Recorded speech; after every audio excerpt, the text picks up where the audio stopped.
world are famous mainly because of their podcasts, which spread like wildfire on TikTok, IG Reels, and YouTube Shorts in this new era of clip farming. Like there's hundreds of channels dedicated to clipping Joe Rogan's podcast alone, which have resulted in billions of views from around the globe. But that newfound fame doesn't really translate to traditional stand-up comedy, and it doesn't automatically make them experts of comedy either. In many ways, it's actually made them worse at stand-up. Tom Segura, for example, used to be a well-rounded comedian who at one point in time was well-respected in the space. But ever since making a fortune off his podcast empire, YMH Studios, everything he's put out recently has been utter garbage. Like that recent Netflix special of his, Teacher, was just a thermonuclear warhead full of diarrhea. I mean, the first 20 minutes were proudly dedicated to Tom ranking his favorite bodily functions like a 6th grader. Then he went on to tell an extremely original story about how he once trusted a fart that actually turned out to be a poop.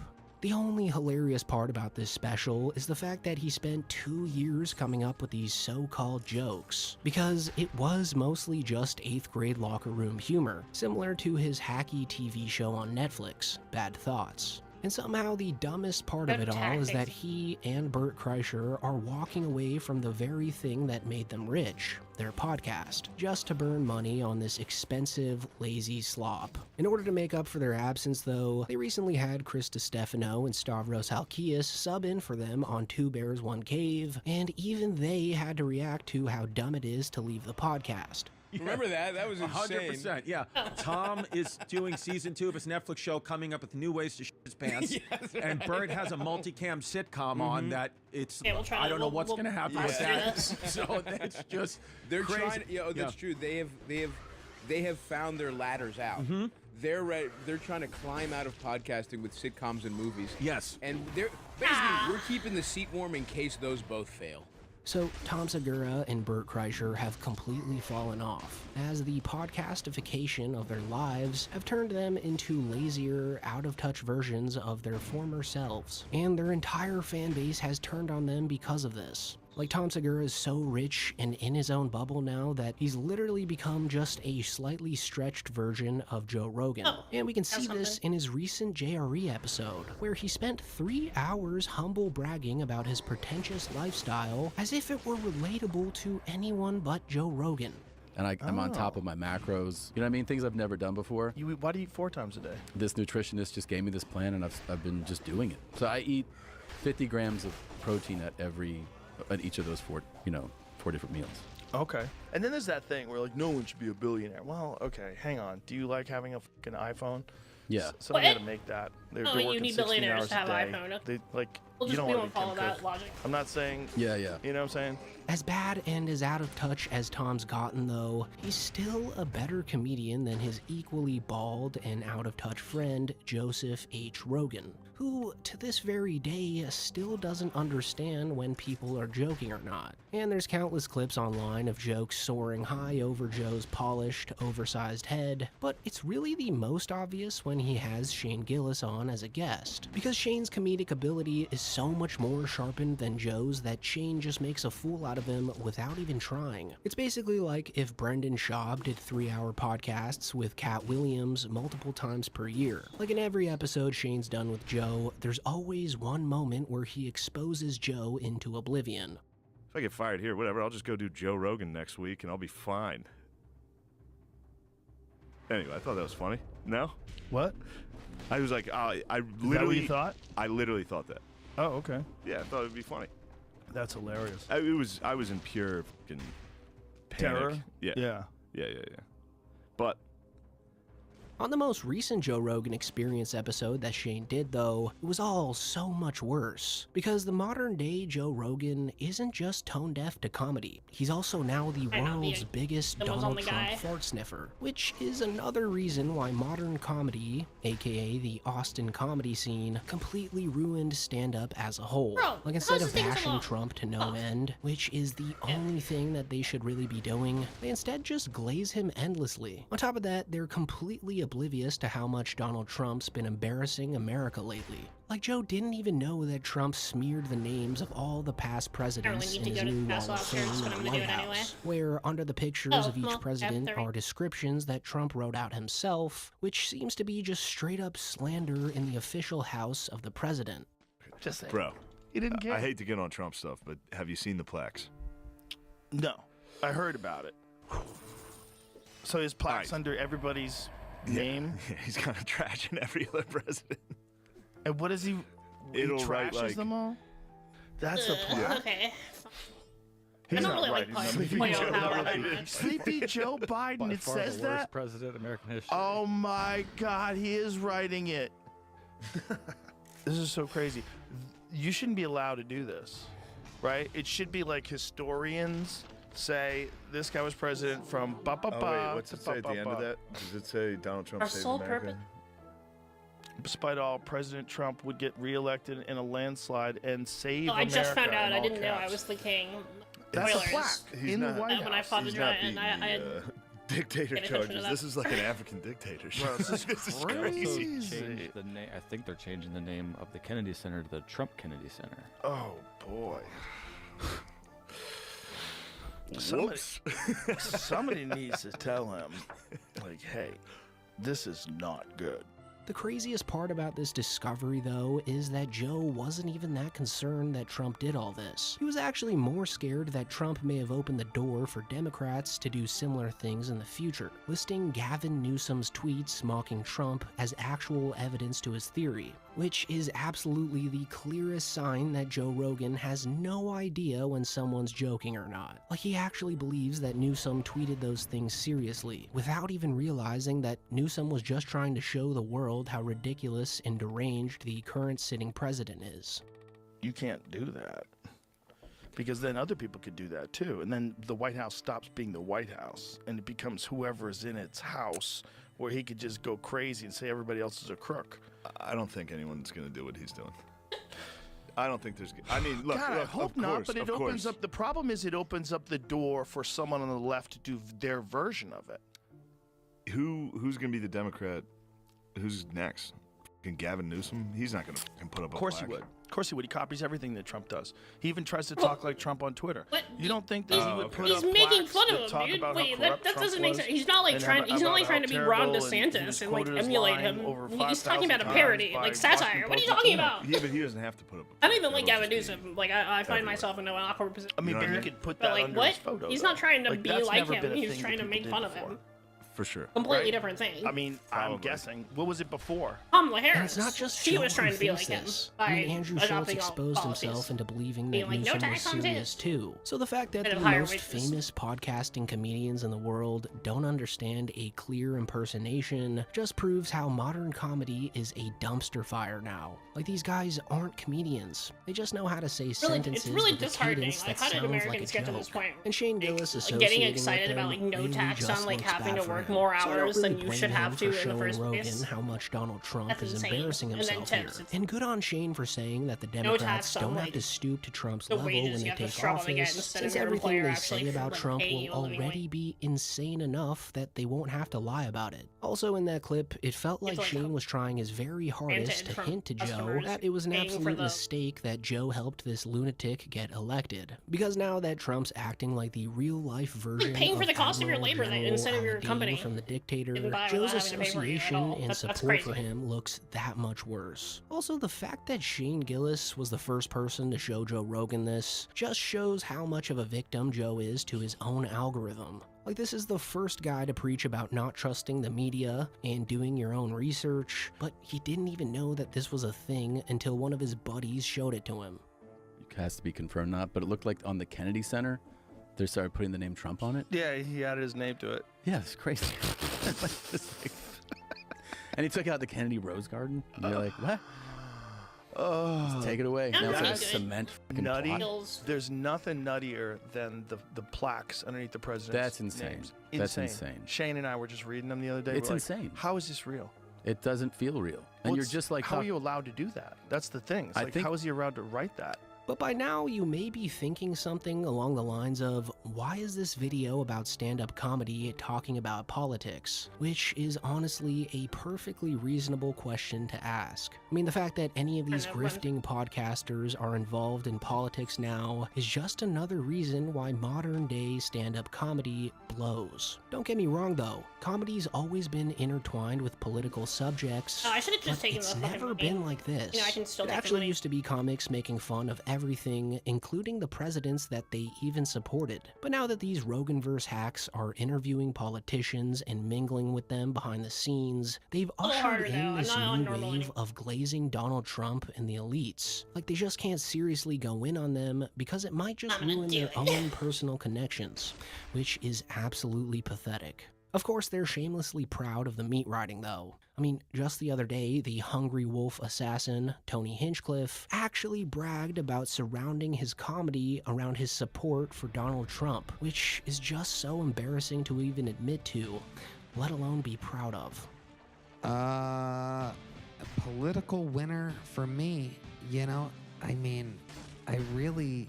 Again, I'm just a big fan of this president. People can say that I kiss ass and that comedians shouldn't. There's this thing that I've been hearing where people are like, you know, comedians should be punching up, not punching down. You're supposed to make fun of the big thing. Well, if everybody is making fun of that one thing, then I think it's kind of funny to go the other way and to push it up. So I literally have in my stand-up set pro-Trump jokes, which nobody's fucking doing. Which one lands the most? I make fun of his autograph. I say he has the most obnoxiously cool autograph in the world. It looks like Lizzo's heart rate. The fact that Tony Hinchcliffe thinks it's funny to make jokes that what are world are we in where pro-Trump it's like cool? Like, is that was just never so cool, like, for humiliating and Democrats. cringe for him to say out loud. And it's jokes truly that are a like telltale praising, sign like, what, that comedy's Biden? in Maybe a on deep, SNL. dark depression right now. Like, instead of just Like, trying not to for, be like, funny, comedians, he's you know what I'm resorted to saying? Like, that's not pandering to one half of there's America, nothing almost like one of these Ben Shapiro, boundary Steven pushing about Crowder that. type guys would.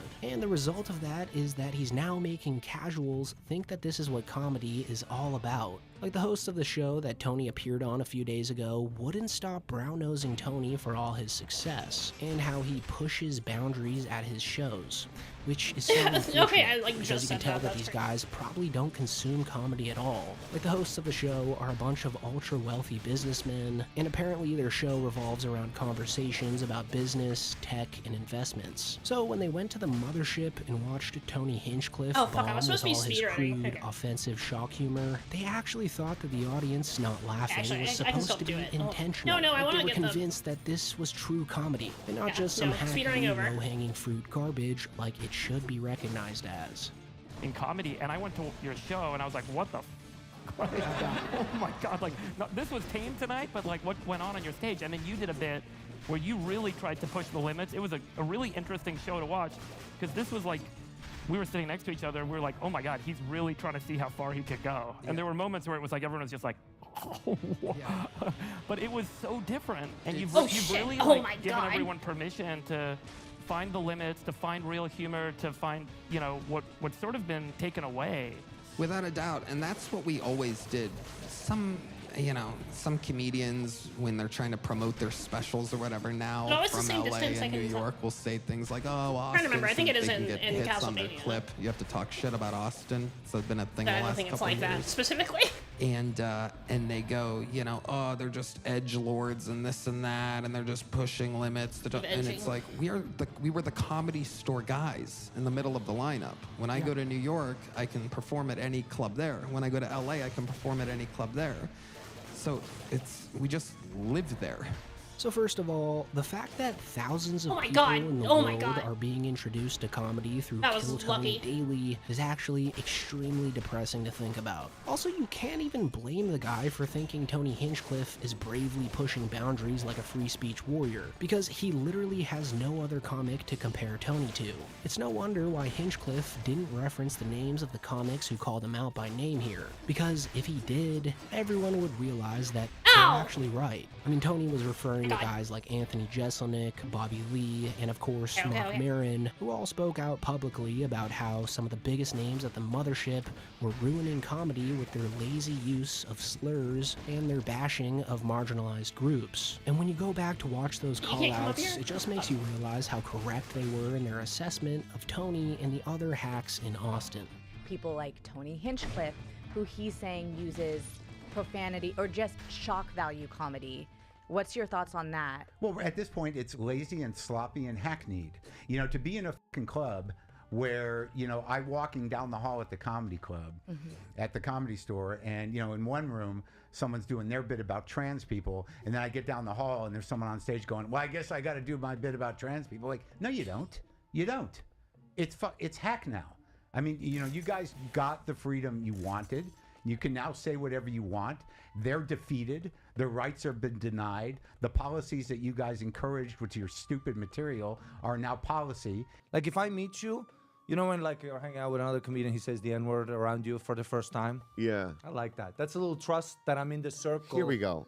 Let's talk about this. This was nice. Trying to say this, like, I guess it's like... I'm not with that. You guys are doing... One of my old friends. I have like a 50...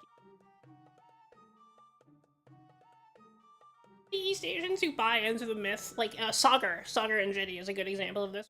Buy into the model and they like think that it's like a real.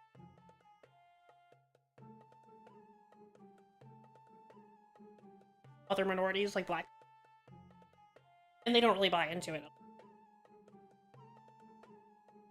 There's like a slight chance, but no, yeah, it's nice.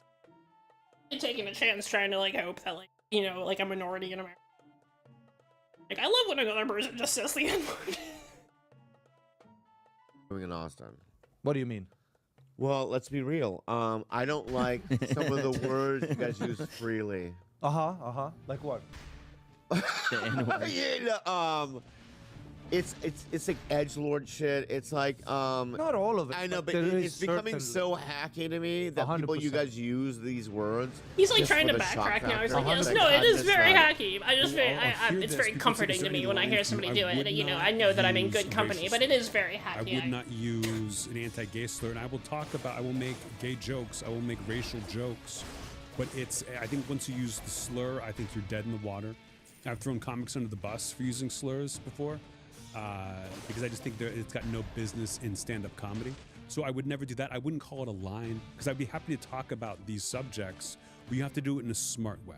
Again, you want people laughing, not just, like that can't be all there is. I literally have no idea who this is. It's got to be a laugh in there. It can't be provocative for the sake of provoking. Modern day comedy is in a pretty dark place right now. Politics and podcasts have completely altered the public's perception of what makes a comedian truly great, and it's overall just pretty lame. I mean, the only reason these guys sell tickets is because they capitalized on the clip farming movement far before anyone else did. Like, a lot of people credit Andrew Tate for getting that going, but they don't really realize that clips of the Joe Rogan Experience podcast already had a monopoly on short-form video sites. Like, it's really the root of all their success, and as great as that's been for them, it does not in any way mean that they're actually talented at stand-up comedy. It just means that the algorithm worked in their favor. They of course think they're comedy gods though, who are so intellectually gifted that they can now wade into the political battlefield and become political journalists. So all in all, just pretty disappointing stuff, but there are still a lot of talented comedians out there. Comedy is not dead whatsoever, but the faces of comedy nowadays are really giving it a bad name. Here's the thing, if you're still Press mad into a about corner, it, I'm gonna have to go into just first know bio. that it's your mindset, and you're thinking like a fucking loser, but you don't have to. You only have what you have because of fans, so don't talk about us like that. Yeah, but you're still a loser if you're thinking like that.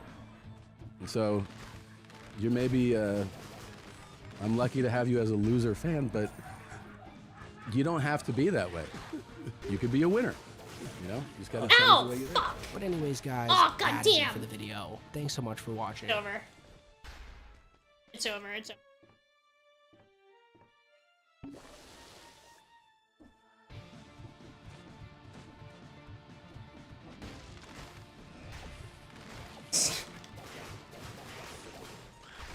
The Trump administration, or I should say the DOJ, was compelled by legislation to release the Epstein files by Friday night at 11:59 p.m. Statutorily, they had 30 days from the passage of the law. They waited until day 30 in the final hours, and then they released only part of it because they said they didn't have enough time. It's final season. College kids can relate to that. Right. They didn't have enough time to go through or, clean it of all of the pictures and the documents regarding Donald Trump. In some instances, they put up stuff and did not vet it carefully enough because the pictures, there were photos that they took down. And do you have the close-up in there too? Where's the bigger one? If you scroll up, I think you'll see the bigger one. There were photos that obviously the stooges, well, there's two explanations. One is that the stooges at the DOJ were just not detailed oriented enough and didn't look closely at these photographs. Or there are people in the DOJ who are like, F this guy, I think I can sneak this one through. We had this theory about the metadata in the footage for Epstein's cell. If you recall, earlier this year, Wired uncovered or reported on, just looking at the file, the metadata from the supposedly unedited footage outside Epstein's cell, and found out that there were multiple minutes that were taken out in Adobe Premiere. Now, this is a very incompetent FBI and DOJ. They have purged their ranks of the more career people. The Trump administration, or I should say the DOJ, was compelled by legislation to release the Epstein files by Friday night at 11:59 p.m. Statutorily, they had 30 days from the passage of the law. They waited until day 30. And we've got a doozy of one for you in the today. final hours. It's a movie episode. And then they released Joining us, only of course, part of it because is the they said they great didn't have Brian enough Fundi. time. We're back again. And fellas, I gotta say, It's final season. doing this The episode, college kids can about relate to the that. Lady Wire Right. Lady Ballers They didn't have enough time to was go through my or, idea, and clean it's it of one all that I of pretty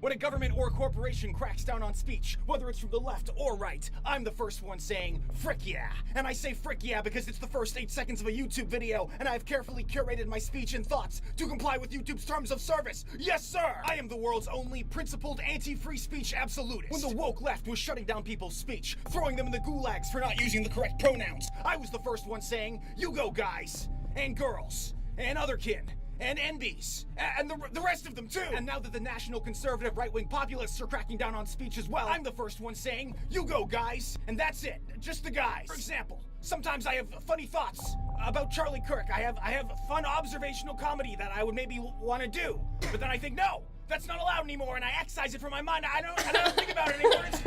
And that's the way it's gotta be. I know that he's smiling down at me right now, knowing that jokes about him would be extremely inappropriate and also immediately punished by governments and corporations. When a government or corporation tells me to stop saying something, or stop thinking something, I stop saying it. I stop thinking it. But some of you may be wondering my underlying principles here, considering I don't care whether it's the left or the right doing the censoring. Well, I think it's basically just because I don't like libertarians. Principled libertarians are pretty much the last vestiges of anyone even claiming to be pro-free speech anymore. And if there's one thing I've learned about politics in my 6 years studying the subject, it's that libertarians always enjoy your 3%. But more than that, what this is really about is kind of just the fact that I don't really, I don't really like having thoughts. Have you tried listening to your own thoughts? It's a fucking nightmare, dude. I don't want my own opinion. My own opinions are mostly wrong, Mostly delusional. I didn't realize it was like I don't. that. Okay, I don't hold trust on. my own thoughts. Basically, I don't think they're coming from a good place. I'm extremely mentally ill, and the thoughts I produce are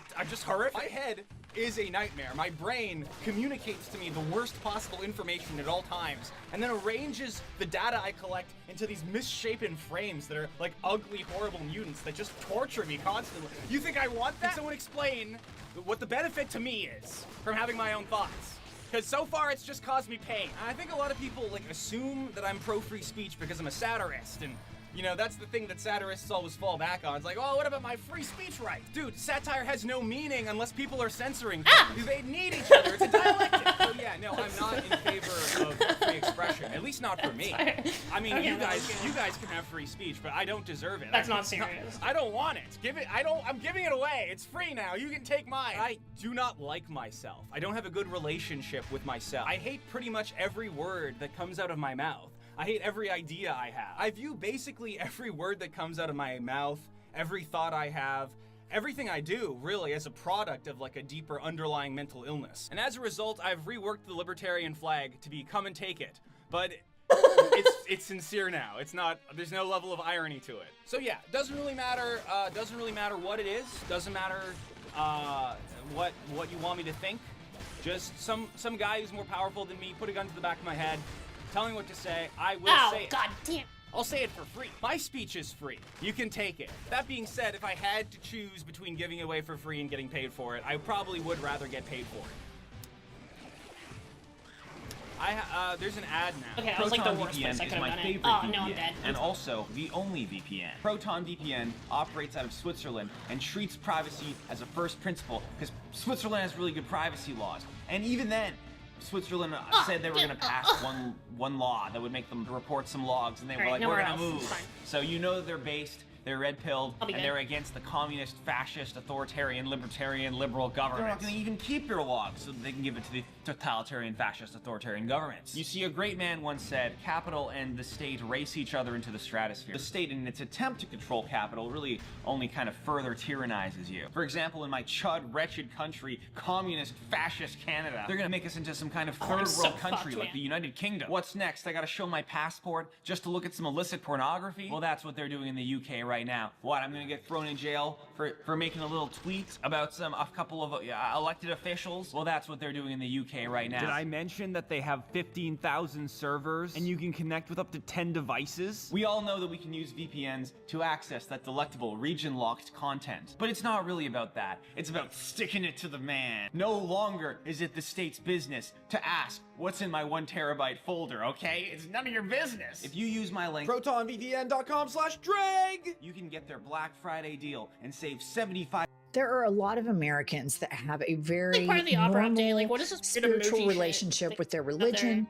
It's private or familial, and it's something that brings light and serenity into their lives.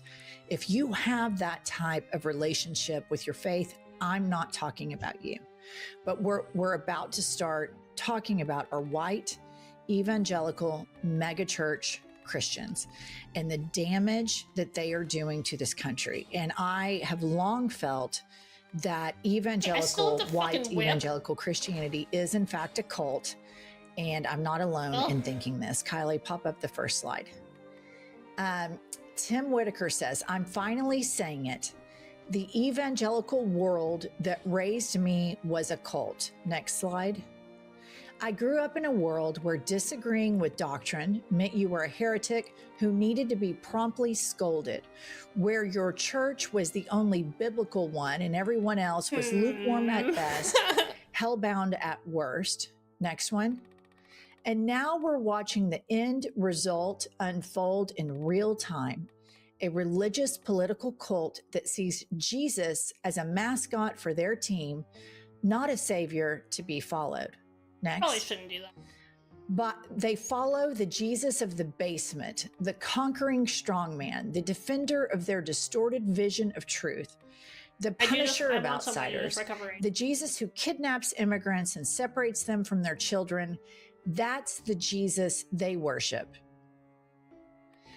Trump is their version of Christ incarnate. He's been sent by God to, quote, make America great again. That's why they excuse everything he does, the lies, the cruelty, the corruption, the authoritarianism, the hatred of the other. In a cult, the leader must be defended at all costs. If the leader is undermined, the entire identity of the group collapses. So they defend the indefensible. I grew up in the basement of Christianity, the dark, damp, musty place. That basement was a cult. After years of watching the evangelical world I grew up in, the Christian nationalism, the Trump Messiah complex, the double standard around protect the children, I think it's time to stop softening the language and finally have my come to Jesus moment. I grew up in a world where questioning the pastor was considered rebellion. I'm not saying Christianity is a cult. I am saying the basement I was raised in acted like one. I didn't lose Jesus when I left the basement. I found him.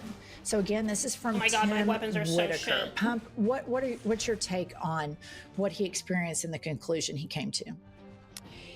Well, you know, this is my lived experience. And when I look back, and this whole Trump thing has caused me to look back a lot. And I realized the church I was raised in, evangelical, you know, Jesus was kind, Jesus washed the feet of other people, all that stuff. Ow, ow, ow, ow. Yeah, he had an affair on his wife and the whole church knew about him, but he asked Oh for my God, forgiveness. fine, just and do so it. it Take was me out. fine. Who had an affair on his wife? The pastor. Oh, okay. The pastor of this big mega church. And so I started excusing indefensible behavior at a very young age because it was immediately within my family, and apparently the church at large, because he didn't step down. It was, I'm going to get in front of the church. I'm going to say what I did wrong. I'm going to ask for Jesus' forgiveness, and we're just going to keep going. And I think for me, that's where it started, where I was able to deny certain facts.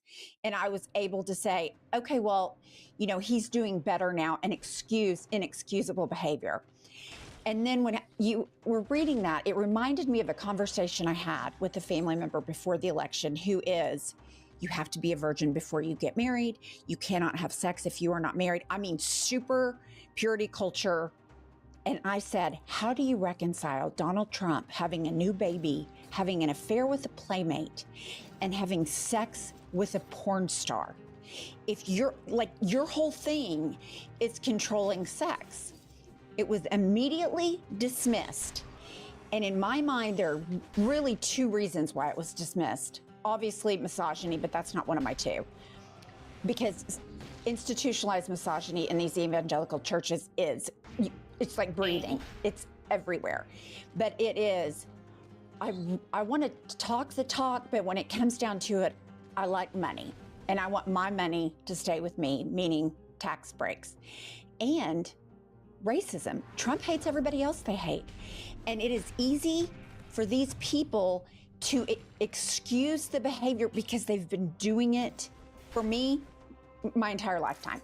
Excusing indefensible behavior is a way of life, and you're able to just disassociate with it and say, well, you know, God forgave him, so I have to too. That's what we did. Don't you think a lot of these mega churches, when they focus so much on the tithing and the growth of the church, like I remember growing up and my friends, high school friends, if they took me to a mega church, there was always a big emphasis on tithing, and we're growing the church. We have a new location opening up, etc. It's this focus on money, and it's rarely ever a focus on really helping people.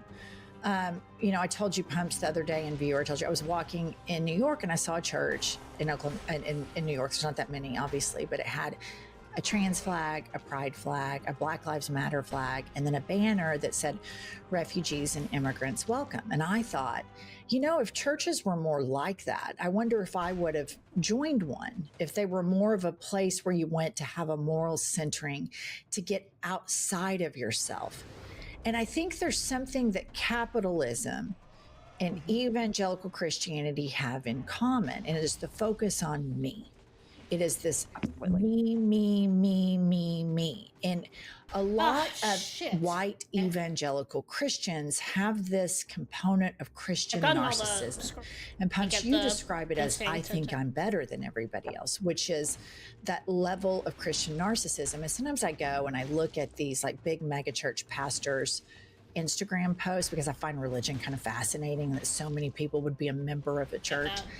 And it's all about like in the throes of all of this injustice that we're seeing, you know, like immigrants being separated. I mean, just people being murdered for sport in the Caribbean, people being kidnapped for sport and sent to El Salvador for sport, having alligators surrounding them in a prison. All that's for sport. These guys get off on it.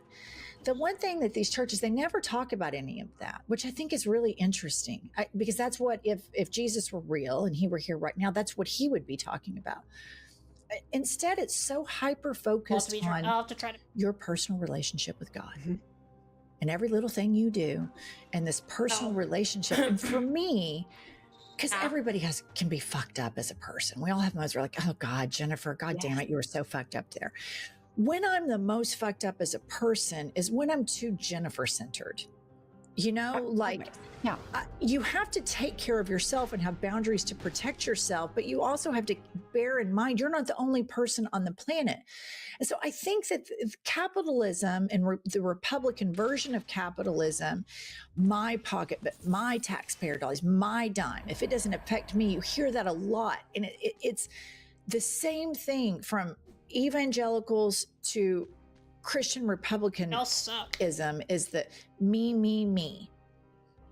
Well, and here's the thing, the demonizing of the poor, yes, that's a Republican, you know, since Reagan, that's been what it is, but it starts in the churches in that we're going to help the poor because we're better than the poor. It sends a message that we're going to help the poor because we're better than the poor. But we don't. Growing up, it wasn't that we helped everybody because we were better. We got to pick and choose who we were going to help. We didn't have to help everybody.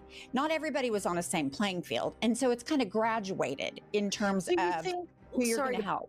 Sorry to cut you off, but I want to ask you something I think is really important.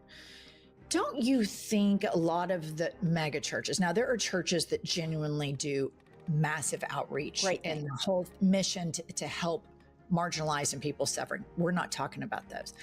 The mega churches that do this, it's a big performative thing. It's a Bible Belt churches. Right. We're going to help these poor people here and we're going to brag about it and we're going to post about it. And at the same time, we're going to go vote against anything that systemically could help these people in their trajectory. And that's what I always see is a complete hypocrisy in those two components, that there is this, well, oh yeah, we gave gifts to a poor family for Christmas, and then we're not going to do anything when it comes to the ballot box because of our own personal tax dollars. Right. We're not going to do anything to help. And then I just want to leave you with this. Pumps, did you see, about a month and a half ago, the governor of Oklahoma, our governor, Kevin Stitt, he was talking about homeless people. Did you see this video? Yeah, I saw it. Listener, he was talking, and this is a really, really religious person, evangelical, mega church, sends his kids to, private Christian school, etc., dedicated every square inch of the state to Jesus. He said that it wasn't the state's job to help homeless people, just very dismissively, in a very dehumanizing manner, spoke about them. And this is just something I think that this Tim Whitaker that wrote that there, I think he's right. I think that this is a cult. Well, yeah, and you look at Fox News and they're going to just kill homeless people. Like the empathy that you're taught in Sunday school, or the empathy that was taught in Sunday school, is not acted out upon by the flock. That is not what we talked about, and how we behaved and excused behavior were completely different. All right, that's all we have for this episode. Subscribe to our channel, like this episode, drop us a comment, and we'll be back later with more. How did you have to come and see just that?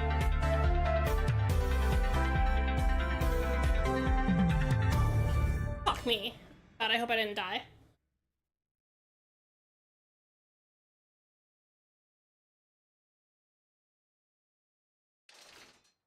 Oh, thank God.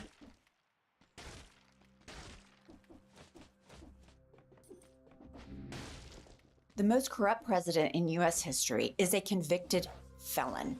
Okay, time to make all Therefore, the he same mistakes surrounds again. himself with people that are fine working with other convicted felons. And it turns out he likes other criminals. This guy feels best when he is surrounded by other criminals. And in my view, it's because he is allergic to accountability. He doesn't want to be held accountable for his crimes. He doesn't want anyone else accountable for their crimes. So we've got Benjamin Netanyahu, who has an international criminal court warrant for his arrest out, who is being prosecuted for corruption in Israel. That doesn't even get to the genocide. And here is dear leader, convicted felon, Donald Trump, stumping for him. Hi, dear.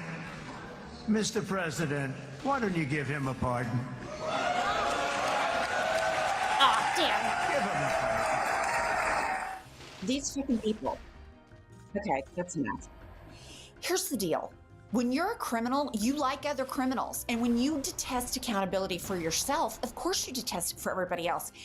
And here's the thing, and I know MAGA is every bit as clapping at State of the Unions and things, but it's so gross that so many people are okay with not holding people accountable for corruptions and crime. I mean, it's never been a better time to be a white-collar criminal in the United States, as you know. Yeah, I just think that, it's a really precarious time for these fascist strongmen, and you see them popping up all over the place. Netanyahu, Trump, Putin, the Turkey, what's his name? Erdogan. I mispronounce his name all the time. But the guy from Turkey, Viktor Orban. It's just that nut in Argentina. I shouldn't have done that. That we just sent $40 billion to.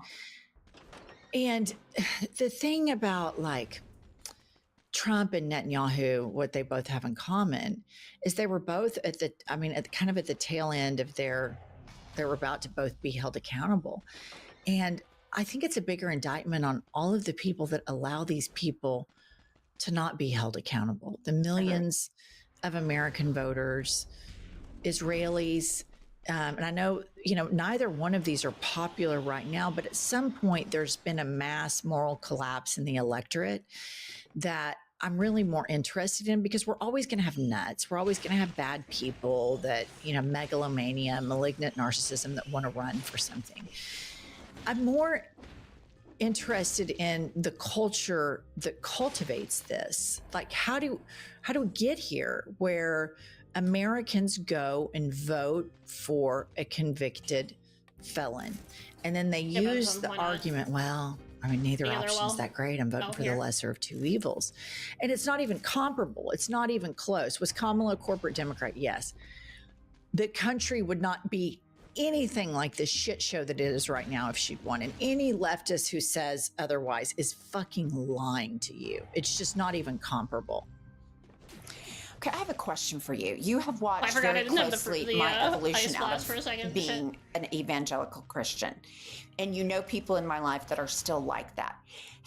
What is your view on someone like my family member who is rah police, convict felons, don't have sex before marriage, like this super rigid evangelical view of crime and criminals and sex before marriage, not even getting close to sexual predators? How do they justify being a triple Trumper? Like, I'm fascinated by that. Shit. Okay, well.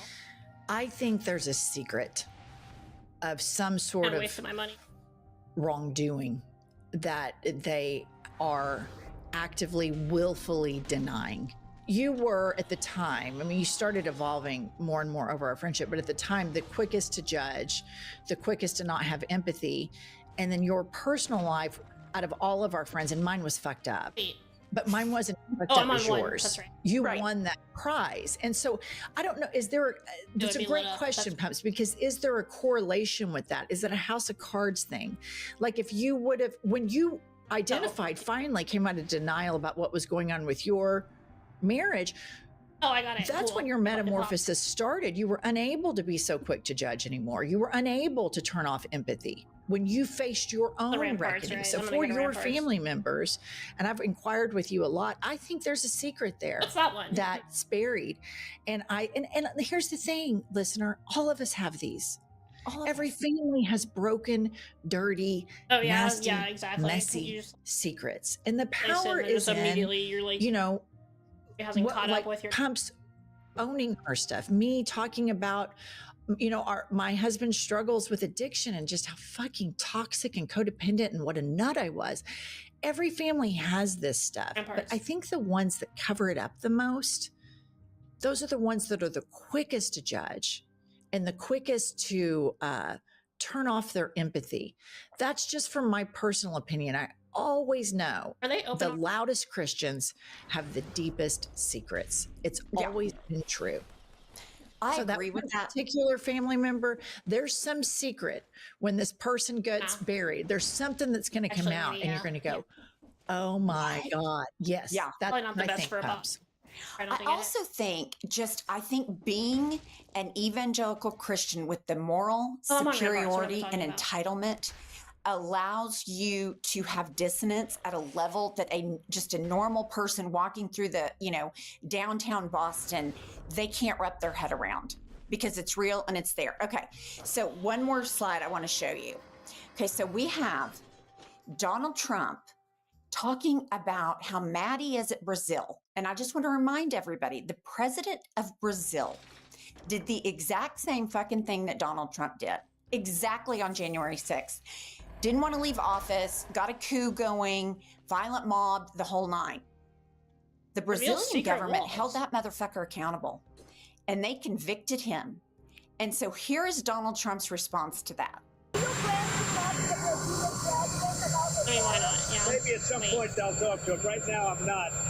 They're treating President Bolsonaro very unfairly. He's a good man. I know him well. I negotiated with him. He was a very tough negotiator, and I can tell you he was a very honest man. Prison? Wait, for what? Is there a reason I should go to prison? I shouldn't like him. I'm trying to do the Dracula fight right now. I just need to go to the clock tower. Enough. Bottom line is, Donald Trump, I caught the giant tariffs, economic sanctions, all those threats were because the people of Brazil I went through the cavern because I died held last night their in the cavern. leader I had to get accountable.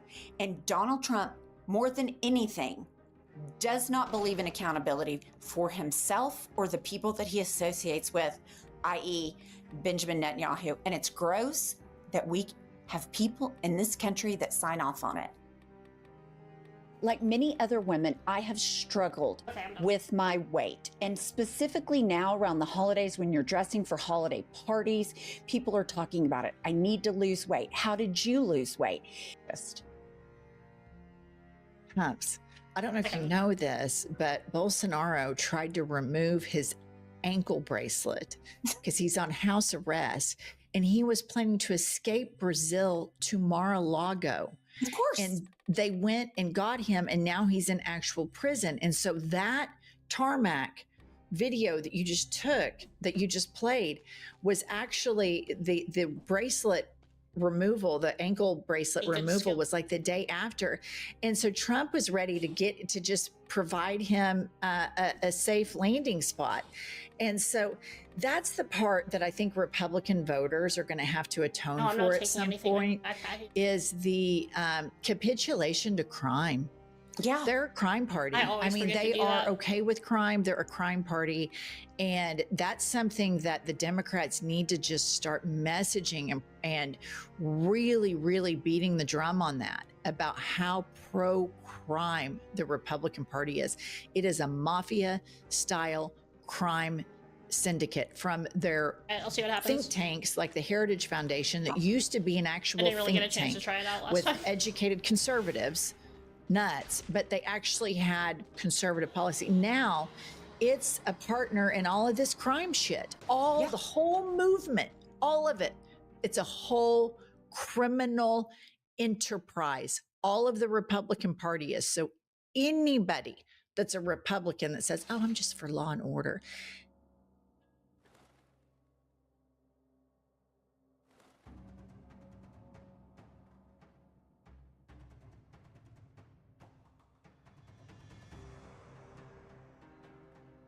people thought that they were addicted and would call themselves addicted, even though they weren't. They did not fit into the category of actually addicted to the app. Over the past few years, the language of social media addiction has taken over the media. Despite these inflammatory news reports, a big new research paper containing 2 major studies found that not only are a lot of our perceptions around social media and addiction completely wrong, framing social media use as an addiction itself is actually extremely harmful and makes it even harder to moderate our use of tech products. Ian Anderson is a researcher at the California Institute of Technology who conducted the study along with his colleague Wendy Wood. He joins me today to break down what his research found, how the media's framing of technology use as an addiction is causing enormous harm, and to talk about what we can all do to actually meaningfully fight back against big tech. Ian, welcome. Hi, thanks for having me. First of all, Ian, what made you want to study the concept of social media addiction? I think noticing that you can't kind of go 5 minutes online without seeing someone either compare social media use to cigarettes or describe themselves, even in real life, you see this all the time where people are like, oh, I'm so addicted to my Instagram, oh, I'm so addicted to TikTok. This is really common language that people use. And I, as someone who studies habits and also how those relate or don't to addiction, was really interested in whether or not this was having an effect on how people perceive their social media use, and also whether or not they feel like they can manage it in ways that make sense. Tell me a little bit about what you study. What sort of research do you do, and what's your kind of field of practice? So my PhD was in social psychology, and I spent the entire time basically studying how habits form in relationship to technology. So basically the process by which we start to post information online, scroll, share content, all of these little activities that you do in your daily use of social media. I was studying how these become highly frequent and how they become habitual in sort of like in the scientific definition of that term. I feel like that's such a fascinating thing to study, and also such a relevant field of study right now, just given the sense of like technology's role in our life and how we're all like, I guess, forming habits around it. Yeah, absolutely. My background before that was actually in social media marketing. So as a consultant, I was watching how social media was affecting people and affecting the world. And I was really fascinated by that. And that's sort of what drove me into researching this in the first place. And I found basically this framework in social psychology of habit formation and social learning to be extremely useful in terms of explaining how social media is affecting people and changing our behavior. How did you conduct these studies? So both of the studies were done online, but using verified users of the Instagram platform that were representative of US adults on demographics like race, age, gender, these kind of things. Tell me what some of these questions were measuring. So we were really interested in a number of things. And one of the primary things that we're interested in was actual symptoms of addiction. So are people at risk for Instagram addiction, defined how the clinical researchers are currently defining it. We used a scientific scale that had 6 components. So the 6 questions. The first is, if you spend a lot of time thinking about Instagram or planning to use it, do you feel an urge to use it more and more often? Do you use it to forget about your personal problems? How often have you tried to cut down on the use of Instagram without success? How often have you become restless or troubled if you have been prohibited from using Instagram? And have you used Instagram so much that it had a negative impact on your job or studies? So these are the 6 questions that you asked these users. Yeah, these are the 6 components of Instagram addiction. Okay, so walk me through some of your findings. Yeah, in the first study, we found a big overperception of being addicted to Instagram. And what overperception means is that people thought that they were addicted and would call themselves addicted, even though they weren't. They did not fit into the category of actually addicted to the app. Why do you think that is? I would say there are a few things driving that. One would be the fact that colloquially we use addiction as a term very casually, right? And I don't think many people know exactly what the clinical definition of it is. Second, I would say it's like how that people say they're like is OCD. a large overuse of the term in the media and also from policymakers and other institutions. So I think combined with those two things, you see this addiction terminology becoming the norm, right? It's like the way that you describe heavy social media use. When you're talking about heavy use or highly frequent use, you're always saying addiction. Yeah, it seems like this is just how people talk about social media these days. It's like they're like, oh, I'm so addicted, you know? What does it mean to be addicted to social media? Because I kind of have always argued that can you be like really addicted to like messaging your friends on an app? That's a great question. And it's one that is actually a big debate in the scientific literature as well. So even clinical addiction scientists can't really agree on whether or not behaviors like social media use should be categorized as an addiction. Right. And that's the reason that it's not in the diagnostic manual of clinical addictions, which are used to diagnose things like depression, these things that we consider serious clinical addictions. Social media addiction is not in there. Yeah, there's no such thing as like internet addiction, social media addiction. I mean, I've talked to a lot of researchers about this like concept, and as you know as well, so many people also use these apps radically differently. When you say you're addicted to Instagram, like, what do you mean? Are you watching Reels 24/7? Are you messaging your friends, as a lot of young people do? The primary way that a lot of young people use Instagram is through messages to DM. It's literally the core experience now on the app. So I've always found this to just be like very problematic framing, and I feel like it seems like, I'm curious if you felt like this too, it seems like a lot of it's very heavily influenced by the media framing it this way. That's actually one thing that we found in our study that's pretty likely the case. We did a media analysis and compared the use of the term social media addiction to the use of a more neutral term like social media habit, and the addiction framing or that term is used like 500 times the amount that a more neutral phrase like social media habit is. So that kind of pathologizing language, and like addiction is kind of negative, it's pathologizing of heavy use, and that's used way more frequently than a more neutral term. Do you think that that like aggressive media coverage and like these lawmakers claiming that social media, you know, people are getting addicted to social media is leading to the results that you found, where these huge amounts of people are believing that they're addicted to these products? Yeah, so I think it's highly likely, and actually that is very similar to what we looked at in our second study. What did your second study find? That increased perception does have negative impacts. It does harm to frequent users. And that is what the second study within our paper, there are two studies in there that we looked at.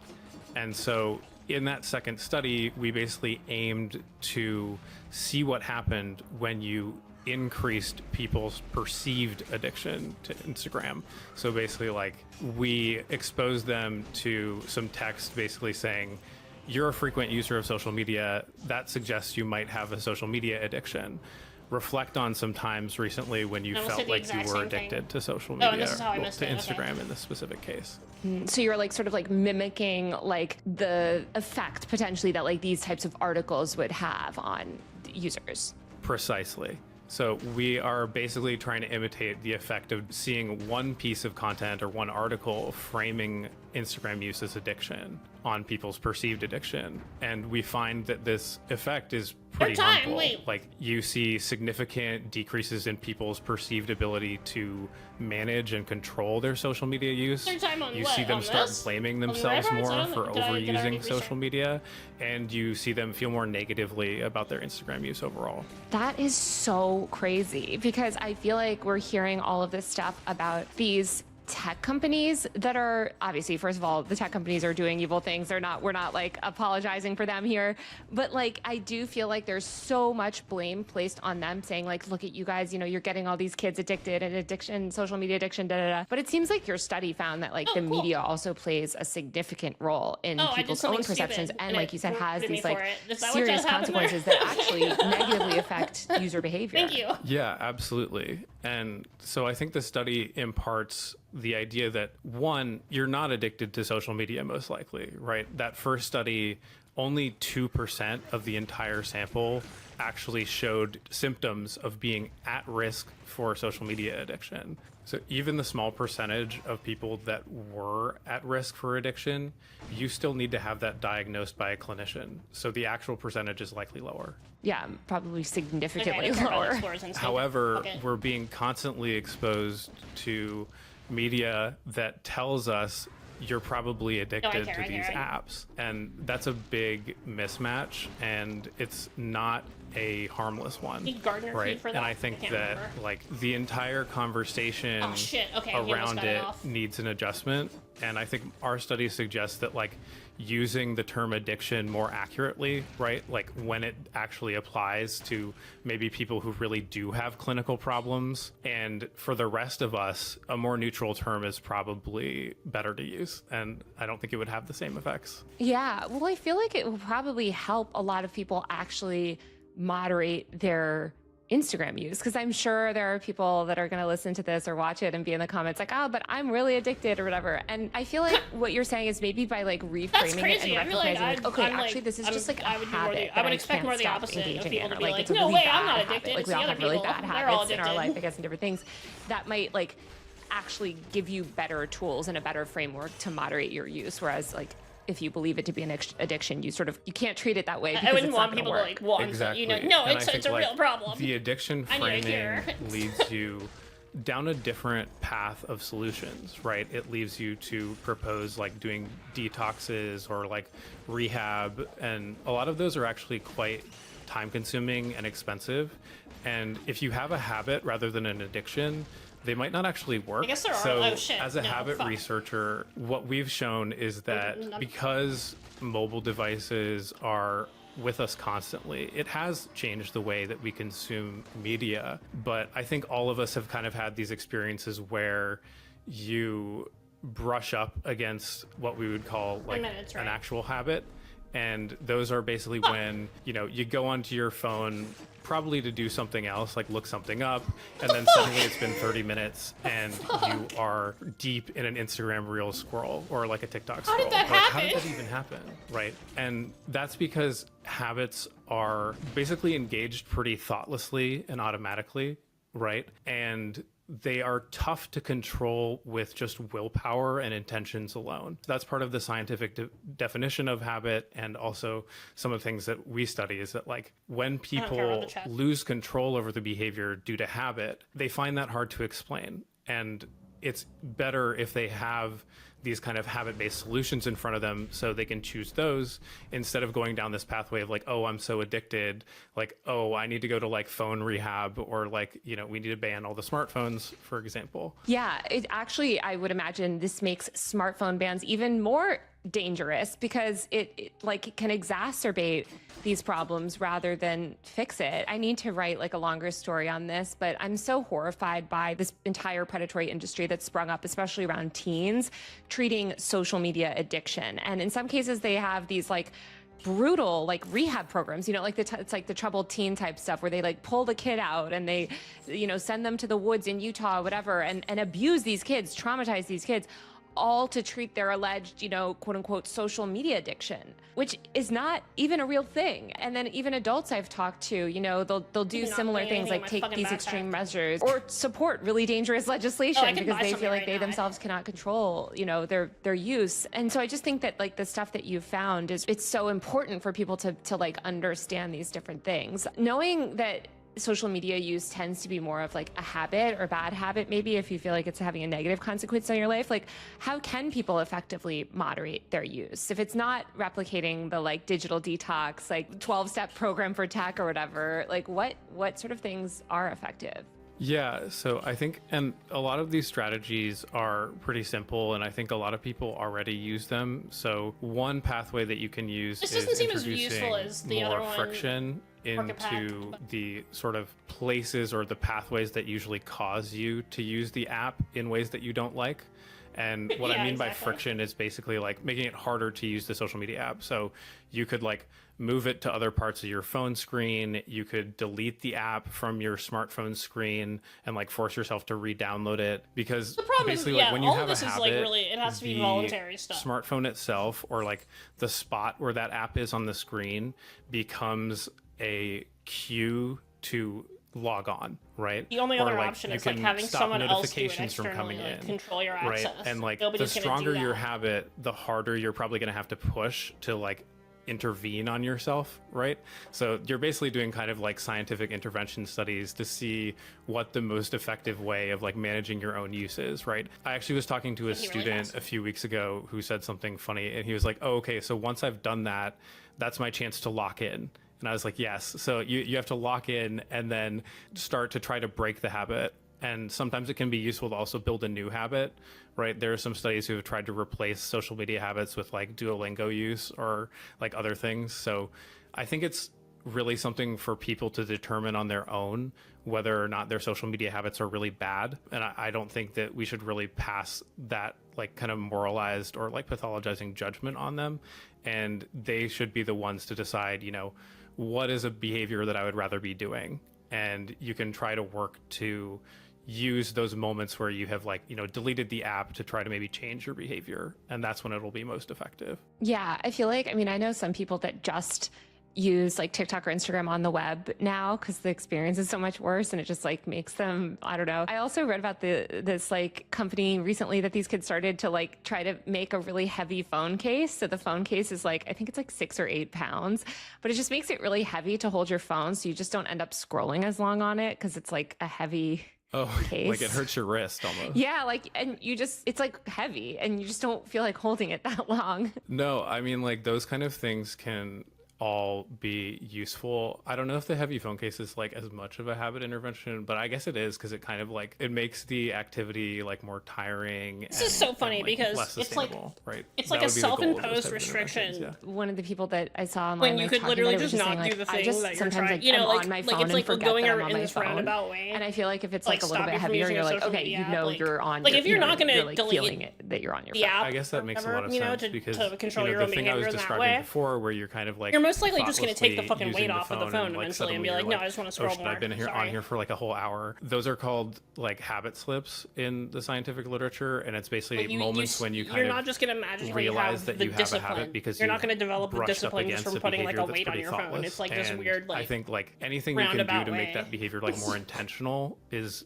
going to help you manage your use better. One thing I feel like we hear a lot from the government, especially when they're Yeah, trying to I mean, people are weird. censor Psychology is social media or ban phones or whatever kind of nonsense they're up to, is this idea of like, you know, they're getting the children addicted, they're getting kids addicted. You know, it's these young minds that they're corrupting. And I'm curious if you found any kind of discrepancies between like how old people were and like what they believed about their own addictions to social media, like if you broke things down by age at all. Because it seems like, you know, I am always so fascinated when I write about these topics of people's perceptions, because you have boomers that will talk all day long about social media addiction and the youth, and those people are on their phones more than I've ever seen anybody else. Like they might be more on Facebook go get than my phone you know, weight TikTok. out of my car. But, like, I don't they're want to carry it plugged in, around and I all hear day, this a lot but from whenever I parents use as well, social like, media, that I say, go oh, get you know, my my phone children weight are so and put addicted it to on my technology, and the kids. I've done a lot of, you know, interviewing So I with don't children, and they'll be like, scroll well, for my mom sits on her phone all day, she can't get off it. just So I sounds don't know. And yeah, I'm ridiculous, curious like, like what you saying found in it terms of sounds like ridiculous. age breakdown, or if there was any gender differences or anything like that. Yeah, that's actually a great question. We don't talk about this as much in the main paper. Just got but off we the did, phone with my you know, we bank. have I that had to take demographic off my information. phone weight, And but I one was thing thinking that about we going did on see, Instagram. this is so actually in I'm like the supplemental material, I'm gonna which be is it's all responsible and online put if my you want phone to go weight chase it back on. down. But we also surveyed TikTok users, and these were college students, about their perceived addiction and actual addiction. And the gap was even bigger than the mug? Instagram one. Like it was 59% that thought that they were addicted to TikTok, stop you from but only drinking coffee? 9% of people were within the at-risk of clinical tea. addiction category. Or So choice. while I can't really speak to whether or not that's related to age or whether it's related to TikTok being different from Instagram, like it's clear that there was even a greater overperception there. And the other thing that we found, flipping back to the Instagram people, is that younger users perceive themselves to be less addicted to Instagram than older users. That's so interesting, and I'm so interested in the ways that like people's perceptions of these I think we apps focus shape almost too much their on beliefs kids around as far it. as I just, feel like, like there's this children's online idea, safety, especially because, in like, the a lot of media, that psychological TikTok is problems and, like, the uniquely addicting. You had members of of Congress social arguing media that and it was stuff like digital that, fentanyl encouraging or whatever. people to, And like, so it's really, interesting that just, and I know you only go to great lengths to, surveyed the like, get college attention, students for like, TikTok, everything just has that to there be, like, was farmed for such high attention. perception of addiction when it came to TikTok. These are And all, that like, things idea that are that affecting like so many adults college pretty students that you severely. surveyed that use TikTok Don't focus reported enough that on they that felt problem. addicted. Yeah, and again, like the number of people And it's who obviously the actually problem fell isn't, into like, the banning, addiction you know, at-risk category for TikTok is Taylor very makes low. videos about Like that, where it's it's only like, you 9%. really Like just that want is to, like, not a ban big kids portion of and the then just, like, sample. introduce them into this, like, insanely unhealthy environment that we're all addiction, which swimming I in, would like, when they argue turn again does 18, not just right exist. away Like, with there no, are like, so many prior, different like, ways to use these apps, and they're communication like, tools as acclimation much as to they're it. media consumption tools. And I've done a bunch of like videos about kind of the history of different technologies and this idea that, you know, back when landline telephones came out, people thought that women especially were addicted to talking to friends on them, and it was this harmful thing to be on the landline telephone all the time. And I feel like a lot of that, Oh my God, this I did language it, around I did addiction it. also stigmatizes completely normal Oh my behaviors God. that young people have, where they're on these platforms like DMing each other things or having conversations or having like real social Okay, I'm interaction like, with friends, and then you're getting this sort of like negative messaging about that behavior I in was the media over-anticipating as if it's like it. some wrong bad thing. Yeah, and I think that the confidence with which the media posits that this is an addiction is very out of step with the scientific Yeah, if I actually just literature. paid attention, As I I could said probably before, manage even this the without getting addiction hit if I scientists who came up with the idea that there wasn't being could so be fucking- social media addiction can't agree on like what should be included in the symptoms on of about it, and can't agree on whether or not behaviors like social media use should be counted as addictions, right? So there's a lot But of I'm not gonna controversy try. about this within science as well. Well, it just reminds me so much of the conversations around sure. addiction to, and these aren't even communication platforms, but like novels and comic books as well, where, you know, people back then, the scientists, and you basically have like, in my opinion, like legitimate good scientists, and then you have kind of like industry corrupted, like grifter type people that are sometimes the not even ending experts sequence, in that's the when I field get that hit they're mostly. talking about, that When are he like starts to writing do these more books rapidly. or, you know, making big names for themselves that are like, oh, you know, this social media addiction thing is real, or this novel, these kids are getting addicted to novels and it's leading to them into lives of crime and mental health issues. Because with novels and comic books, it was that they thought that the kids would, you know, were getting crazy perceptions of life, and that would lead them to kind of engage in all this terrible behavior. And I just feel like a lot of the stuff that you see today is sort of a repackaging of that same stuff. And the same that like you hear the exact same arguments. Like the people that are arguing it's not addiction, they've never really changed their position throughout, you know, these moral panics. But the people that are making the argument, you know, for addiction or claiming, you know, this new form of media or communication is I addicting, kinda like given they up on always that a seem to little claim, oh, well, yeah, no, we were wrong about like, you know, the past like dozens and dozens of moral panics, but like this time it's really happening.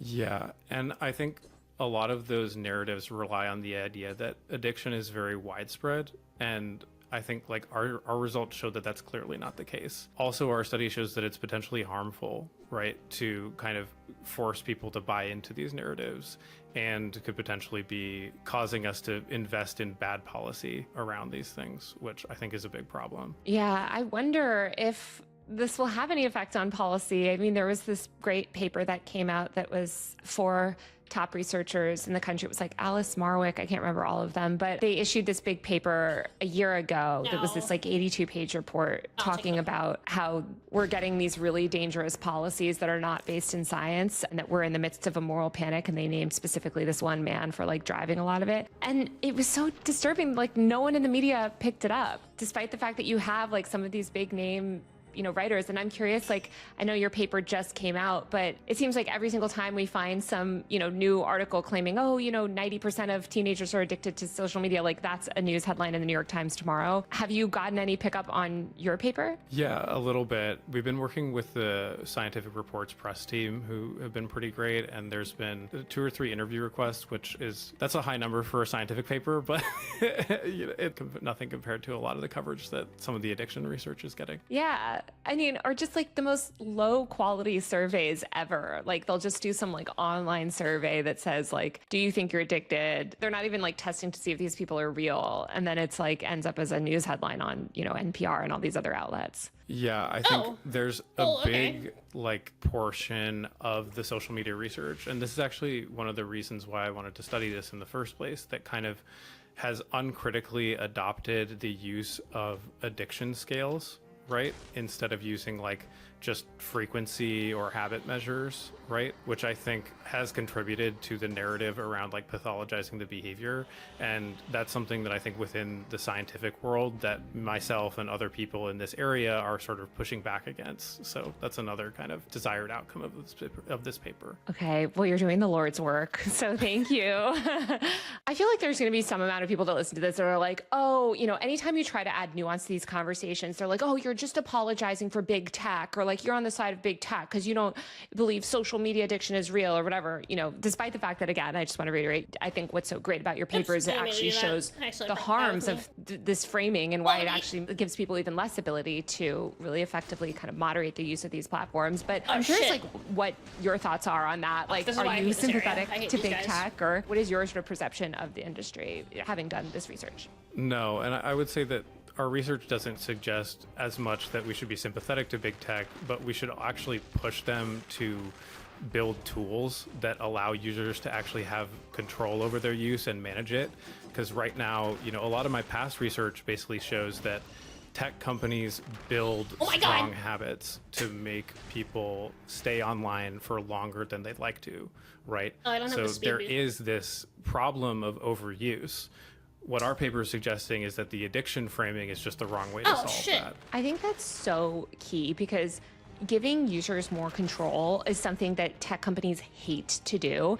And there's almost no organized pressure to advocate for more user control. I mean, I think of this in the context of safety a lot because they claim, so many of these bills claim to be about online safety and things, but it wasn't until really recently even that like Twitter allowed you to like start limiting replies. You still can't even turn off quote tweets or whatever on there. Like these platforms make it so hard to even control our own experience or limit our own notifications or like restrict our own use, you know, through different tools on the apps. And there's so much focus on like instead that, yeah, just these like blanket like government bans or censorship laws. Absolutely. And I think like, you know, if the only options we have are things like screen time and like, you know, deleting the app from our phone, like we should have more options than that.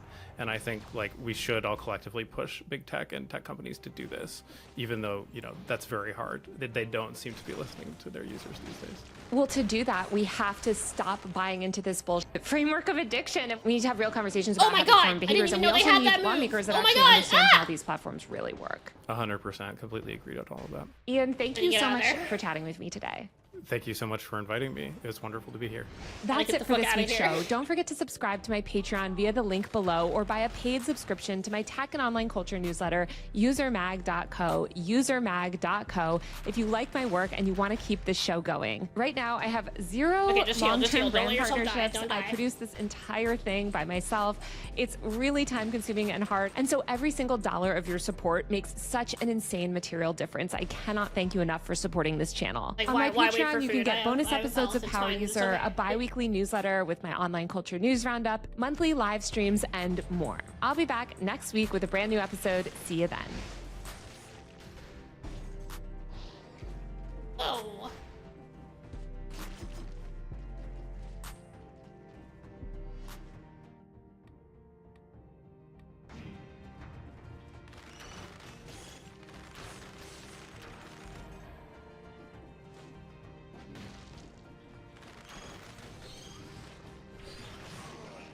Recently, Utah became the latest state to pass a major law claiming to, quote, protect child influencers. HB 322 was signed into law by Governor Spencer Cox on March 25th. It was...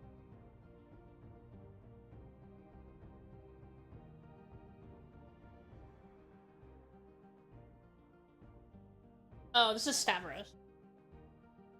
There's not like a lot of new content. I'm so straight that there's not a price you could put on my heterosexuality. Ridiculous. That's Oh no, what this they is fair. think. That I makes remember sense. this because at one point I was a straight man. Either way, the same and we thing used to do applies. this thing. Well, all right.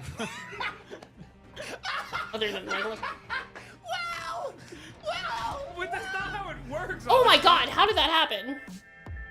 That was real rough.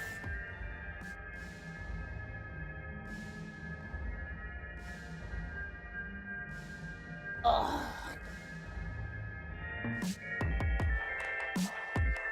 Ladies and gentlemen, welcome back to another episode of the Fear and Podcast. Only this time, Those little we are pirate guys, they make me celebrating panic one a of lot. our favorite holidays, Christmas. It's the Christmas episode. That's right. I know today is the 22nd of December.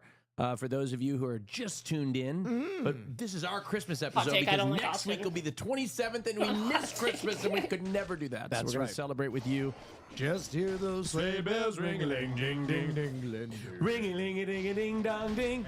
Oh, come on. It's lovely weather. Can you even dodge? Can you dodge through those even? Ring-a-ling-a-ding-a-ding-dong-ding. Up on you. Ring-a-ling-a-ling-a-ding-dong-ding. Okay. Ring-a-ling-a-ling-a-ding-dong-ding. Not helping on me. Ring-a-ling-a-ling-a-ding-dong-ding. Pretty close. It's not. You look like the uncle at Christmas who just got left by his wife. That's how I feel Uncle right now. Danny. Uncle Danny needs a lot of support right now. So, Uncle Danny's going through a lot. Oh, yes. shit. Well, Hassan is starting off the podcast. So much cheese in your beard. Hold on, Hassan. Let's get a little holiday cheer. Can't we? Can't we do it? Let's hear those sleigh bells ring. Okay. Ding, ding, ding, we can't start the podcast like this. My God, can you please? Appearance. I'm not here for that. And decided I'm going to go play Austin basketball. sings way too much for how rough This his was a big voice mistake. is. In the process of chasing someone on a fast break to try to hit him from behind like LeBron James with a block, I ended up stepping on his foot and tweaking my ankle, my left ankle, Oh, in God, the no. most severe ankle injury that I have had in my gauntlets. 34-year career. Right. My ankle swelled up to the size of a watermelon. You guys have seen the photos of it already all over the timeline, and I've sent it to you guys on updates. Unfortunately, my entire foot is blue now. Yes, amputation. No dying this time. No, luckily it wasn't a break, but it was a fracture. But it was a. Do I still have cheese on my face? No, you're good now. Yeah, you got it somewhere here. It was a. I'm just fucking. It was a fairly severe injury that is incapacitated me, rendered me useless, rendered me bedridden, in a tremendous amount of pain for like the last couple of days, and has reminded me of my age. Reminded me of my age and my mortality. Your mortality, my God, Jesus, you just fucking sprained your ankle. Anyway, my God. this is I battle wild. through injuries every day. I know, and so do I. But this one is My this one's brachii fucked me hurts. up because I can't even walk. This one's fucked me up pretty bad. Okay, look, what's going on? What can we do? Do we need some? This is the thing, though, that frustrates me because I know you're injured, but you refuse to allow the wonders of modern medicine help fix your ankle. What do you mean? You refuse to go see doctors? I did see a doctor. Okay, well, Let's get in the Holly Spirit. No, hold on. We're not done yet. How about some medication? Getting a little carried away. How about narcotics? Okay, not carried away enough. What do you mean? They invented opioids for a reason. No, the doctor told me that I need to cycle, like I have been, ibuprofen and Tylenol in 8-hour increments. Okay. So that I Jingle can- bells, jingle all the way. Yeah, I'm out of Okay, here. fine. Let's There's get to gonna the be more gifts. songs. All right. I just. All right, what do we got here? Oh my gosh. What do you think you have? Shut the fuck up. You shouldn't have. I did. No, you didn't. Vivienne Westworld. Vivienne Westwood? I did. No, you didn't. I did. No, the fuck Did he say you didn't. Westworld? Shut the fuck up. I got you. Well, you can see what No, you didn't. I did. Oh my God. Okay. Oh my God. This is gonna make. This is my favorite part of Ding. Christmas, though. Yeah. I do love Christmas. Yeah. I got Cutie and you matching ones, but she's not. Oh my God. Tragically in the ER right Oh. now. Oh. No. Yeah. No. Hey, Polo. Yeah. Oh my God. I have nothing in gold. This is so nice. I knew you'd want a little gold something. Oh my God. Wait, Oh this, my this actually God. works so perfect. Wow. Oh, I know. Will. Okay, you not having Cutie outdone here kind of ruins it. yourself. I'll be real. My God. Oh my God, this is incredible. Okay, that's awesome. Yeah. No, this is Oh my fire. God, hold on, let me. And you and Cutie have matching ones. Hers is silver. Oh. Hold on. Did he forget how to put a necklace It's on? it's Hold on. okay. It's okay. Typically somebody does it for me. Yeah, it's true. Old. Let's see here. Vision. Let me put it on. Wow, You are a lovely. bougie bitch, This brother. is. That goes crazy on you. Oh my God. That goes Oh crazy my on you. God, I have. Merry Christmas. Jesus Christ. And you know why I did it? Why? Because you're worth it. Oh my God, And I'm so thankful for such you. a good gift. I agree. You're just the fucking best. I mean, that's not positive. I got you some gift. I got a gift for you. Oh, I did get a gift for you. I'm debating. I did not know Mauricio was not going to be here. Should we give Gabe Mauricio's gift? I got Gabe a gift. I like that. I think we should give. You know what, Gabe? Gabe. Mark Vic, Westwood. come on over. Get yourself Okay, I'm gonna heal this time. here. There you go. I'm not making that mistake again. Oh, is this mine? This is yours, Will. That's your gift. And then How you wrapped in everything. I get too caught in the mentality of playing as if I'm on like a higher boss level. I decided, you know what? Even though I'm, you know, like for no let reason. them wrap the gift for me. Can I pop mine open? You can, absolutely. Just hear The those sleigh bells ringling, ding, ding, dingling, choo, ding, ding, ding, ding. Oh, we're doing it one at a time. He's not even. Oh yes, it's. This is Christmas. This is Christmas. This is What Christmas. Look what I got you. Oh my goodness! What is this? A full sweatsuit? Yes,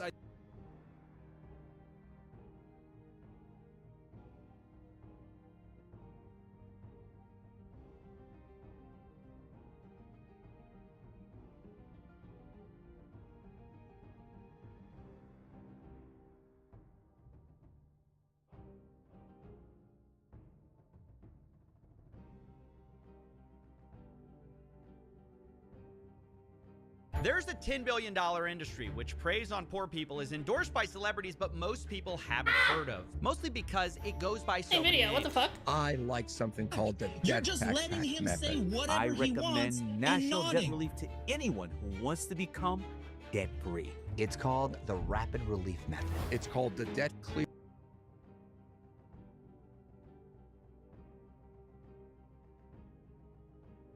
You're not pushing back. You're just letting him say whatever he wants and nodding. That's not a debate. So what do you want him to do, Jordan? You want him to just do the show you want and not the show he wants? That is how you conduct an interview. You don't just Yeah, it's true. It is your show. It's supposed to be the interview you want. Democrats go on air, say absolute BS about healthcare, never push back, but suddenly Tucker is, what is he supposed to do? Ask questions. Yeah. A universal standard. Yeah, this does get really freaking feisty. They're kind of talking about Tucker Carlson. I don't know if you paid attention to this, Zach, but there was recently like a TPUSA. I feel kind of event bad for where Jordan Ben that he's Shapiro like, came I out guess both like and John spoke. too, that He they're went still crazy, sticking bro. around. He They was clearly have a dissing lot of issues. Nick Fuentes, Candace Thanks, Owens, Conduct. Tucker Carlson. He was savaging them, calling them Nazis, saying it was despicable what they've been up to in the wake of Charlie Kirk's death. And then Tucker Carlson comes out and kind of responds. He accuses of Ben Shapiro of bringing back cancel culture and sounding like a woke liberal, talking about platforming people he doesn't like, such as Nick Fuentes and Daryl Cooper. So Jake and Jordan are kind of debating that. Who cares if he talks to Fuentes? Like, I'm not going to ban that. That's insane, right? And then, okay, so Tucker talks to some World War II expert that I don't agree with at all. I took a class on international war crimes back when I was going to law school, and I was so lucky. I had one of the Nuremberg prosecutors as my professor. He was in his 90s, okay? So I got to see some of the evidence about the war crimes in World War II and the Holocaust myself. And so I don't agree with those historians. I don't agree with those historians. You mean the liars? Oh my God, what am I Holocaust doing? Deniers? That is just fabrication. People who are out here spouting untruth, fiction. Oh shit, he right? fired that so Harmful fast. fucking lies. Oh, I disagree with those people. No, you don't disagree with those people. You debunk those people, Jake. And you talk about how they're liars and how they're politically motivated and how it's completely unsubstantiated and that you know that because you went to law school. And there might be people on the internet who weren't as fortunate as me, who didn't get to have a Nuremberg professor, but I can tell you that that's fucking horseshit, that none of that is true, and that what they're trying to do is exploit these things that they don't understand, that they've read somewhere, to blow it up out of proportion, to make it seem like everything was a charade. But what we have is evidence for mass slaughter, mass industrial killing that we had never seen before until the rise of Nazi Germany. Okay, that is undeniable fact. But it's so weird for him to come out and be like, obviously it's all fake, but that's just their opinion, man. It's like, no, it's not their fucking opinion, man. That's a lie. Yeah, and when he was talking about this, he called him an expert. He called him an expert who he happens to disagree with on everything. It's like, what is it? It's a matter of fact and fiction. You can't just have, oh, I have a different interpretation of the Nazis. I think they were the good guys in World War II. You think they were the bad guys. Let's debate. Like, what the fuck is this, bro? That's not how this works. That's not how history works. That's not how science works. It is. That's not how, I'm not going to be weird about it, but... and yeah, this is something that's been settled. This isn't like some recent theory that, scientists are arguing over. We're talking about history from damn near 100 years ago. Am I going to denounce Tucker for talking to them? No, I'm not going to. And so... Haven't you ever heard history is written by the victors? Can I just hear what he was saying? This whole idea of shutting down speech is abhorrent to me, to Americans. It is the exact opposite of who we are. And sorry to cut in again because it's not even really gotten spicy yet, but that's just such a straw man. No one's talking about like banning these people or jailing them. Like, obviously I don't support Tucker Carlson or Nick Fuentes or Daryl Cooper getting literally jailed. I don't even support their accounts getting banned, but that doesn't mean you have to do softball interviews with them, bro. I think you fucking know that. I think you fucking get that. And just because someone is criticizing Tucker Carlson for literally fraternizing Nazis does not mean anyone is calling for censorship or for some authoritarian crackdown on free speech. So, hell no is my answer. I don't. Let's go. There's two things here. So let's start with the historian. It's not that he just talked to him. He agreed with him and called him honest. I don't think you would agree that someone saying that Winston Churchill was the chief villain of World War II is being honest. I mean, you just talked about your own educational experience, and I think we can all recognize that what happened. What's that? I don't agree, Jordan. What? So I don't agree with it. Jordan is saving his ass here, giving him the most charitable reinterpretation of what he just said and being like, hey, man, why don't you just affirm what everybody is like hoping that your opinion is, and that you were just kind of like, you misspoke a little bit. And he's like, no, dude, I didn't misspeak. Like every worst, kind of interpretation of what I just said is the reality. And that was intentional. Yeah, he literally just said, I won't denounce a Nazi. Like, no, that's un-American to denounce Nazism and people that downplay the horrors of, the Nazi regime in World War II. Like, what the fuck? How is denouncing that against free speech? You know what the Nazis stood for? They stood for an authoritarian crackdown on free speech. So yeah, I think anyone apologizing for that, therefore, should be, looked at questionably as a problematic figure when it comes to free speech, let alone freedom in general. Cenk's always been a young Turk though, and maybe that's where they had a little bit of a crossover. Right. Yeah, I also just can't imagine as someone that's who's what I was doing. I was like, I'm playing Dead Cells. They clearly had no fucking clue what that even means. In any way, wanting to put this out there that maybe you have sympathies with neo-Nazis, because yeah, people are going to use that to discredit your valid and again very vocal message when it comes to Israel. I would not want any clips of me out there downplaying or minimizing the effect of the rhetoric from modern day neo-Nazis. If I was a vocal and viral critic of Israel, because again, you don't want people having the ability to question your intentions when it comes to that stuff. It really can ruin your credibility. 100%. And Jordan's face says it all right here. Just look at this, everybody. Yeah. This facial expression, cool. So revealing. I'm on your side on the content. Does it work like a? Doesn't mean he's not honest. Maybe he does honestly think that Churchill was a part of it. I think that's wild. I don't think that's true at all. There's another side to that. So what if he thinks that? Downplaying the actions of the Nazis? That's a now big... you're saying that that's downplaying the actions of the Nazis, and maybe it is. And maybe it is. And, saying that Winston Churchill was the chief villain of World War II, I think it's pretty obvious how that downplays and minimizes the actions of the Nazis. Do I even need to explain it? How that downplays I didn't mean that was a rhetorical question. Don't actually tell me. Jesus Christ, bro. This is like this is almost worse than Jimmy Dore. I honestly don't even know if Jimmy Dore would go this far. I wouldn't put it past him, but yeah, it's a race to the bottom. It's a race to the bottom, and we've been documenting this from Cenk for about a year now, Gavin. This willingness to cuddle up to not just the right wing, the far right wing. In addition to that, I don't have the exact examples. This is an hour-long conversation. This was a widely criticized interview. So what do you want to do? Do you want to ban him?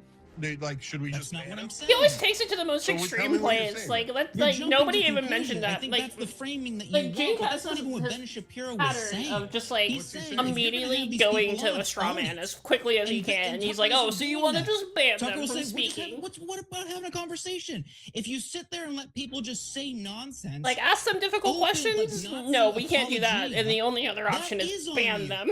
You're not just having a conversation. You're letting them. Oh, yeah, I got the You're sickles. letting them spread hate. I love the sickles. To who? You were right, whatever they your are very good. audience size is, and I think for Tucker, he wants to share an audience with people like Fuentes. That's his goal. That's why he didn't push back, and Pierce Morgan did. Pierce Morgan. Apparently, Jank is also in that category of people that want to share the audience with the likes of Tucker and Nick Fuentes, which he's revealing through this commentary. It's genuinely some of the craziest shit I've seen from Jank, and it's only going to get worse.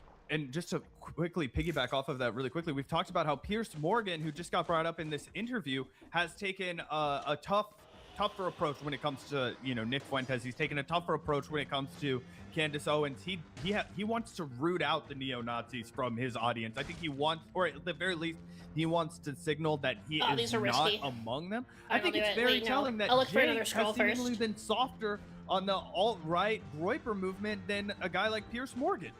You're 100% right about that. And by the way, all of this downplaying of Tucker Carlson you're going to hear, Jake knows that Tucker Carlson is a Nazi. Tucker Carlson has not hid his Nazi sympathies at all in recent years and recent months specifically. If you guys watch the full Piers Morgan Tucker Carlson interview, I think your jaw will hit the floor if you haven't truly been paying attention to the rhetoric coming out of his mouth lately. But it's not even dog whistles anymore. He's straight up telling Piers Morgan that it was a mistake for the UK to join in the fight against the Nazis, saying that if the UK had not fought a battle that wasn't theirs to fight, aka World War II, that somehow the UK would be better off right now and that they'd have less filth and migrants in their streets and stuff like that. Jake knows that. Jake is not stupid. I'm gonna die. Jake is not ignorant. He is completely aware of that conversation and the many others in which Tucker Carlson has straight up voiced his Nazi sympathies and spread that disgusting bigotry and revisionist history, and that does just make this all the crazier, right? Because I'm a free speech absolutist myself, borderline free speech absolutist. You know, I don't think deplatforming is a good idea. I don't think that criminalizing people for speech is a good idea. But that doesn't mean you have to fucking give credit to Tucker Carlson. That doesn't mean you have to act like just because someone is on the receiving end of Ben Shapiro's ire, do you have to defend them? It's totally warped. Yep. Doesn't They moved care to a different one. if Nick Fuentes' fans watch his show. That's why he was willing to play back clips of Nick Fuentes saying openly anti-Semitic, openly racist, openly sexist stuff. He didn't care. What does that do? Tucker does, because he wants part of that audience. For him, it's about views, clicks, and profit. So for him to throw his hands up, just a debate. Where's the debate, brother? You're not pushing back. You're just letting him say whatever he wants and nodding. That's not a debate. So what do you want him to do, Jordan? You want him to just do the show you want and not the show he wants? That is how you conduct an interview. You don't just so you don't like you criticize mainstream media constantly for letting establishment Democrats go on air, say absolute BS about healthcare, never push back, but suddenly Tucker is shit. Ask questions. Yeah. A universal standard. Oh, he threw an F-bomb in there. So They you edited didn't it. like the way he Can you conducted pause the that really interview? quick? Oh wait, where was that? I'm pretty sure if we go back, like, right at the end, I think he throws in a fucking in there, and they edit it out of the. I think it's Honestly, I that's why know it's I'm getting delayed a walloped little bit. overall. You can hear it. Like Maybe that's not true, but had to everybody restart a couple listened times, for that. but like it does feel kind of nice. Really appreciate Jordan's. Especially playing normal for a bit, like just like every boss was like nothing. I was like, oh, I actually have made some okay progress in this game. Used to give to people a decade ago, 5 years full ago. jank on jank. He's doing jank on jank right here, and everybody needs to pay close attention to how jank just completely recoils. And he has no energy for the smoke. He wants to play the victim now. Jank has done this to people countless times. He's reaping what he sowed. He's getting a taste of his own medicine. And shout out to Jordan. I know it's hard to do when Jank is your fucking boss. Yeah. Usually Jordan is able to keep his cool and just be way chiller than I would ever be able to be against Jank. But yeah, I really appreciate it. He's at the end of his rope. He's like, I'm not gonna fucking sit here while you you know, whitewash what Tucker Carlson does at this point, which is straight up spread Nazi rhetoric. Not just at this point, he's been doing it ever since he held that Fox News show where he popularized the great replacement talking points, you know? But yeah, let's see. These are supposed to be good, but I don't think they're better than what is he supposed to do? Ask questions! I'm cool with the hype. Yeah. A universal standard! Jordan, so you didn't like the way he conducted the interview. So it wasn't what? an interview. He just nodded and That's like the main criticism that you would give to like an interviewer is not conducting the interview well. Like that's like it's so weird to be dismissive of that. So what? So what are they supposed to do, Jank? You don't like the way they're conducting the interview. No. When the New York Times writes a good investigative story, which happens very rarely, but we cover it and we give them credit where credit is due. And then when they cover stories, they cover up for Epstein as they just did. They cover up for Israel as they do almost every time. Then we lambast them and we criticize them over. Okay, so on Tucker, I don't agree with him. I'm sorry, one more time. I just have to say, I do appreciate the fact that Jank actually, he just totally took that. He didn't get pissed off. I was expecting a little bit of like a pearl clutching from Jank, but to his credit, I'll be fair, you know, calling balls and strikes. At least he just took that and he was like, all right, Jordan, you're passionate. Like, I'll fucking ride with the punches. I'm going to continue to make my case for why, you know, Nazi apology is actually good and based, and I'm not going to get my temperature elevated. On this World War II nonsense, okay? And I don't agree with him on a number of things, including what he said about Somali immigrants recently. And I agree with what he's saying about free speech in Israel.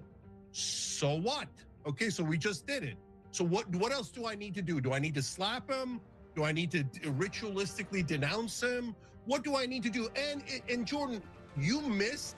He's gaslighting the fuck out of Jordan here, because all Jordan is asking people like Tucker to do is to treat fucking Nazis the same way Jane treats Zionists, defenders of the Palestinian genocide on a show like Piers Morgan. You see how Jane treats those people. He screams at them, a guy like Randy Fine or whatever. Like Jane goes absolutely ballistic when he's talking to a Zionist or someone defending the Israeli government. How is it that much different to say you should exert that energy also when you're talking to a Nazi of a different kind? You know, an old school Nazi versus a new school Nazi, right? That every single one of these targets are people who criticized Israel, and we're all supposed to reach. Oh, you can kind of see them. I didn't notice them before. I saw them right there. Hold on. Wait. Are we all supposed to ritualistically target and destroy all opponents of Israel because we found something else they said that was wrong? Okay, perfect opportunity. Let's go destroy everyone who doesn't agree with Israel. My answer is hell no, F no, no way. And it's not a coincidence, and it doesn't have to do with anti-Semitism. It has to do with destroying the opponents of Israel, and you're being super dense if you don't see that. Fuck you, Jank. You're being dense. Do you not understand that the people are using the actual legitimate plight of the people of Palestine to advance their anti-Semitic rhetoric? Mimics got added with an update or something, because I had no idea what you were talking about, and then I finally encountered one, and I was like, and I documented it on our fucking show. Mimics now. Unless they existed for a while, I just never encountered one. But we documented it on our show. Kanye West was an anti-Semite. Yeah. Before October 7th, we documented it on our show. I never had that happen before. I haven't appropriating this legitimate fucking plight, this unreal, inconceivable struggle of the Palestinian people, and they're using it for their own perverse self-profiteering. It's a grift. It's a racket, and that's what they're doing, and you're the one that's falling for it, Jake. You are the one that is actually doing their work for them. You're saying, oh, here's some heavy lifting, and then I saw that there's like the little guys that appear on the map because what they're trying you can find that like tell you that there's like bags or justly sees with their own eyes crimes against humanity happening to innocent people. Or you're not a bag or something. Like it's the Jews that did it, and the Jews also did slavery, but they're not marked in the same way. Candace Owens has been saying over and over again, and the Jews did all of this other stuff, and they control the media. Like and don't you hate this in your life? It's because of the Jews. The days. They also killed Charlie Kirk. Okay, you are falling for their bullshit hook, line, and sinker, and Jordan is exposing you. Tell me you don't see that. Tell me that that's not the connective tissue. There are plenty of people on the left who also criticize them for the same things. Are they also doing it at the behest of Israel? Criticizing Tucker Carlson, etc. No, yes. they're playing into it like suckers. Like, yeah, Jewish lefties, if not now, people like that Those are the people who are criticizing. They're suckers for criticizing Tucker for having no, not for criticizing him. I just criticized them. No, I just criticized them. You could criticize any particular issue, any disagreement you have. That's called freedom, no problem. But this whole ritualistic denouncement, and no one should go on their shows, no one should ever talk to them, and don't tell me that's not what Ben Shapiro's asking for. He's definitively asking for that, and he's oh really? So there's like they have like a Kelly, you're gonna get canceled if you better never talk to Candace. You better never talk to Tucker Carlson. Well, I'm not gonna respond I'm not gonna give in to those thugs. Then I'm not gonna let him cancel everyone who criticizes Israel. And if you're helping them do that. By the way, this doesn't just have to do with Israel. Like if someone sat down with Ben Shapiro and gave Ben Shapiro a softball interview, we'd criticize them too. You know how I know that? Because we have done that. When your fucking co-host Anna Kasparian did exactly that, you piece of shit. When Anna Kasparian did a softball debate with Ben Shapiro where she agreed with him half the time and talked about how radical the far left is, we roasted the fuck out of her. Regardless of Shapiro's position on Israel, not everything is about fucking Israel. I don't know why he's making this whole conversation about Israel and talking about because Israel like their critics in Palestine is one of the only positions that Cenk is still openly like aligned with the left on. The anti-Israel cause. If you watch Thanksgiving with Hassan, like on almost every other issue, he's like, no, I believe in privatization. You're spreading lies about the free market capitalism. Jews invented slavery, just like kind of explicitly they hate black people and all right, this right crazy aligned stuff. on everything. I literally tried to. And then even on social issues, he's like, we need. He's like doing the Ezra Klein route. As an idiot lying sack of shit by Piers Morgan, and that's who Cenk is running cover for no fucking reason. Completely agree, and you made a really. Right, it's like maybe we need to run some pro-life Democrats. Fucking Israel, because that's the only way that Cenk can unify his position with all of these neo-Nazis that he's decided to get into bed with. He can't actually justify anything else that comes out of their mouth, so he just moves the goalposts back to, wow, why are you attacking somebody who's another soldier in the crusade against Israel?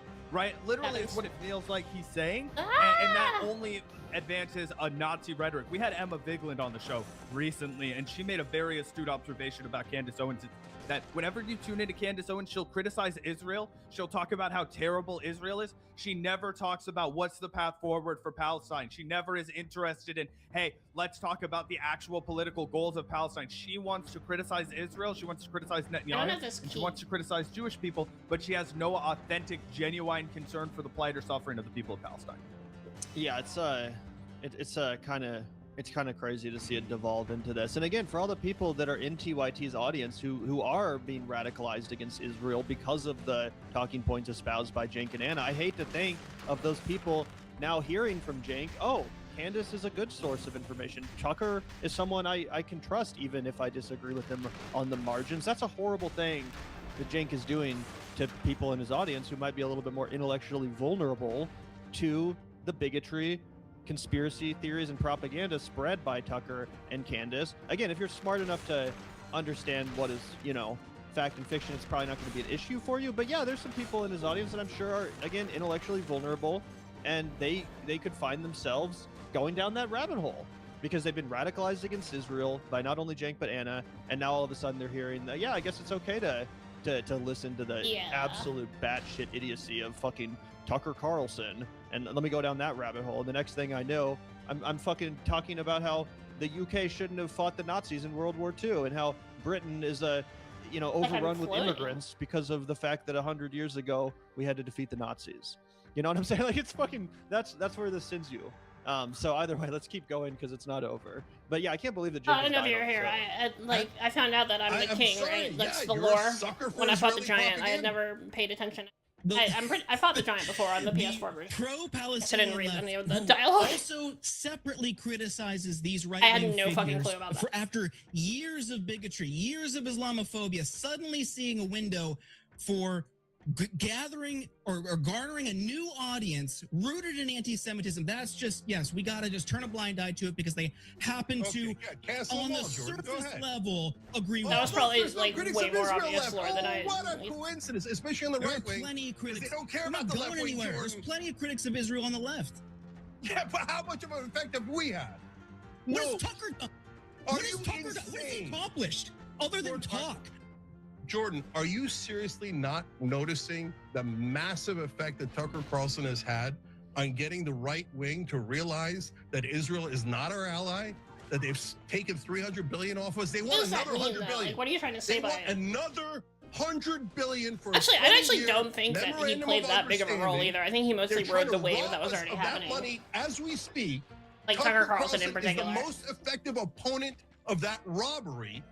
I will under no circumstances cancel that brother who is doing amazing that was really close. Issue, and then I will have no compunctions about criticism. For one, Tucker Carlson is not a politician. He's a King outfit? Oh, is that like it's like a on secret? The internet who got fucking fired from Fox like dialogue. News He says something to you. That's cool. Okay, I'll try that. Like, this isn't a politician. What's He's just a fucking idiot. Do you have to on get the the King internet out of it? Some who's like spreading anything and everything he can in order to enrich himself, including that Obama had a gay lover. I just haven't noticed it. The food and the grocery stores in Moscow are perfect. He'll do propaganda for anyone and anyone that fucking I didn't asks really him know to. what I was trying to say. Now he just happens to agree with you on this one issue, and you're gonna act like he's a revolutionary truth teller, a brother. Like, what the fuck is going on here? And not only that, Cenk went around and was like, I'm running for president because I'm the only one that's taking the threat to democracy seriously. Gavin, did I hallucinate that, or did that happen? Did Cenk constantly go around saying, I am the only one who really understands the threat of Donald Trump? People aren't taking it seriously enough. This is a massive threat to democracy. That was his shtick before he was like, I never called Donald Trump a Nazi. He was going on Crystal Kyle and Friends and being like, he's a Nazi. And people like Tucker Carlson are Nazis. And not only that, they lied about the results of the election to their vulnerable audience. One of the other things that led to Tucker Carlson being fired was the Dominion lawsuit, which cost Fox News and the Murdochs hundreds of millions. Yeah, I'm assuming that's what you're saying, right? Like when you show up in the outfit, he like has a special dialogue for you. And you said that was a threat to our democracy. I mean, well, whatever, don't tell me, actually. Because it was. And then here you are right around now, you're like, why would I ever criticize this man? He's a brother. Or you have to feed him first. Because now it's posh to be an anti-Semite and he wants to ride that wave? Are you kidding me, bro? Yeah, I feel bad for poor Jordan. He really does realize what he's up against here. And the path that Cenk has chosen.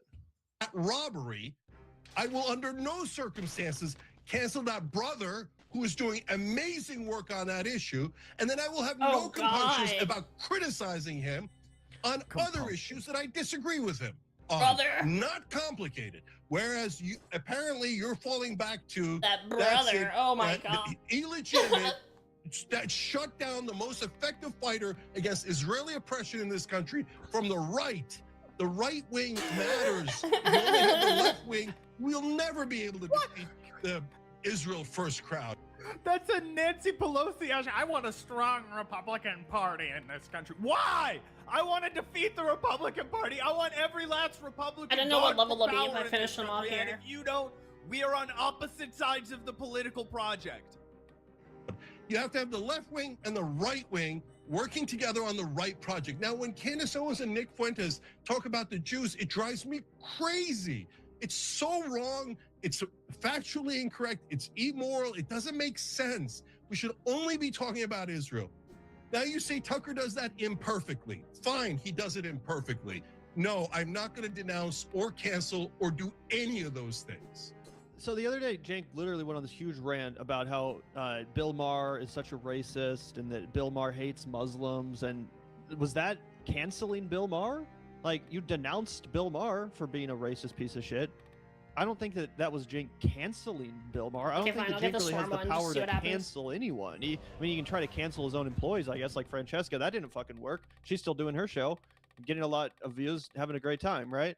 So, Cenk, you don't have the power to cancel anyone. Neither does Jordan Ewell. Jordan Ewell's not saying, like, kind of seems Tucker useless. Is canceled. Like, it's like misleading. Like, canceled. He no longer has a career. Like, that's misleadingly not attractive. Anything that any it's of not us even. commentators It's have not the even ability attractive to to me. What we do have the power to do is, condemn in a full-throated way racists and Nazis. Something that Cenk did in very articulate fashion the other day when it came to Bill Maher. I totally agreed with his takedown of Bill Maher. It was very well articulated. But again, it's like, is that just because he was going after Muslims, a community that you're from?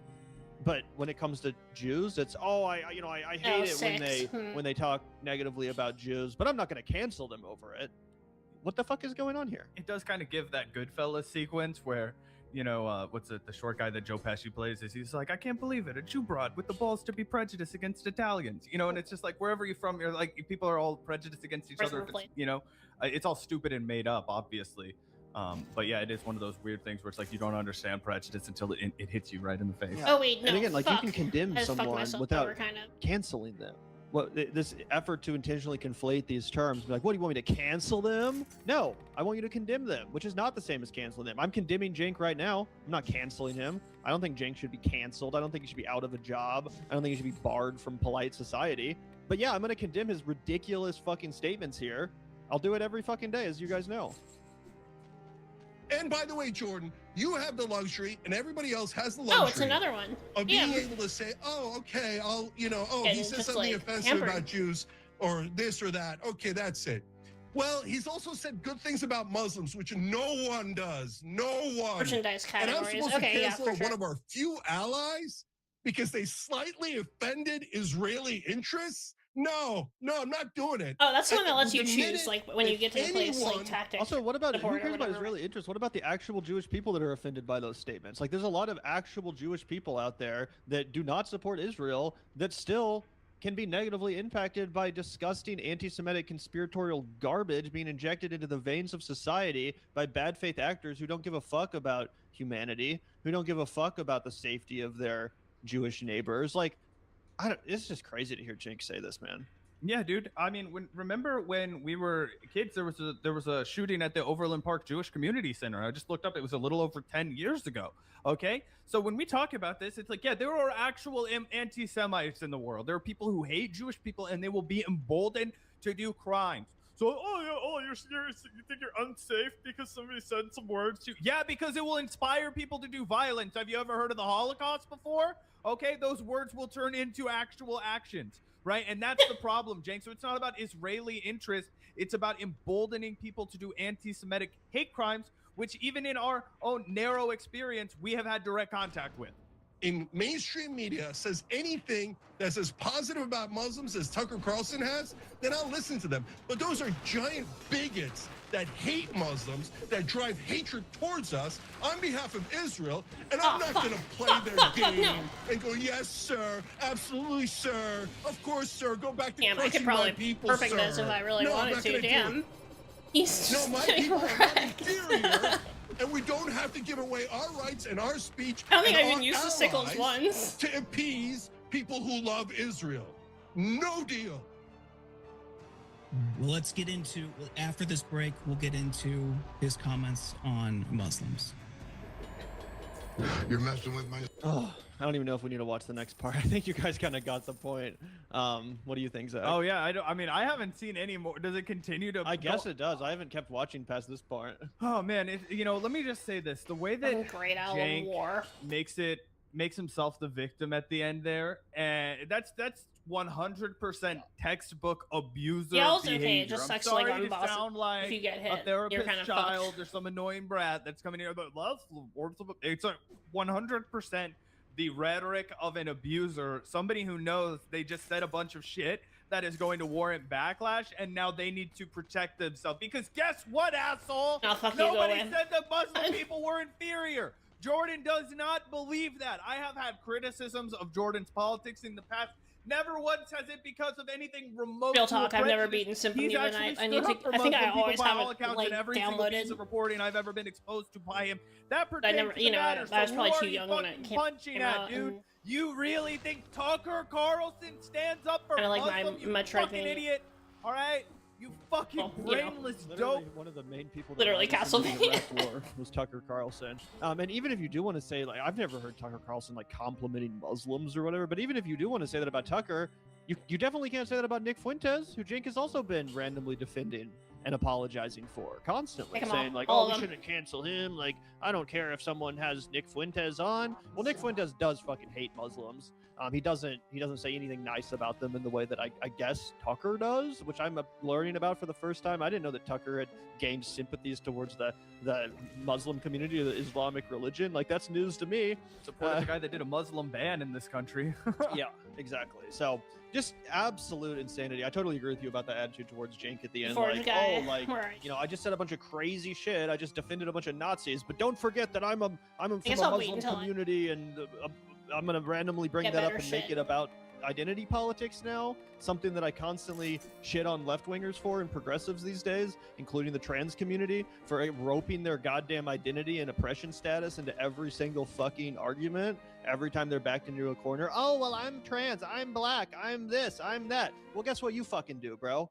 You're no different. You're no fucking different. You know you just got absolutely defenestrated by Jordan Ewell here. Shout out to Jordan for actually bringing the fucking fire and giving Jank a taste of his own medicine. Completely agree. Round of applause for Jordan.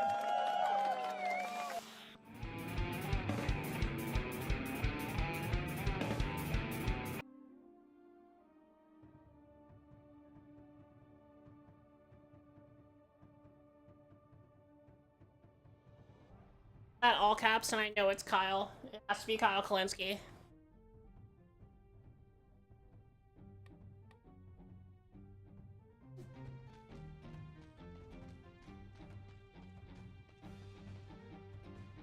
No, it's not. Damn. Oh, I'm wrong. He was a human being. That's the best way I could describe him. He's a human being. I'm very close with God. I pray that God saves you. Just finished watching the Diddy documentary and realized I'm not that bad of a person. Man, woo, you want to feel good about yourself? Watch that Diddy documentary. Fuck, what the You'll hell? be like, I'm actually really good in relationships. It's okay, we're good. I think my exes owe me an apology, to be honest. I'm a great guy.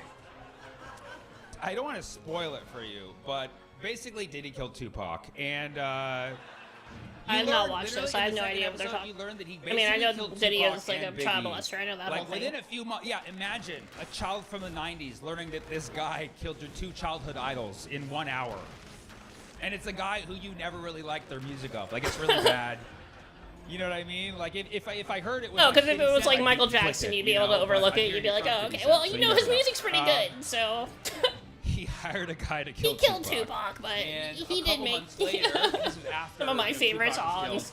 Oh shit, what the fuck is happening? Because he knew it was dangerous. This was considered enemy territory. All this East Coast, West Coast war was already happening. And so he's like, I don't want to go to LA. And, you know, Diddy's like, come on, you're coming with me. And Biggie was like, can you imagine the Notorious B.I.G. being like, I'm not comfortable with this. So he did not want to go. He did not want to go to LA, but Diddy dragged him to LA. Biggie was supposed to leave early. He was supposed to do press in the UK. It was like a big deal for him. And then Diddy was like, he's not going, cancel his flight. And he kept Biggie there against his will. He said, we're going to have a party tonight. Diddy wanted to throw a party in Los Angeles, and he made Biggie stay for it. And at the end of the party, he said, all right, Biggie, it's time to go. Get in this car at this exact time. Started to drive off, and that's when Biggie was gunned down. So I don't know. You connect the dots. Okay, because both of the shootings were done in the exact same manner. Like, somebody shot at them a bunch of times, which implies they wanted to make sure it happened to get their money. You then watch how Diddy acts after that, and it's just so sinister, because right after that, he launches his own album, and suddenly he's mega famous. Okay, this is dancing at the MTV Awards. Serious. Like, you know, you've seen those videos, right? Oh my god! Can you even fathom, like, losing the person most important to you in your life, and then within weeks, you're already in the spotlight, launching your solo career, you're back in the studio, building off of the glamour that the person with you attracted this whole time. You're even meeting the president. Can you imagine anyone doing anything like that in September of 2025? Can you imagine? I'm just talking about P. Diddy. I'm not talking about E. Kirky.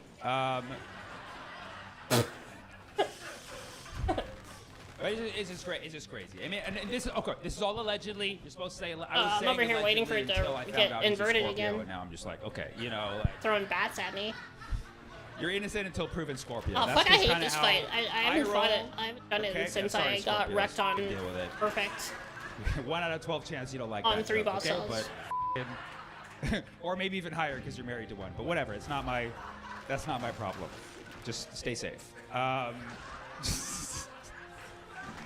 No, there's a lot. There's a plenty of good Scorpios out there. Oh, ow! God damn it!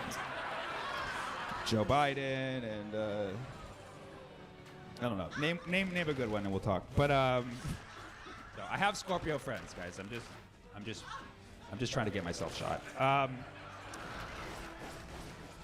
Anyways, the Diddy documentary. The Okay, crazy I thing think about it's the Diddy dead. documentary is it opens with footage of Diddy in his hotel room a few I hate weeks the fucking before he was werewolf arrested, guys. And you're like, how is this being filmed? This is produced by 50 Cent. Yeah, you Did he let guys. 50 into the He hotel suck. room? Like, why is the camera on, you know? And then it's revealed that Diddy Ah! hired the videographer to film his own documentary. He thought it was going to make him look good. You can manage them if you just dodge through them, And then but I a always few forget weeks to, later, and I Diddy run had away, to and go that's to like the worst jail. thing to do. So then the videographer just had the footage, and he's like, what am I going to do with it? I might as well just I give didn't it see to what he his worst said. enemy, 50 Cent. That's what he did.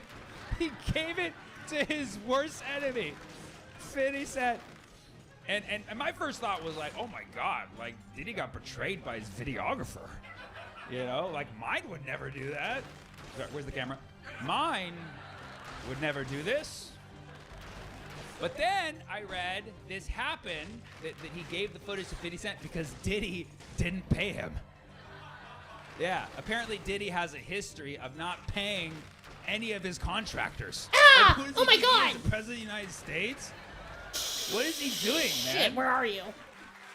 Keep following me? You're gonna hire somebody to get very vulnerable shots of you in your hotel room, and then Some of the not elites pay don't follow them? you. Like, I learned what that. are you doing, man? So let this be a Depending lesson. on, like, If you do their- not pay your videographer, your I thought they all private did. footage is getting released. And so say what you will about Oh, that. is he making bats? paid his. I'm kidding. I'm kidding. It was all self-installed cameras. Sometimes you got to DIY, guys. Sometimes you got to DIY. But yeah, it's wild that, you know, because I remember, you know, growing up watching him as Puff Daddy. He seemed so innocent, you know, when he was Puff Daddy. Then he changed to Diddy, and he just did not seem the same, you know. And it was crazy because they said he didn't used to do drugs at all. They said he no drugs, no alcohol, Definitely nothing. took a hit to And my then health there. he went straight to pills. They said like the first drug that he really liked to do was ecstasy. Isn't that great? Isn't that crazy? He became Diddy when he did eat. Oh God! Oh fuck! But I of hate course, it. The strangest thing That was about terrible. the whole Diddy thing is they found 1,000 bottles of Johnson & Johnson baby oil on Diddy's property. 1,000. That's like metric tons of baby oil, and it had to be Johnson & Johnson, like brand loyalty, like Johnson & Johnson lost their main client out of all this. That's really what happened. Like Diddy was big for them. Like Diddy single-handedly funded the J&J vaccine. Which is ironic because it was only one shot, and that's not how he typically. Oh God! R.I.P. Biggie and Pac. Come R.I.P. on! It had to be Johnson & Johnson, and so his lawyer decided to make a comment after Diddy was locked up and they found it. He's like, so what's the big deal? So what? Diddy just likes to buy in bulk like any American. Where are you getting 1,000 bottles of Johnson & Johnson? Not Costco. I looked it up. Costco doesn't sell Johnson & Johnson baby oil. Yeah. If it was from Costco, it would be Kirkland & Kirkland baby oil. Oh but my it's not. God. It's J&J, which you can't get from Costco. You have to buy directly from the J&J warehouse. That's weird, dude. So Diddy had these freak-offs where they were just doing a lot of sexual things, and he insisted that everybody be fully lubricated with the baby oil, which is first of all creepy. It's like, why we gotta smell like babies, you f***ing weirdo? And it was said that like sometimes people would put it on and he'd be like, not enough. They said people had to be glistening. That's what he said. Yeah, this is a But big it was map. kind of typical Diddy in the studio. Like, I just want to see you shine, you know? Let me kill again. And just people just rubbing up against each other, all lubricated. And the lawyer was like, so what? Adults like to have consensual sex with baby oil. Like I'm not an expert, okay? But, like, consensual sex doesn't require that much lubrication, okay? Clearly you needed Okay, an come here, extra man. lube for whatever reason. And it was a lot of things were going on. It was, you know, men and women, men and men. I mean, you know, respectfully, Johnson & Johnson's probably the gayest oil that you can use. It's made for two men. It's two fully naked men, Johnson & Johnson. What? You'll never look at Johnson & Johnson baby oil the same. Buy alternative, guys. Buy alternative. Use organic almond oil, okay? Just, it's time to move away from J&J, okay? Did you know Diddy has to pay Sting $2,000 a day? Yeah, yes, yeah, because he sampled Sting's song without his permission Her name, when he made Chris- his tribute for Biggie after killing No, him. I'm totally It was very, It was like, could you be any? The name of like, the he kills Dracula's Biggie, has Biggie wife that pay gets for the killed. funeral, and then makes a song for him stealing somebody else's beat. And now, so now, literally $2,000 a day. Sting confirmed this. $2,000. Like Sting could just quit everything he's doing, and just get like a surgeon's salary off of Diddy every year. $2,000 a day. So you know Sting's liking seeing Diddy in prison. He just watches like every breath And on its you own, take. I have to do it. Every bond you break, every move you make, you'll be paying me. I always like to have a portion of my show where I ask the crowd, is there anything that I have not talked about tonight that you'd like for me to talk about? Thank you. You said, what's wrong with Scorpio? Oh, I totally waged a war. No, there's nothing wrong with Scorpios. It was lit. No shit. No shit. I fucking have a metaphorical gun to my head right now. And you're expecting me to be like, are you a Pisces? Oh because my God. why would you be so angry? What's wrong with Scorpios? Did you know I'm one? Clearly not. Probably would have avoided that joke altogether if I knew you were that close. If I knew I was fucking surrounded. There's nothing wrong with Scorpios, okay? They're an easy target, okay? Because Scorpio, you know, not everybody knows about Zodiac, but you know enough to know that the Scorpio is the Scorpion, and we know the Scorpion as being like a, you know, a creature that can stab you know? And so it's just very easy to say Scorpios be crazy, you know? And then you look at the data points and you're like, well, yeah. What? You're not crazy. Of course. Ow. Ow. Of course. Oh my God. Nobody's Leave me saying you alone. are. She's like, the voices in my head say that I'm amazing.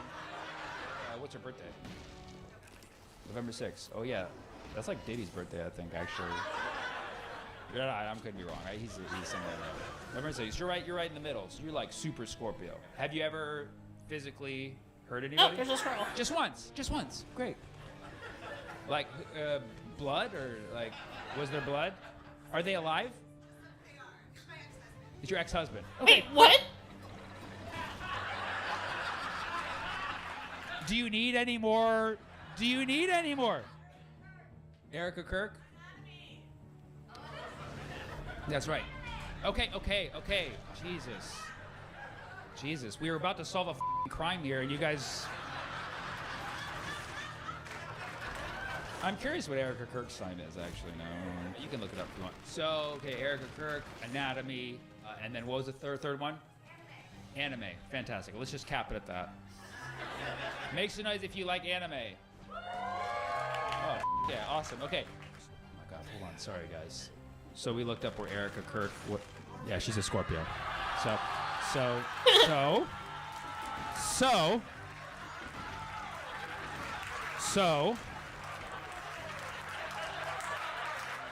And it's like a picture of a scorpion too. It's Erica Kirk is a straight up Scorpio. So how bad did you hurt your ex-husband?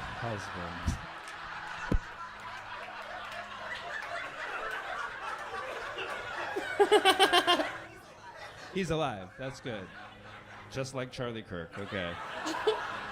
He might be. We might learn more later. Okay, so yeah, Erica Kirk's a Scorpio. I mean, say less, you know? There's a war going on in this world. It's good Scorpios versus bad Scorpios. Okay, and you guys are obviously the good ones. Okay, but we have to stop the bad ones. That's actually awesome, because now I can add that to my bit. You know what I mean? Like, that shouldn't have been the first thing I did. I should have just been like, that's how you end the joke. With your E. Kirky. And guess what? She's also a Scorpio!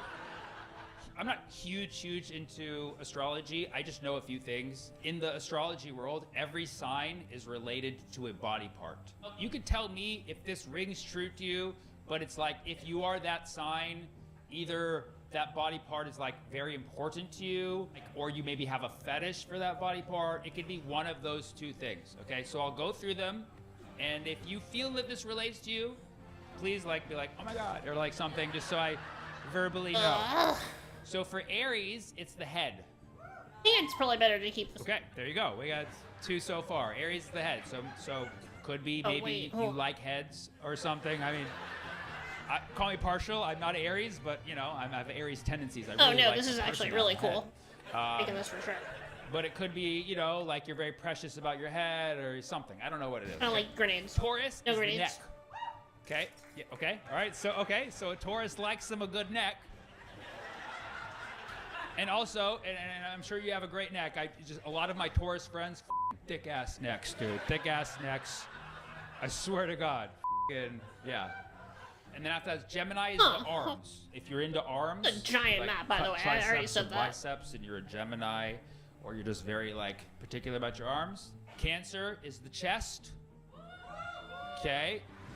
Yep. So if you like a good chest, Okay, I don't care about horoscopes. What's happening here? or if you have a good chest, you might be a Cancer. Okay. A Leo is the back, right? So if you're into a nice back and you're a Leo, that's why. Virgo is the stomach. So if you like abs, or if you got a nice tight core and you're a Virgo, that explains it.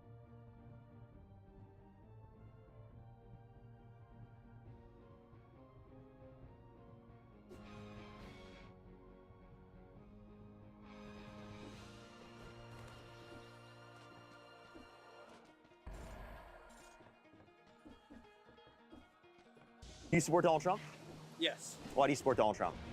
Because I think that he enacts good policies Aw, that damn. support Americans. Which policies do you like of his? I like that he's anti-trans. I don't agree Oh, with the trans fuck. agenda or the trans movement. I also like his economic policies, broadly speaking, tax cutting, all the general Republican policies. Okay, for sure. So do you agree with increasing taxes by imposing tariffs? That one I couldn't tell you, honestly. I'm not versed well enough on that, but yeah, I think the idea there is that these countries I don't really have been watch doing it Parker to very us much. so I'm not really much into that the now debate we're guy. doing it to them. Dang. Well, that would make sense if we were placing it on countries that have placed these level of tariffs on us, but we're placing tariffs on them that they haven't placed on us. And Donald Even Trump has said, China? well, even in the context of China, they haven't placed anywhere near the level of tariffs that we placed on them in a lot of these circumstances until Donald Trump caused a trade war with them. Now, the tariffs being in place, that Okay. harms their country because their consumers are going to be paying that. So Wait, if they want to place wait, a tariff does on this it, let me bypass, they like, can, a whole section or and we can something? try to negotiate. I actually don't have an issue What's over with here? imposing it to try I go to through there, bring what them down in happens? terms of the tariff. But the issue is Donald Trump has done that. Like, for example, with the USMCA, and then he imposed greater tariffs on I go Canada through and there. Mexico I go check it in out this first. situation, which again would violate the conditions of the USMCA and not extend them any further. So are you saying they harm the USA or they harm the countries we're tariffing? Both. Both. Oh. Because it's paid by the American consumer in this country. Because the American importer pays it and then passes Yeah. it down to the consumer. It's not paid by the foreign country. It's not paid. Okay. Sorry, could you say that one more time? Yeah, tariffs aren't paid by the foreign country. They're paid by the American consumers and importers in this country, mostly paid by the consumers. So you're saying, why is that? Because in my mind, tariffs are a tax on foreign goods coming into this country. Yeah, So it's how almost is it like they going to be then placed just on the raise the American price. consumer? Because the American business importing the product, it's not a tax on their profits they take out of their company. It's a tax on the cost of production and distribution. So it's mostly placed onto the consumer. Over 50% of the tariff is placed onto the consumer.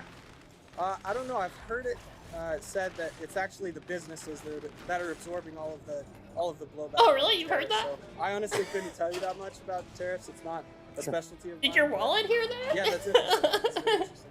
Sure. So I guess I'll ask you about something that you did bring up. Why would you consider yourself anti-trans? I don't agree with the ideology. I think there are two sexes. I think that there's a male sex and a woman sex. I don't think there's any evidence to the contrary.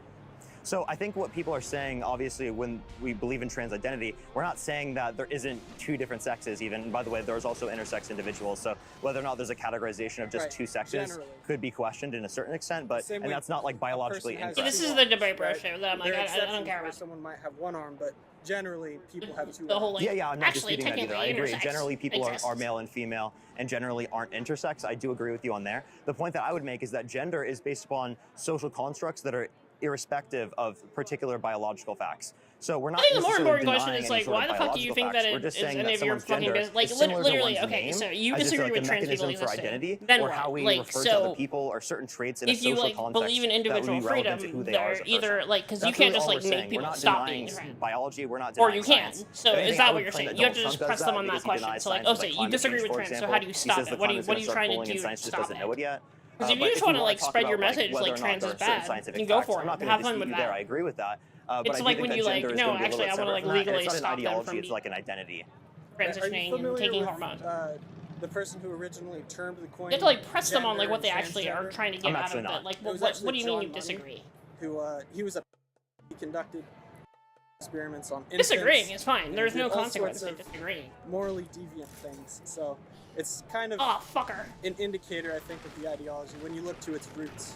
Yeah, and police officers look into it for yeah, sure. police officers in this country started out as slave catchers. Does that necessarily mean that they should be viewed as that today? I don't know if that's true. Is that police Fucking stomped. Well, you mean that was something they did? Yeah, it was a huge part of the process in America. I would say that's a little reductive to say that police officers were merely That worked out slave pretty well. catchers. Okay, I like the scarecrow signals too talking much about- a little bit. We're talking about in the United States, like the advent Oh, of the also, creation God. of the police force not in the gonna United level up in States time was in either. order to enforce those particular laws. So that's at least we would view it. And even if you don't view it from that perspective, again, just because something was created in a certain way by a particular I know, person it's that is bad, doesn't getting mean ready that to like any views associated with that and like later on would be viewed that way. For example, Right. Go I tell some think shit with for the John fun. Money thing, though, you have to look at no one had those views until very recently. I'm not sure when John Money lived, but it was within 2 centuries ago. He was very recent. So when everyone in history has believed a certain thing up until this one point. can I give you an example? Real quick, I don't mean to cut you off. No, yeah, go the ahead. founding fathers owned slaves. Do you agree?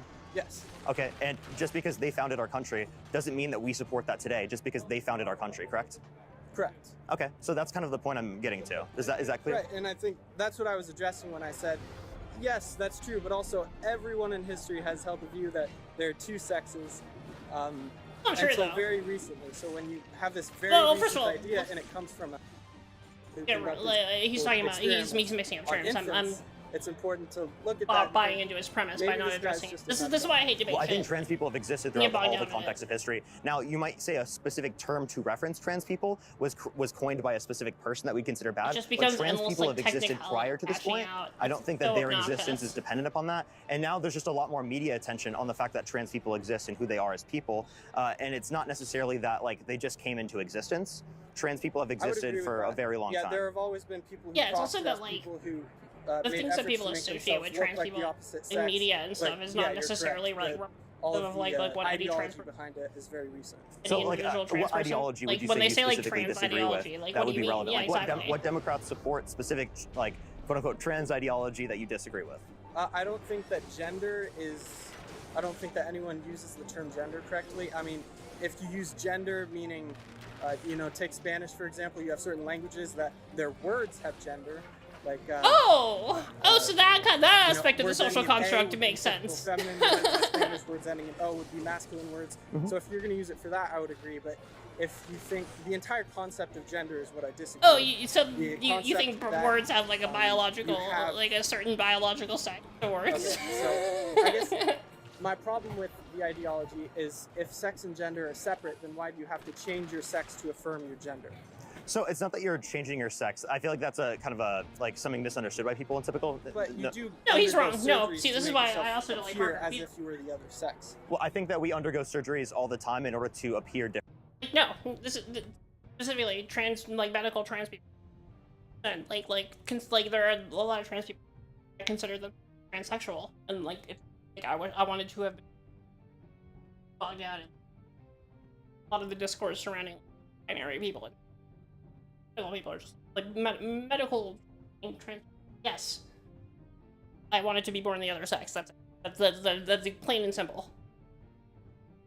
Differently, like for example, people get breast reductions, right? And that might not necessarily And even be not, or that even being breast, true doesn't increases. negate that That sex might is be a related to spectrum. their That's own also perception true. of their own gender, but we wouldn't consider that like bad or anything, right? That's an interesting question. I don't know what I think about that specifically. I think generally, harming your body is wrong, especially Is surgery harming your body? It depends on the surgery. If you're conducting these sex transformation surgeries, those are definitely harmful. Well, do you think doctors? now it just claim seems that? like you're kind of That in ideologically the specific biased against them for circumstances some where a particular trans individual wants to get access to it, do you think that doctors have a consensus that it's harmful? Because I would say that actually most associations do indicate that it's helpful for individuals who are trans. You can say that. I think it's a common sense thing. I think everyone knows intuitively that if you're chopping off someone's genital organs, that's a wrong thing, and that's harmful. And if you Oh, okay. So no, it's not. Once you start throwing in common sense, you have no real argument. Free thinking in I'm society. like, it's just like whatever I believe is what everyone should believe. That's what that means. Basically, it's intuitive. It's common sense. It's just like I don't want to think about this. But the point I'm making is that doctors, they see it to be beneficial for these particular individuals, and not just one doctor. I'm talking about like most associations, pediatric associations that are specifically like specialized within these particular fields, indicate that it's helpful for people who are trans in these situations. And again, would you say that the majority of doctors say that abortion is a helpful procedure? Yeah. You would think that. Wait, that's he's reframing this in a ridiculous way. Like no one like when you're pregnant, no doctor is gonna go, I think abortion would be really helpful. That's not like what are you talking about? I think you're in a pregnant state, and abortion would be really helpful in resolving that dysphoria that you're feeling from that pregnancy. From the doctor's perspective. So I think even if you have lots of doctors, well, it's split on the trans thing and on the abortion thing. You have some people saying one thing, some people saying the other, even doctors. I think you have to be free thinking, and yeah, you have to be free thinking. I think abortion is wrong. I think transgender sex change surgeries are wrong.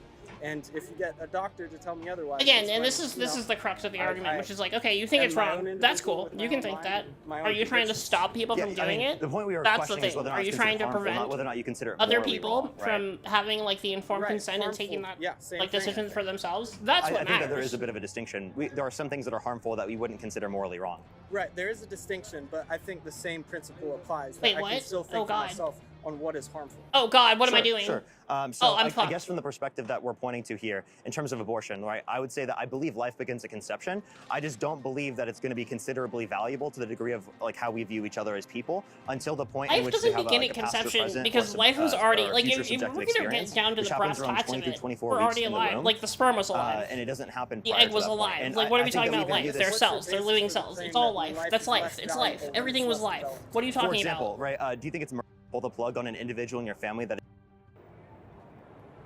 When did it become human life? That's ridiculous.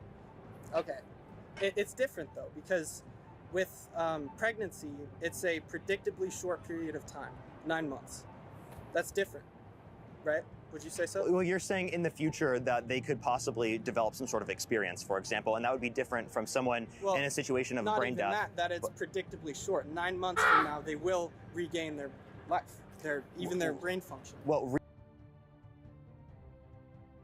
I'm committed to fighting white supremacy and billionaire greed, which is why, as of Not enough today, debate shit. I and my campaign will no longer use Twitter. My name is Kat Abou-Ghazaleh. Okay, I'm running for what the Congress fuck is in the happening? 9th I have District of no idea Illinois, what I and just if you're did. watching this, you're probably on Blue Sky, Instagram, YouTube, literally anywhere else besides I had such a Twitter decent or run X. going too. And that's because I want to stand by my values and stop rewarding, directly or indirectly, Elon Musk and his white supremacist outrage machine. Look, I used to love using Twitter. It was a big start in my career as a researcher and journalist. But the site has transformed from one of the best sources for on-the-ground news to a supercharged engine of radicalization. And like with everything the right ruins, it doesn't suck just because of ideology. Don't have a dodge. Staff from moderation to engineering has been gutted. Visibility is put behind a paywall. And There's no Grok, dodge command. Musk's What the fuck? AI, which has referred to itself as Mecha Hitler, is going to be the sole arbiter of what content you're allowed to see. Even more, the app crashes constantly. Bots rule your DMs and replies. And the Trump administration uses the site as a panopticon for surveillance of vulnerable people and outspoken critics. And this isn't to say that other social media sites are perfect. Far from it. But Twitter right now is uniquely vile. So, I'm not using it. And this is not considered normal if you're running for office. For years, so many of us, governments, journalists, the public, have considered Twitter as a communication necessity, the standard for social media. But that's not the case anymore, and it's time we act like it. Some people have told me not to make this move even if they disagree with Musk personally, but this decision has been a long time coming for me. Over the past 2 years, I've refused to buy a checkmark, though one has been given to me against my will, or advertise our campaign on Twitter, because I don't want to actively give money to Elon Musk. But our presence on that site still enriches him indirectly, and it's time to put our money where our mouth is. Luckily, this is to our advantage, both morally and financially, because here's the best part. None of us need this hellhole of a website. It doesn't even work. Engagement is bot-driven, external links are deprioritized, and dangerous lies are spread and boosted by prominent white nationalist accounts such as DHS and ICE. And there's no monetary benefit either. My campaign leads the race in fundraising, despite almost entirely avoiding the site for months. So for voters and journalists who want to know what's happening with the campaign, you can find us literally anywhere else, like where you're watching this, or on our website at catforillinois.com. And to anyone running for office, especially my opponents, I encourage you to break from Twitter as well. Quit paying for a checkmark, certainly don't advertise on there, and stop enriching Elon Musk, directly or indirectly. Inaction is complicity, and I am sick of my own. And if we want to set a new standard, we have to actually I'm do fucked. it. Let's be better and stand up for what we believe. Because Elon Musk needs us, we definitely don't need him.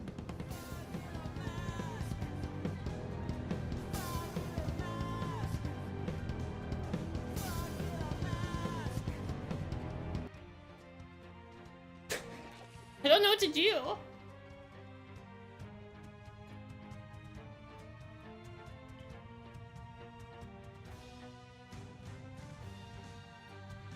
Sam Cedar on the Majority Report. Emma Vigeland is out today. Want to welcome to the program Adam Bonica, Associate Professor of Political Science at Stanford, publisher of On Data and Democracy Substack. We'll put a link to that, of course. Adam, am I saying your last name right? I can dash. I get it. Okay. Bonica. Okay. I always have to ask because 90% of the time I am not saying it right. Anybody's last name. This story, I mean, it's not so much, I mean, well, walk us through it. What is Mothership? Let's start with that. Okay, so Mothership is a Democratic fundraising consulting firm. It is a outgrowth of the DCCC, so the Democratic Congressional Campaign Committee. So it's one of the big national party committees that focuses on fundraising to help Democrats win elections and congressional seats. Mothership we should say Mothership is a firm. It's an outgrowth in the sense that that people who used to work for the DCCC, yes, that's what it essentially privatized, decided they're not going to work for the DCCC anymore. They're going to do what they were doing at the DCCC, but they're just going to do it for themselves. For profit, yeah. Yes. Yeah, and so they left the DCCC. There were 3 former staffers there, and they founded this firm. And they took the sort of dirtiest tactics that were being used by the party at the time to fundraise, and they just turned up the knob to like 11. And early on, what they did is they started up their own PAC, which was called End Citizens United. Some of you may have encountered it because they spam you all the time. And they started to use that as their first client, and they started to build a business off of this. Fast forward, that was back in 2014 when they founded it, 2015 when End Citizens United came out. And they have been sort of in the shadows of Democratic fundraising for quite some time now. And over time, they have sort of built this network of PACs that have been using these tactics, the spam tactics, to fundraise a lot of money, and most of it has either been spent on fundraising expenses or been funneled back to Mothership strategies of the firm. So it's almost like I'm trying to make an analogy that people would understand, but it would be, I start my podcast, and then I also start an advertising business, and I pay myself the advertising. I pay the advertising business 35% of what podcast does. And then also I have a temp agency that sends out producers, and I pay the temp agency to send me producers. So I'm basically I'm dealing with myself. I've opened up all these different satellite shops around me that ultimately pay me in, like, I have 6 different revenue streams. Cool. So this is out there. We should also say, I think like End Citizens United, right now, I read somewhere that they actually were like sending out an email with a poll talking about corruption, which I thought was rather poetic. So this Mothership, these guys come from the thing, and I remember that era of DCCC emailing. There was a lot of concern by activists and people sort of like in the fundraising world that this whole strategy of sending emails saying like, we're gonna lose. We're and every 15 minutes we're doomed. There's no like teleporter. There's a term for it that you use in your piece, like churn and burn, essentially. Yeah. Mm-hmm. Yeah. So churn and burn. Go ahead. Tell us the different philosophies that you could have theoretically for fundraising before we get to the sort of really the most grotesque part about Mothership. Yeah. Yeah. So, I mean, I should state up front that in terms of the fundraising strategies, the reason I started looking into all this is because this approach to fundraising, where you're essentially being deceptive, predatory, and trying to find marks who will donate to you, is just hugely detrimental to the party's reputation. And so, one of the strategies that has really taken hold among a lot of these sort of powerful fundraisers is this churn and burn strategy, where you just say whatever you need to say. You make up stuff, you try to confuse people to like click on your links. You say that there's an $800 match. These are all lies, right? These are very deceptive tactics. So that churn and burn is basically do anything you can to raise a buck. A better fundraising strategy is one where you inspire donors through having good policies or doing something courageous to donate to further the cause. And I think that's the dichotomy here, where you can think of getting people to donate to you because you're doing good things and you're inspiring them. That's the model that should be forefront. The model right now of this churn and burn is just, it is doing so much damage to trust between the party and donors, and trust between and the brand of the party. Now, is the party, and I want to make sure that we distinguish here between the party in terms of like and Mothership. With that said, and then we could talk about though the problematic sort of, they would call it synergy or that exists there. But it seems that the churn and burn is not as intense as it was at other periods, and that some politicians choose to use it and some don't. Really? Based on that. I mean, I didn't really mean to, but here I am. But if you're Mothership, you don't pass policies. Right? Like you're not, people, the deceit is a lot of times where it's like, Zoran Mamdani is one, and, help support Zoran's, policies. Oh, come on! By donating I thought I missed that. And it's really just like, anybody could say that about anything, right? Like, it could say, I don't have health or anything, right? Yeah. Fuck, I'm gonna die. You could, the Zoran thing is a perfect example. They've probably done that, I would say. And that's the deception, right? Like the idea that somehow this money is going to go somehow support Zoran, and in fact, it's not. God damn it. But it's not even going to support anybody. That's really sort of the most scandalous thing. I mean, like, we can have debates, it seems to me, about what's an effective email strategy, and are there moments where we desperately need money to get people on the ground game? And so yes, we're going to sacrifice best long-term email practices over the next 3 months and do it. But that's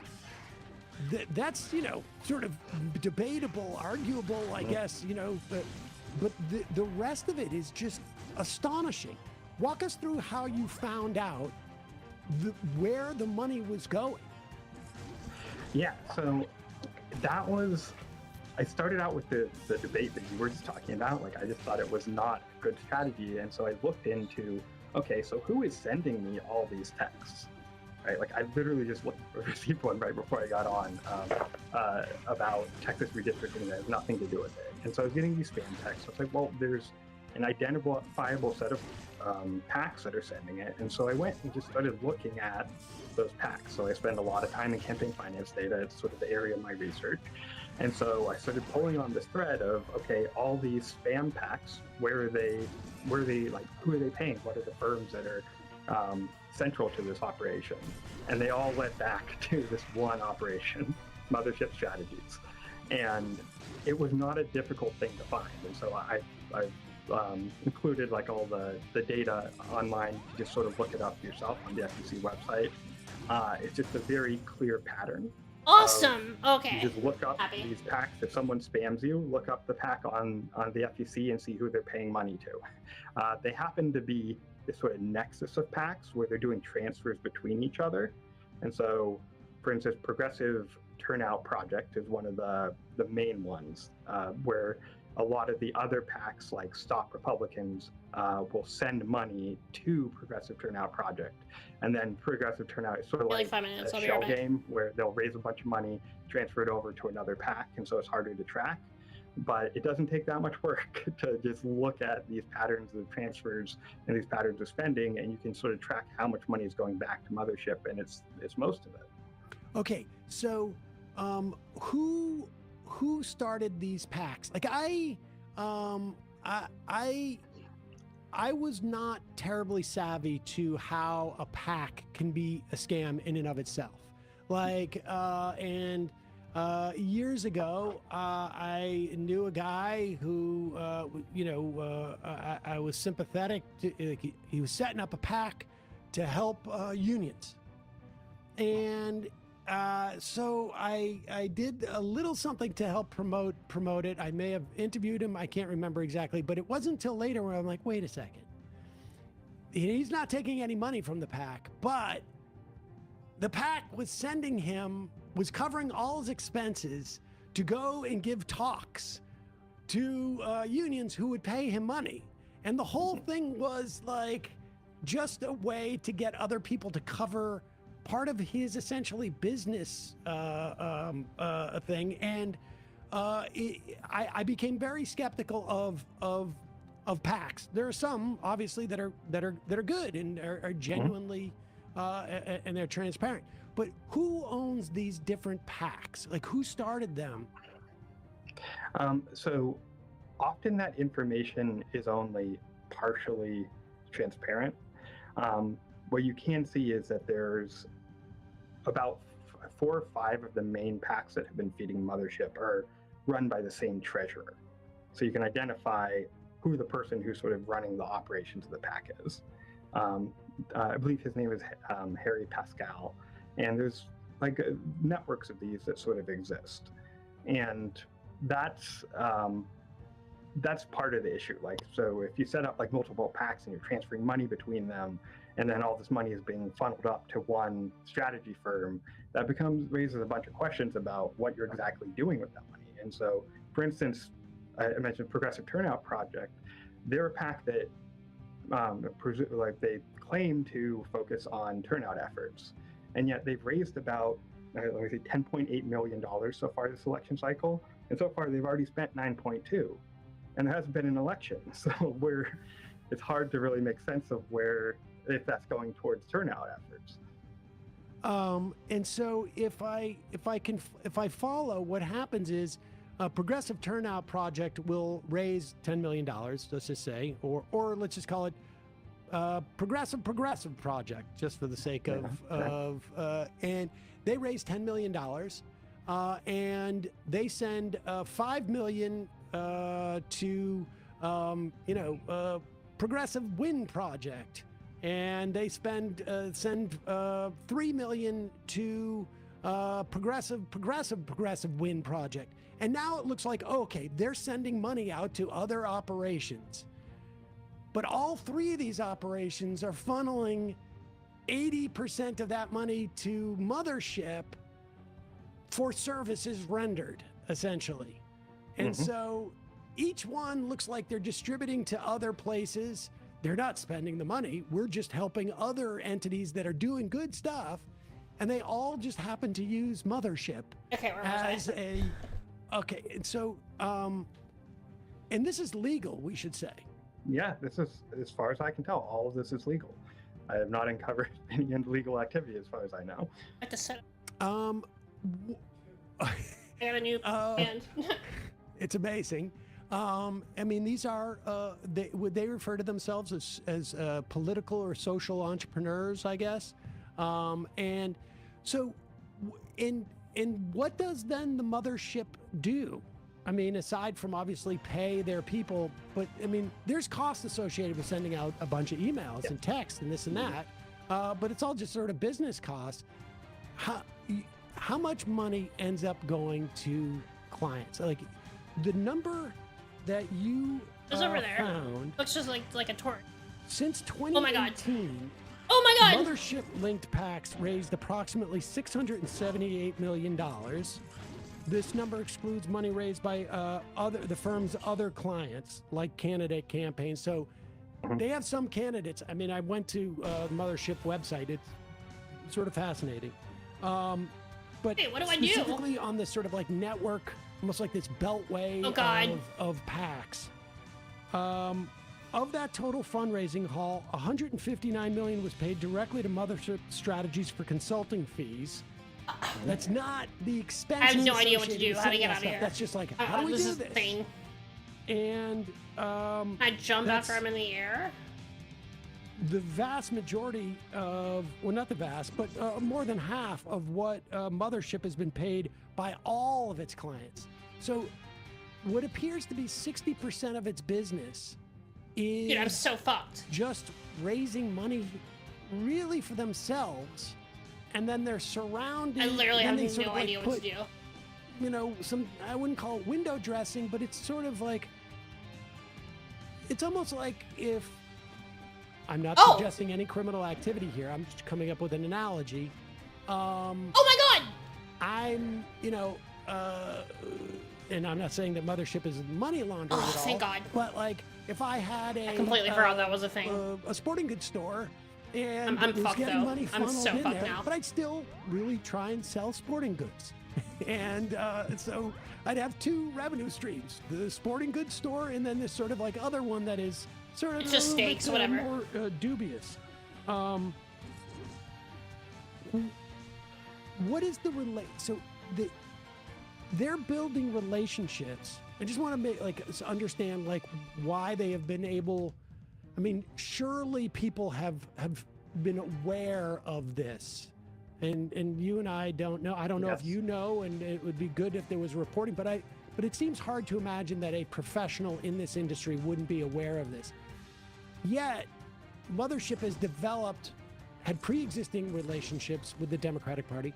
They're doing fundraising for other people. Like, you know, I went to their website.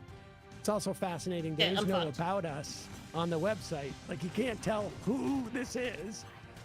They just sort of forefront. Oh my god! What their the clients, fuck? and they Can I mix back out of this? in Can their I just clients. opt It's out? interesting because they wait. You can go to their website At and the end, almost am I done with the run? it Oh, sort okay, of no, we're good. expresses Okay, that it's fine. dynamic.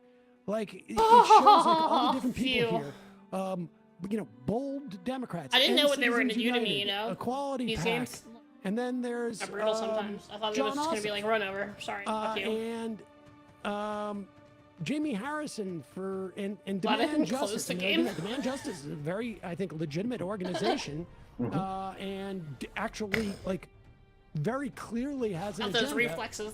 But I it's was sitting so next ready. to, you know, defend the vote, and I don't know, you know, That's from that's little not bit from dubious. Dead Does that Cells. That's seem from to years be, of like, playing what's going Diablo on there? 3 hardcore. Yeah, Like and I'm there as soon as are- it yeah, shit gets the rough, you're network like, of oh PACs nope, basically I'm out. just exists to be in this Mothership infrastructure, but then there are a bunch of PACs that are genuinely legitimate and have just decided that these tactics, which are extremely underhanded and predatory, are acceptable ways to proceed. And I think that's sort of how you think about it. This is condoned by many aspects of the Democratic establishment. Oh yeah, I was trying to train this is guy. That's right. One way to think about it. But there's a lot of people in that arena who really dislike what this is, and have been pushing back. And so I think one of the big questions is, what does sort of the Ah! Democratic establishment do now? Okay, Do they try let's to just snuff move. this out, Moving on. or do Get they out of here. allow Get the it fuck to out of here. proceed as it's been? It's technically Hope I don't profitable, die. but it's not actually producing significant resources in the way that you would want to win elections. It's just sort of like it's these guys just saying like, well, we need a subsidy to do this. Oh, when in wait, I fact, can you replace really him. don't. I mean, that's a pretty juicy subsidy. I imagine you've gotten a I lot of actually am. emails over the past. You published this, I think, only a day or two ago. And I imagine you've heard from a ton of people, both reporters and Democratic operatives who are coming and going like, I've noticed this. Is there anything like in a vague sense? Can you tell us like what you've maybe seen from Democrats, both like sort of like like DNC people and Yeah, so there are a lot of people who like work in Democratic politics who have been like, someone's found mothership. Like they've known about this and they're like, they dislike it. They really hate the tactics, and so there's that element of it. There's another element of people who are like, and this is sort of really sad that people like, I've been giving to these PACs and I had no idea, and I've been struggling to like work it into my budget, and this is where sort of like the predatory tactics come in. So I've heard a lot from a lot of those people, and that sort of breaks my heart that they've been taken for a ride. The one group I have not heard from is the DCCC or the DSCC or the DNC. I've not heard anything from them, and It's gonna be a one flash recharge. I'm unsure how they're going to respond. Maybe I'm wrong. is there anybody out there maybe that it's- you're aware of that has just like a clearinghouse of like, you see things like charity navigators. Is there a center to the left, PAC navigator? So a lot of people pointed to Charles Gaba's website. I don't have the exact website. Generally speaking, if you're giving directly on Act Blue to candidates, that's right. That's going to be legit. Oh yeah, I wouldn't worry about what you're talking about? What I have available. And that's why, incidentally, the Trump regime is coming after Act Blue. That's because that is the most efficient way, both in multiple ways, most efficient way to support Democratic candidates. Oh, I should have replaced him. Yeah, is Act Blue in terms of like candidates fundraising on the site, that's not implicated at all. Look at this guy being so weak right now. I would hope that Act Blue, and they are working to sort of clear out these types of less legitimate PACs. And so I know that they have efforts internally where they're trying to make sure that there's less of this on the platform and more of the legitimate fundraising. How does these PACs get their email or phone number lists? I would love to know the answer to that. My assumption is that they purchase them somehow, but that's not transparent at all in the FEC data. Interesting. And you were saying that Java's site has at least some type of clearinghouse of a ranking of these things. It's okay. We're good. Yeah, so when I went to its site, it sort of lists out all the is the different Cocoonery good? I don't know races and about that. candidates that you could be giving to. I have Just it sort ready of, to go. A nice way to just break everything down to see like who's running in your district, who might be running in your state, who might be running in competitive districts, and it just links to the Act Blue pages. And again, so it's just sort of an easier way to make sure that you can navigate this whole fundraising mess where you don't have to worry so much about being caught up with any PACs that may not have the candidate's interests at front and center. Hey folks, don't forget to hit the subscribe button and check out our daily show. We do it every day at 12 p.m. Eastern for about 2.5 hours. We even take phone calls. Okay. You should check that out.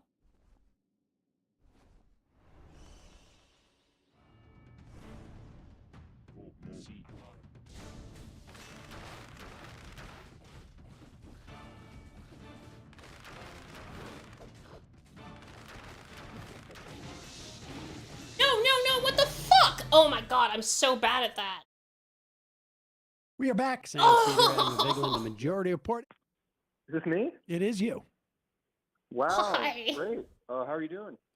Fine. I swear, what's on I your read mind? that Who's move this? Where you calling from? like so terribly every time he appears, and I see the signal, and I still don't Your do name it. is? Oh, you can just call me Nemo. It's my nickname. Nemo? Yeah. Question and a mini rant. Yeah, that's what I was. My I question noticed is, that. do you think the Democrats overall I don't know in how their long the cooldown. strategy, do you think they're being too nice? And by Democrats, I mean like AOC, Bernie, Zoran. I don't consider Hakeem a Democrat. I think he's a Republican, honestly. Well, I mean, he's a Democrat, but I mean, he's. But I get what you're saying. What do you mean by too nice? Like, I feel like, especially the way AOC and Zoran they're using politics in a way to try and make deals with guys like Hakeem and what's the Senate Majority Leader's name? The guy I can't Schumer? Chuck Schumer. Oh shit. Yeah, that guy. I feel like they're trying to play politics, and I don't. Well, let me ask you I this. feel like you can't. Let me ask you this. Why do you think? Okay, I'm fucked. Why do you I'm think fucked. Mamdani would be doing politics with Hakeem Jeffries? I understand why he wants to get his agenda passed. I understand that. But I don't sincerely think you can trust someone like that. I feel like he'll still try to undermine his mission. He might, but how? I don't know if this will work but on how, what's it called, I mean, but I'm gonna replace it anyway. I so think fuck it. it's quite clear to me that oh my God. there was some type of No. deal that Mamdani struck with Jeffries, right? Oh, you know what I should have That done? I when should have they met, replaced the Jeffries was mutation. like, I should have "Don't gotten come the gold plating mutation. That one. And Mamdani was See how much like, damage it takes. "Don't stop my agenda," and that was the deal. And I think you know it, I know it. I mean, he wasn't explicit when he came on the show about it, but it was quite clear. He said, like, the reason why we're not supporting a challenge of Jeffries shit. is because my job is to get, Not working at all. is to make sure that our mandate is Keep that in fulfilled. mind. And I would just suggest that the DSA members that voted to prioritize that also know about the nature of Jeffries. Just so everybody knows. No! And so, Jesus you know, like, Christ. you can say, and I could say, dude, you have plenty of political capital to pull both yeah, off. that But was probably the worst thing that could have drawn. I don't know that I would believe that personally, but it's quite clear he doesn't believe that. And, you know, we can prefer, you know, we can still hate Jeffries. And frankly, you know, like, we can still sort of like have designs on his seat in 2 years.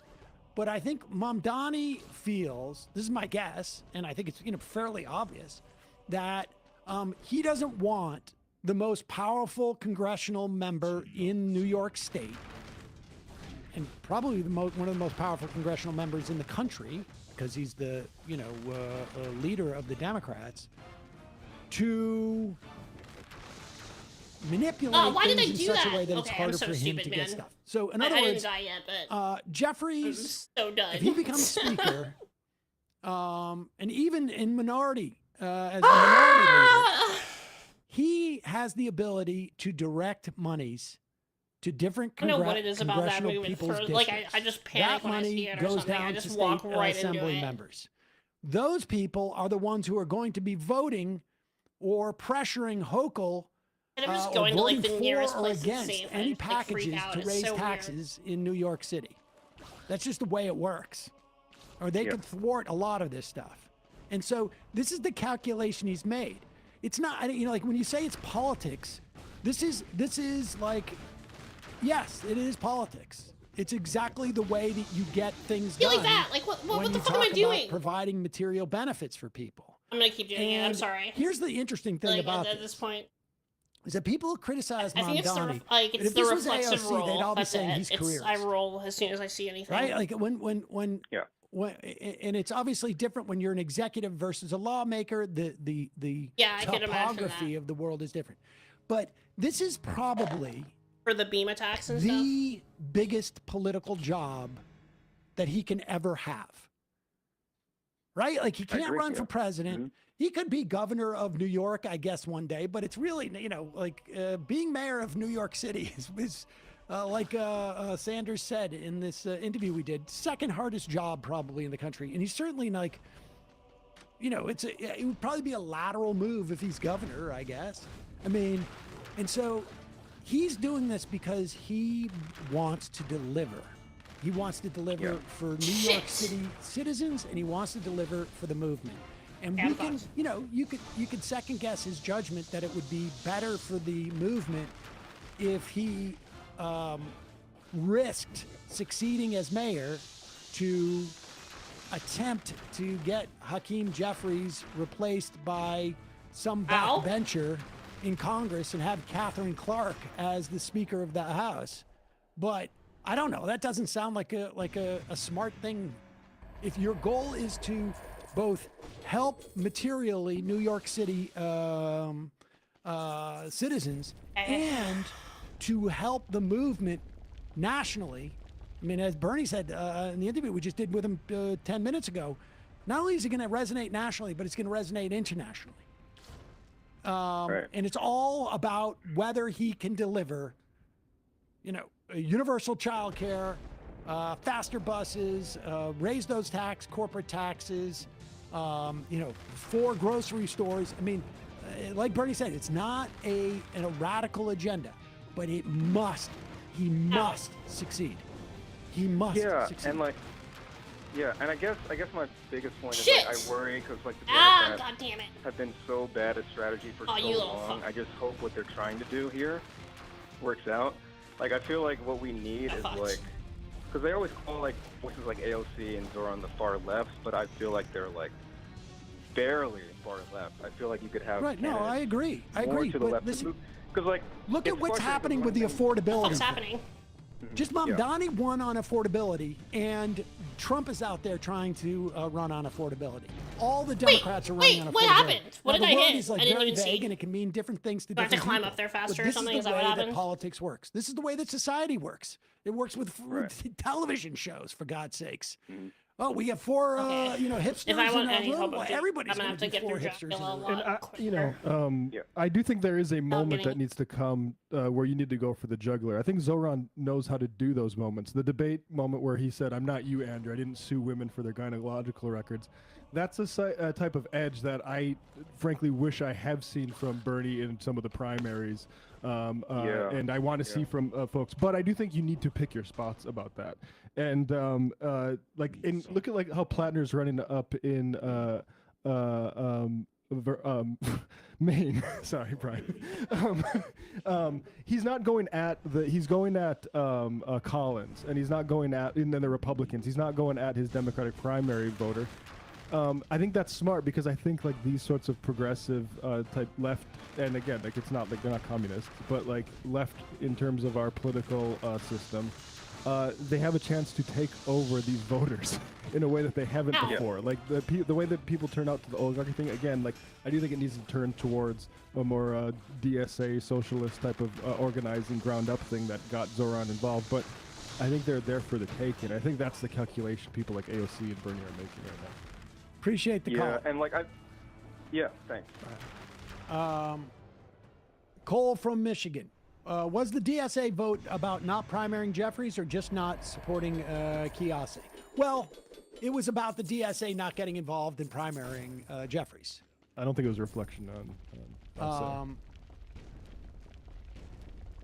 Brooklyn Progressive. If you're passionate about supporting Kiase, you can still volunteer. DSA is not the only path to victory. There are many progressive clubs and orgs that do this work, and may be controversial to say here, but some are better at local organizing than the DSA. Giving up on this. Yes, I just don't think that anybody's going to challenge without like any of that muscle behind them. Yeah, prove it. I would love to see another left org come and topple Hakeem Jeffries. And I think with them doing that, Mamdani saying, actually, I'm focused on New York. Don't make every one of my interviews about that. Is actually dialectically probably a good stage to get to. Oh, I got no problem. We got somebody who's going to, challenge Jeffries. Oh, see, I can't dodge it. Fuck. Because I don't want to, You just keep moving. To donate to a candidacy that is sure not to win. Unserious. But if there is a serious challenge out there, I mean, you can be sure we're all in. I was hoping I could jump. I mean, the whole point is, I don't think that Mamdani said, I'm in charge of everybody who might... I'm DSA director now. Dizzle McFizzle, Jeffries is going to cook Mamdani anyway. Jeffries is a snake and he'll betray Mamdani regardless, and Mamdani should have supported a primary against him, but what do I know? I'm just a dues-paying member of DSA in Wisconsin, so it doesn't matter. Well, first off, that is quite a bet. Like, you know, Jeffries, would Jeffries like to be an obstacle to Mamdani? I would bet yes. Will he be able to do it in a way that he feels like, because it's not like, this guy's not a senator. He's not in office for 6 years. There's going to be another primary in 2 years. Oh my God, I'm so fucked. You know, it behooves Jeffries to inhibit Mamdani's power. It makes it much harder for him to do so in this environment. That's all it is. There's no guarantees here. But it's just a question of, like, you know, it's a bet. It's probability. You can build power and move them out later. Like it's like this idea you have to open up every front of a war at the earliest given moment. Like you know, and you know, I'm glad you're in a DSA. You know, New York DSA didn't vote that way. I don't want to fuck it up. You know, nurse the grievance, I guess. Let's go to a 606 area code. Who's this? Where are you calling from? Hey, folks, can you hear me? This is Noah from Lexington, Kentucky. Noah from Lexington, Kentucky. What's on your mind? Well, so I just wanted to call in. I'm hearing a lot of DSA talk. I'm the co-chair of the new Bluegrass DSA that's out of Central Kentucky. Nice. And it's been kind of a dark time in general. Thank you very much. I feel so honored. But yeah, it's been a very dark time in general, but we're coming up on our 1-year anniversary, and we just crossed 200 dues-paying members in Central Kentucky. Yeah, it's been fantastic. I'm originally from Eastern Kentucky, from Jackson, where J.D. Vance pretends like he's from. And so, you know, I think there's kind of a stereotype about what organizing can look like in a place like Kentucky, and it's just been fantastic for us. I mean, I'm going to brag on my comrades here a little bit. So yeah, just crossed 200 dues-paying members. Most of our general meetings are getting 50 to 70 people, and we're running our first electoral candidate. So that'll be Herbert Lynn for at-large city council in Lexington. Raised a couple $1,000 or $5,000 in food and money during the SNAP cuts for different food banks around town. Okay, what the fuck? And then we're doing a big push with local unions like SBWU and AFT, Okay, no, I'm sorry. and fighting the expansion of these AI. Thank you for the vote of confidence, but there's my my spiel. But yeah, it has been fantastic. It's one of the things I'm most proud to be a part of in my entire life. Okay, well, we've got your Instagram up right now. It's Bluegrass DSA. I'm done. You got it. And just hit the link tree too there. Let's see what you got on your link tree. The December library run, Bluegrass DSA T-shirt sign up. Is there a donation page for that candidate you're running? So we are getting that set up literally this week. So yeah, follow us on Instagram, and we will have all that up. Our website is also dsabluegrass.org. That has all of our events. So if you happen to be local to the area, please come out. They're all open to the public, and we'll have everything up there. And so how far away? I just want to get through the fucking fight now at this point. 200 dues-paying members. How far away, what's the furthest sort of geographical distance that people are going for a Lexington chapter? Yeah, so the chapter is Bluegrass, so it covers Frankfort, which is the capital of Kentucky, as well as Lexington and kind of all the towns in between. But we have comrades, because much to my chagrin, there's not an Eastern Kentucky DSA yet. We're actually helping one start up right now. But we have comrades that are coming all the way out from Richmond, Kentucky. And then there's obviously a very big active chapter in Louisville, so they handle a lot of the area there. And then we have an Owensboro chapter that's opening up. So we're trying to stay very involved with getting more chapters opened up and getting people fighting back in Kentucky. Yeah, what's the vibe like? I talked with Mo Hartzell out in Missouri, also the Afton Ben race, both of which I would describe as sort of like a socialist-friendly progressives. You know, what is the general vibe like? You talk about the dark times, but it does seem like there's a little bit of momentum growing. Absolutely. I mean, in a place like Lexington, right, like this is a rich white liberal city, right? And so I think a lot of people would expect that to have, there are benefits and there are big cons, right? So we've been very lucky to have people that have been able to come into the chapter, and it's been fantastic. But we also do get pushback from some of the what I would call more liberalizing forces in the town, some of the nonprofits. We're trying to work with as many people as we can to make Central Kentucky a better place to live for people in the working class. So there's kind of that push and pull between what I would say people that are very focused on the way that their politics look versus actual economic changes that will, help everyday people. Appreciate the call. Good luck. And we'll put a link to we'll put a link to the website. People can find your Instagram after that. I truly appreciate it. Thank you guys so much. Left is best. Thanks for the call. Alrighty. Bye. Good stuff. Lavender Allergy. I think the WFP also deserves credit for organizing the primary field to cross endorsement against Cuomo so effectively. Yeah, I think so. The WFP has endorsed Brad Lander in his race against Dan Goldman. I wanted to read this. I thought this was really impressive. Yulin New, she came in second to Goldman in 2022. In 2022. Wait. 2022. There was a crowded race. And even then, she came in, it wasn't very far. Like less than 2 points, I think it was. And she put this out because a lot of people wanted her to run again this time against Dan Goldman. I've got it here. 3 years ago, and maybe she put this on her Twitter, I think. 3 years ago, our rising progressive movement came within 1.6% of victory in New York's 10th. We built a powerful grassroots movement that energized thousands of voters who are hungry for real progressive change on housing, healthcare, climate justice, and economic equality. As we saw from the amazing results of this year's mayoral election, we didn't fall short because our message was wrong or weak. We fell short because progressive candidates split the vote and our opposition remained united or unified. I know firsthand the cost of a fractured progressive field. I've lived it, and I will not let it happen again. That's why today I am making the difficult decision to step aside so we on the left can consolidate behind a unified progressive candidacy. While I would be well positioned to win in a head-to-head race against the incumbent, the division of having multiple candidates on the left only helps the opponents of change. We can't afford that outcome. This is a gut-wrenching and bittersweet decision for me. As a disabled, queer, Asian American woman, my stepping aside likely means we won't see this intersectional representation in this seat for a long time. That hurts. For the AAI, the worst thing you can say in this community moment. that has fought so hard for a seat at the table, for the disability community that rarely sees ourselves in Congress, for LGBTQ voters who deserve leaders who understand our lived experiences. Look, I understand, like, for where women of people- a lot color these who people have are been told to wait there our is, like, turn another element again of, like- and again.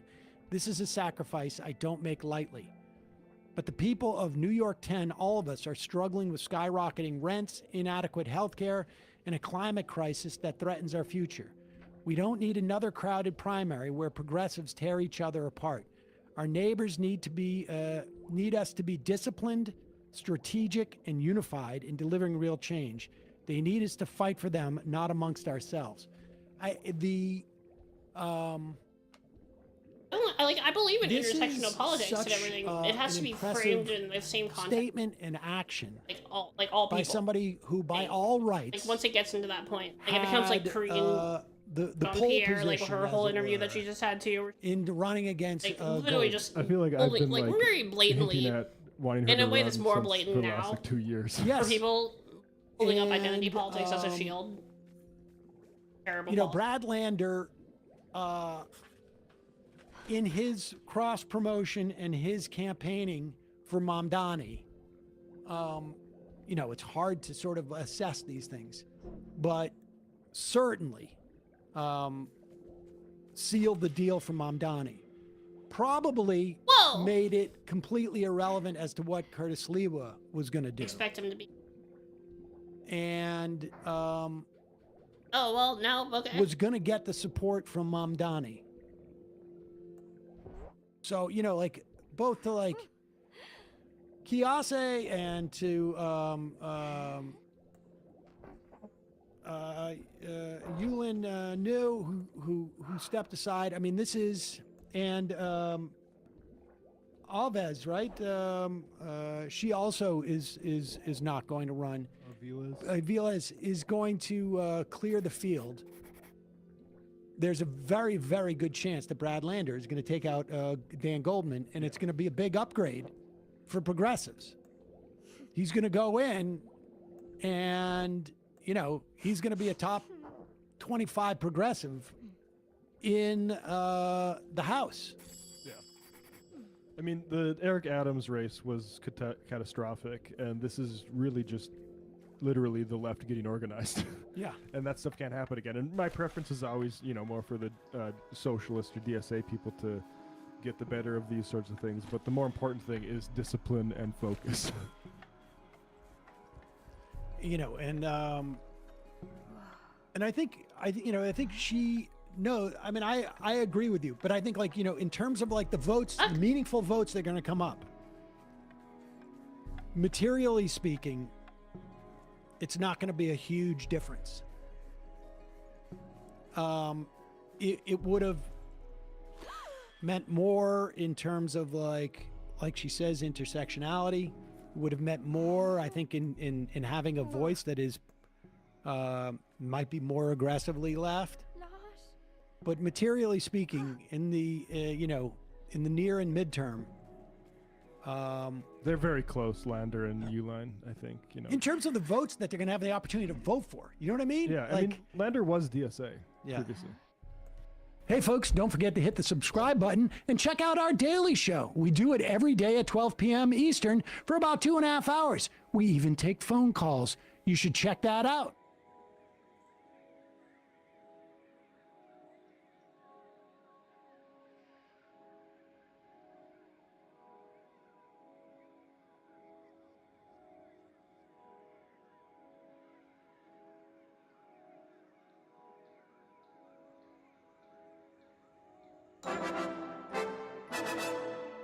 Hello, good friend. My goodness, we've had a lot of life together. I've been doing a lot of reflection here at the end of the year. I'm not dying. Well, we're all dying. But anyway, here's a news. Some news, in fact. Remember when shows like this were fun? What I mean is that making fun of politics specifically used to be kind of fun. It's hard to do puppet jokes about multiple political assassinations, but we try. You should like us and subscribe to us because we try.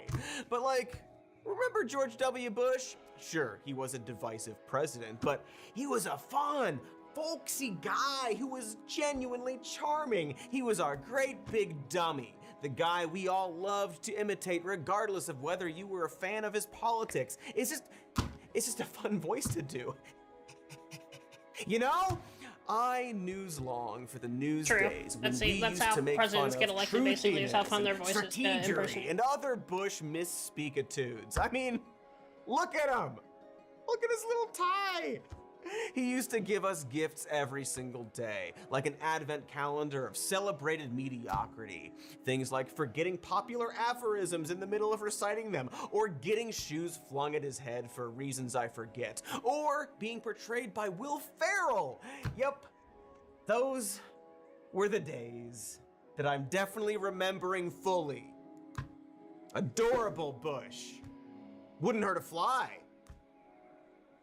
One moment. Will Ferrell was definitely the first. I'm now hearing that he wouldn't hurt an American Literally, fly. the first thing. Hurt a lot of things, overseas. I was literally like 7, 8. Oh, right. Katrina, forgot about that. Well, other than my core memories. How many executions when he was governor? Fortunately. Reminder, George W. Bush was a terrible president. Well, then what did he say? Oh, no. You shut that down today. Block his text as a red flag. Sorry, I gotta go. I'm at work. Hi, I'm here. I'm present. So George Wubba Bush, not to be confused with George Hubba Wubba Bush, he's been on my mind lately, and not simply because of Cheney's recent death. Oh, he's waterboarding the Angels now. See, there are a lot of current events that are either reflective of or due to the presidency of GWB. Thanks, that's helpful. Something that we are about to devote like 2 mixing whole the, like, episodes to. And for this first Lilyhammer episode, we'd like voice? to simply Or, remind like, the our older Norseman voice? audience and educate our younger audience about Dude, what should- things were really should like Pippin- during Bush's time in that roundish Like, not even a real office. accent. It's And no better place to start than his rise to power. Because while it doesn't get mentioned nearly as often as Trump's nepotism, the Bushes are one of the oldest political dynasties in America, similar to the Kochs or the Clintons or the DeLuises. George Hubba Wubba Bush was the head of the CIA and served as Ronald Reagan's vice president until he took over the big chair in 1989. W is Bush Sr.'s oldest son. He Like, conquered the into the Texas worst Rangers kind of invention. and ruled Texas as its governor beginning in 1995. He was then appointed to the presidency by the Supreme Court in December of Or House of- 2000 after a violent mob of Republican operatives halted a The House recount of in the Trump- Florida, Oh, where what? his brother Jeb was governor at the time. Really, I bet some of you forgot or didn't know about the violent mob part of that story. It's an absolutely wild moment in history that just does not come up that often at all. More on that later.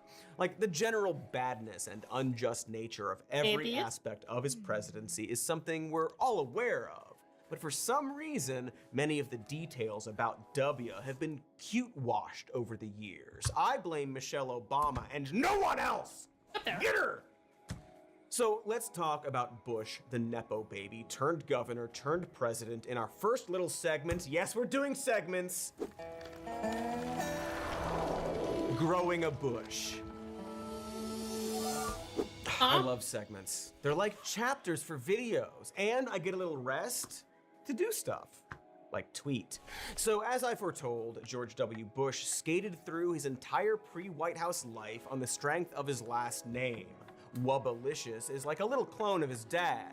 He went to Yale, he joined the armed services, he got into the oil industry, and then he ran for public office. And Bush Sr. pulled more strings for his baby boy He has than never had a Geppetto, job in the although he private would have tried to waterboard Monstro, and all hell would have broken loose. He likes water, you fools! Don't do that. Okay, when Bush entered the armed forces, What they all said he about received Mom a Donnie. cushy gig in the he Texas doesn't have Air any National Guard that allowed him to shadow dodge He hasn't the had a Vietnam real draft job. like a That was the way breakdancing they framed it ninja, to try to the make it land. It was like working freshest class of people, but Shredder's the real message was despite like scoring a not clearly bought by Wall 25% Street. You on know, his like he's not aptitude corrupted. test, which is He hasn't worked in the lowest private sector possible before. score you can get Don't know that without he's failing. on our side. He beat out thousands of other applicants and was sworn in as a pilot the same day. That's what you He's call never a looked a real generational Jeb. talent. After receiving an honorable discharge to go to Harvard Business School, Bush fondled his way into the oil industry during one of its most volatile periods in history. By the mid-'80s, his company Spectrum 7 was millions in debt, but that green last name of his allowed him to leverage a favorable buyout from a major Dallas-based firm called Harkin Oil and Gas, which figured having a Bush on their board would be attractive for investors. Everything those Bushes touch always seemed to work out. Everything works out for the Bushes specifically. We'll see. Bush would go on to purchase a share of the Texas Rangers, which put him in $500,000 in debt.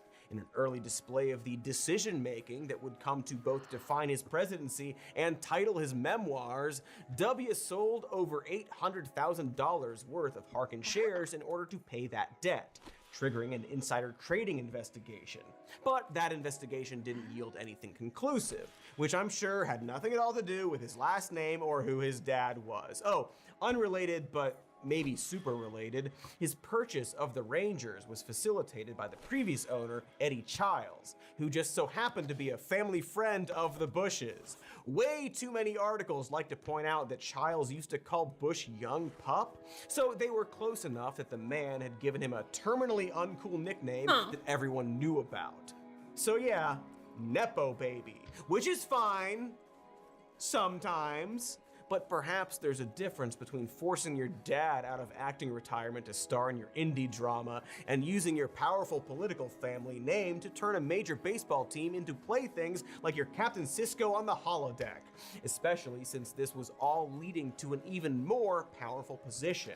In a Time magazine interview published in 1989, the year he helped acquire the team and the year his father was sworn into the White House, Bush said that he needed something on his resume if he wanted to be governor, or else people would just assume that his dad had done everything for him. Interesting. Which definitely, it wasn't the case at all with the Rangers. He just committed some light insider trading, allegedly, and borrowed money from a bank where he once sat on the board of directors. That was 100% gumption and 0% being shielded by your dad, the President of the United States of America.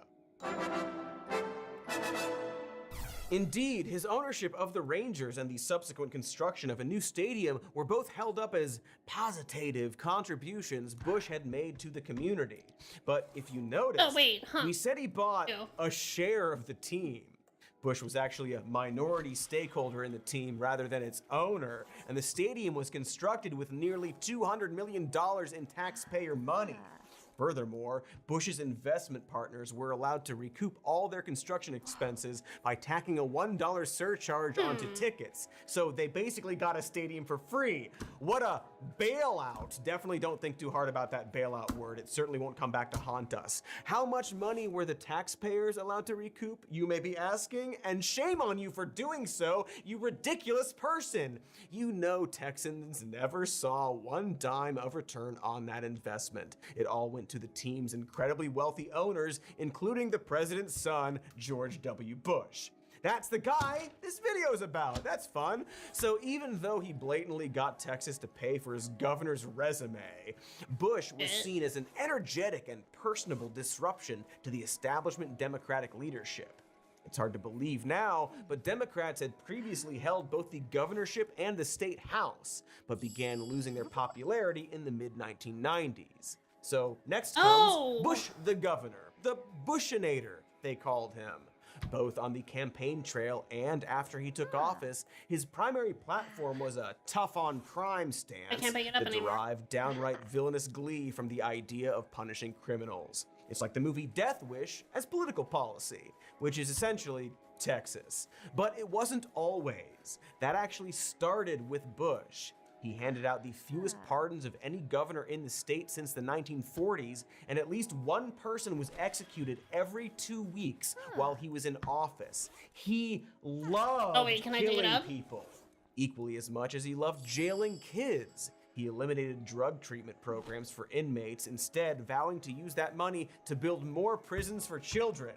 That's not a joke. He specifically ran on building more juvenile detention centers to get these criminals off the streets, and openly defied the idea that juvenile offenders should be treated with anything less than the harshest possible punishment. After all, if you rehabilitate them early, who will he get to execute as adults? During his campaign, Bush met with Texas officials to outline his more child jail stance, and in that meeting, a juvenile probation officer actually pushed back, arguing that these kids need rehabilitation and, God Emperor forbid, some compassion. And reportedly, Bush got very angry at this officer. To quote a 1994 article in Texas Monthly, he does not respond well to criticism. Bush then responded with, quote, "They'll start changing once they realize they're going to get punished every time they screw up." George W. Bush, the man who has never faced a single consequence, angrily said that in public. This mediocre man skins his dick raw to the idea of jailing children. And so does the state of Texas, apparently. Or at least it did in 1995. Because Bush beat the incumbent Democrat by almost 8 points. Shucks. As governor, Bush did increase overall funding to public education, but under the condition of adding weird penalties to schools whose standardized test scores fell below a required minimum. Stuff like bonuses for administrators were linked to how well their schools were ranking. The result was improved test scores at the predictable expense of actual learning. See, for example, experts found that reading samples on the tests had gotten noticeably easier, with shorter sentences and less complex words. Because of course they did that. That's what happens if you make schools hinge their test scores on getting money. They'll simply make the test I just did it because I didn't want to get seen on the way through there. Didn't even notice It's almost identical to Bush's all or nothing approach with juvenile offenders. It's a punitive measure that completely ignores and devalues the lives of the children in question. Scratch that, it doesn't just devalue them, it assumes they are inherently worthless. How else do you describe a public education bill that obliterates schools if their students aren't performing well enough? That leaves so many children behind, my dude. My dude-bia. Oh, my dude-bia. But George, it fundamentally misunderstands the point of school in the first place. And of course continues that weird, angry war on education that began with Bush's spiritual Uncle Ronnie and has only grown weirder and angrier with the GOP's new guy. Today we take a very historic action that was 45 years in the making. In a few moments, I will sign an executive order to begin eliminating the Federal Department of Education once and for all. The brain drain is going insane here. After 45 long years, the GOP is defeated. Like we're turning away all of the qualified, the nightmare like is foreign students and Bush helped who come from countries that like have rigorous educational systems. Vietnam summer camp. We're turning them all away, and we're not doing anything to bolster our own education. We're just producing some of the stupidest people, like to planet, basically. Texas, the brain drain is real. No direct action of his own. He's like a wealthy slinky, a precious little slinky on a gilded staircase. And of course, we know his next stop on the Mediocrity Express, the goddamn White House for some reason. Gonna need a new segment to deal with this.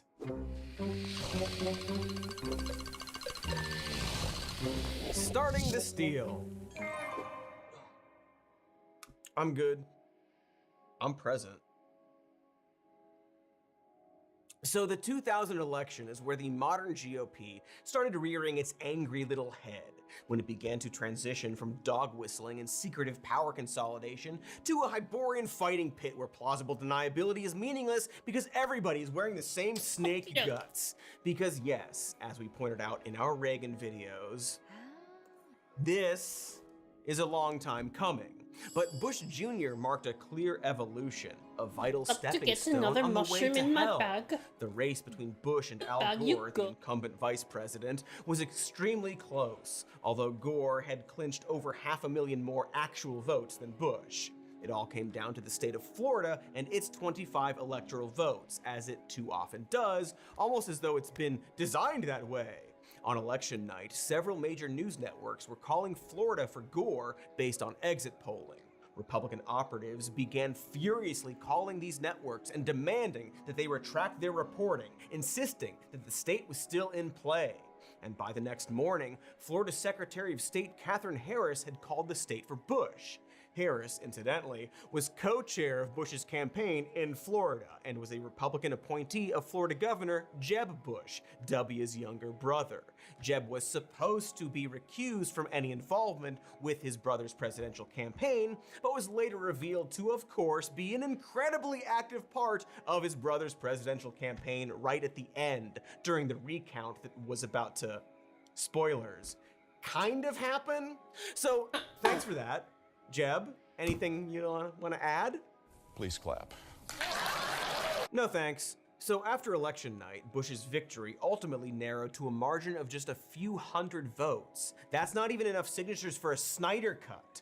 Point being, it was close enough to justify asking for a recount. So it was not without good reason when Gore and the Democratic Party successfully sued the state of Florida, both because of the narrow margin and because of a potential error in the counting machines caused by partially punched ballots, which were called hanging chads, which today is one of the It's top nice that we've gotten to searches on this Steam. point of like There was also lack some of confusion interest over the in physical understanding layout of the nuance in ballots anything, some basically. districts. Specifically, in our current president's Everything has own to be Palm reduced Beach, down to like a which false had equivalent. potentially resulted in thousands of Gore Where supporters you even need to make accidentally videos like casting this their where it's like, vote no, for a actually, third-party candidate time with it zero was meaningful valid support in the state. because of all these like Of course, at like the real time, things that were the happening. Republican And this other narrative time where was they that just the claimed the Democrats election was were just stolen and then sore tried to do a bunch of losers, dragging was out the not valid. outcome of a presidential election for over a month because they couldn't admit they'd lost. which is adorable now that we know what a sore loser really looks like.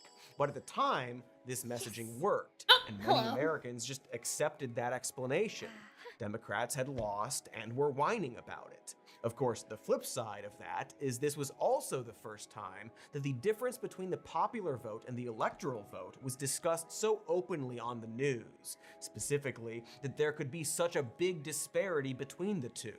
But the recount was stopped before it was finished, and the Supreme Court effectively declared Bush the president. But wait, I hear you asking, why was the recount stopped?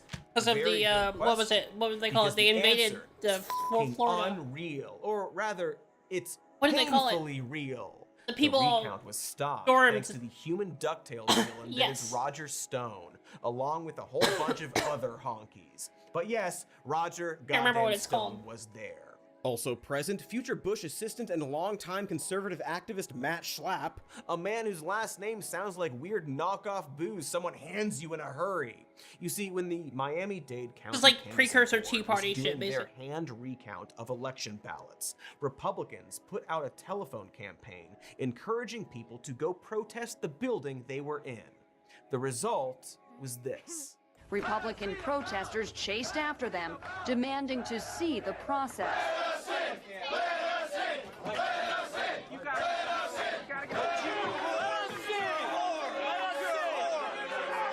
Boy, that looks familiar for some reason. This became known as the Brooks Brothers riot.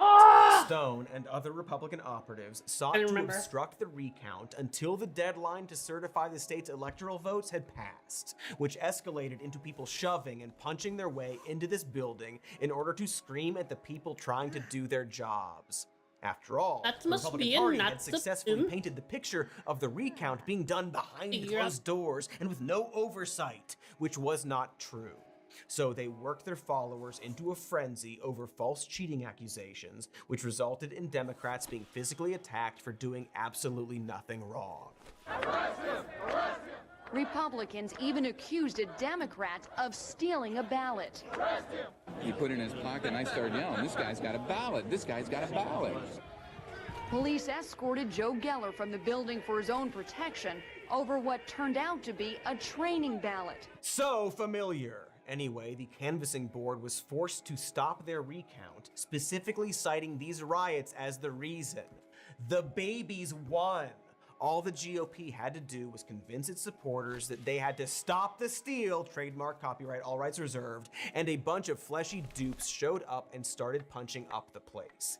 Pretty sure there's a word for using violence to obstruct and thwart democratic processes, and that word is terrorism. Kind of feels like maybe that recount deadline could have been adjusted to however long it takes to count all the votes, especially once the violent obstructionist mob entered the picture. But I'm not Chief Justice of the Supreme Court. My dad's boss wasn't the president, and neither was my dad or me. So Bush was awarded the presidency by the Supreme Court and also by his little brother and his dad. Cool. If all of this sounds a lot like the January 6th riots, that's because it was, just on a smaller scale, a test run, if you will. Had the recount been allowed to continue as ordered, it's entirely possible it would have confirmed that Bush had indeed won the state of Florida.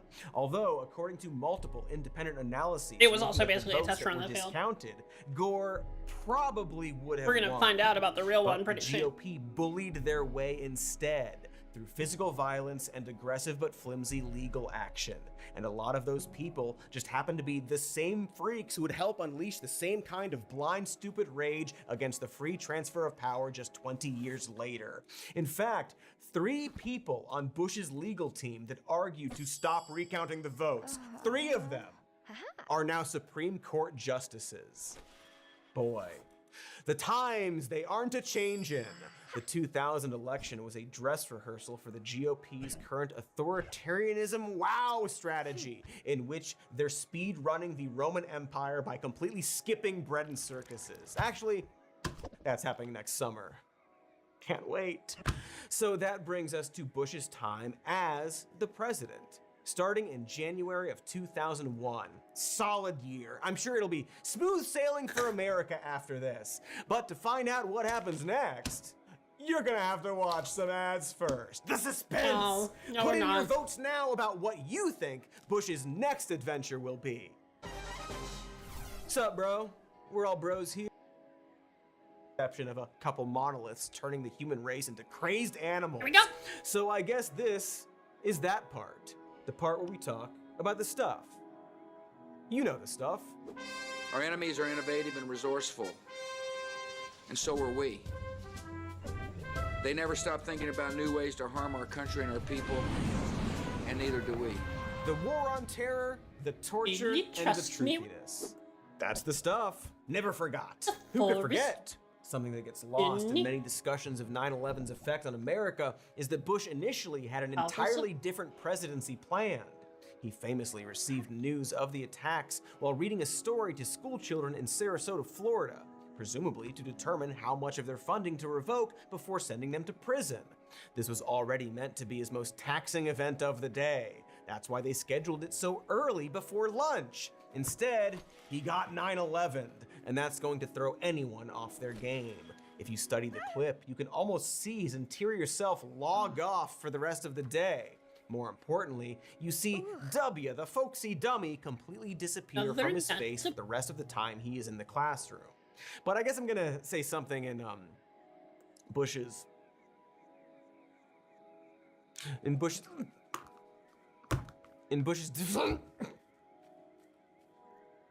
defense. As much as the clip has been mocked, nay, celebrated over the years, there honestly wasn't much else for him to do at that moment, but wait. Sure, he could have jumped up and ran screaming out of the room like Tom Green abandoning a bit, but it was a day of mass confusion and hysteria.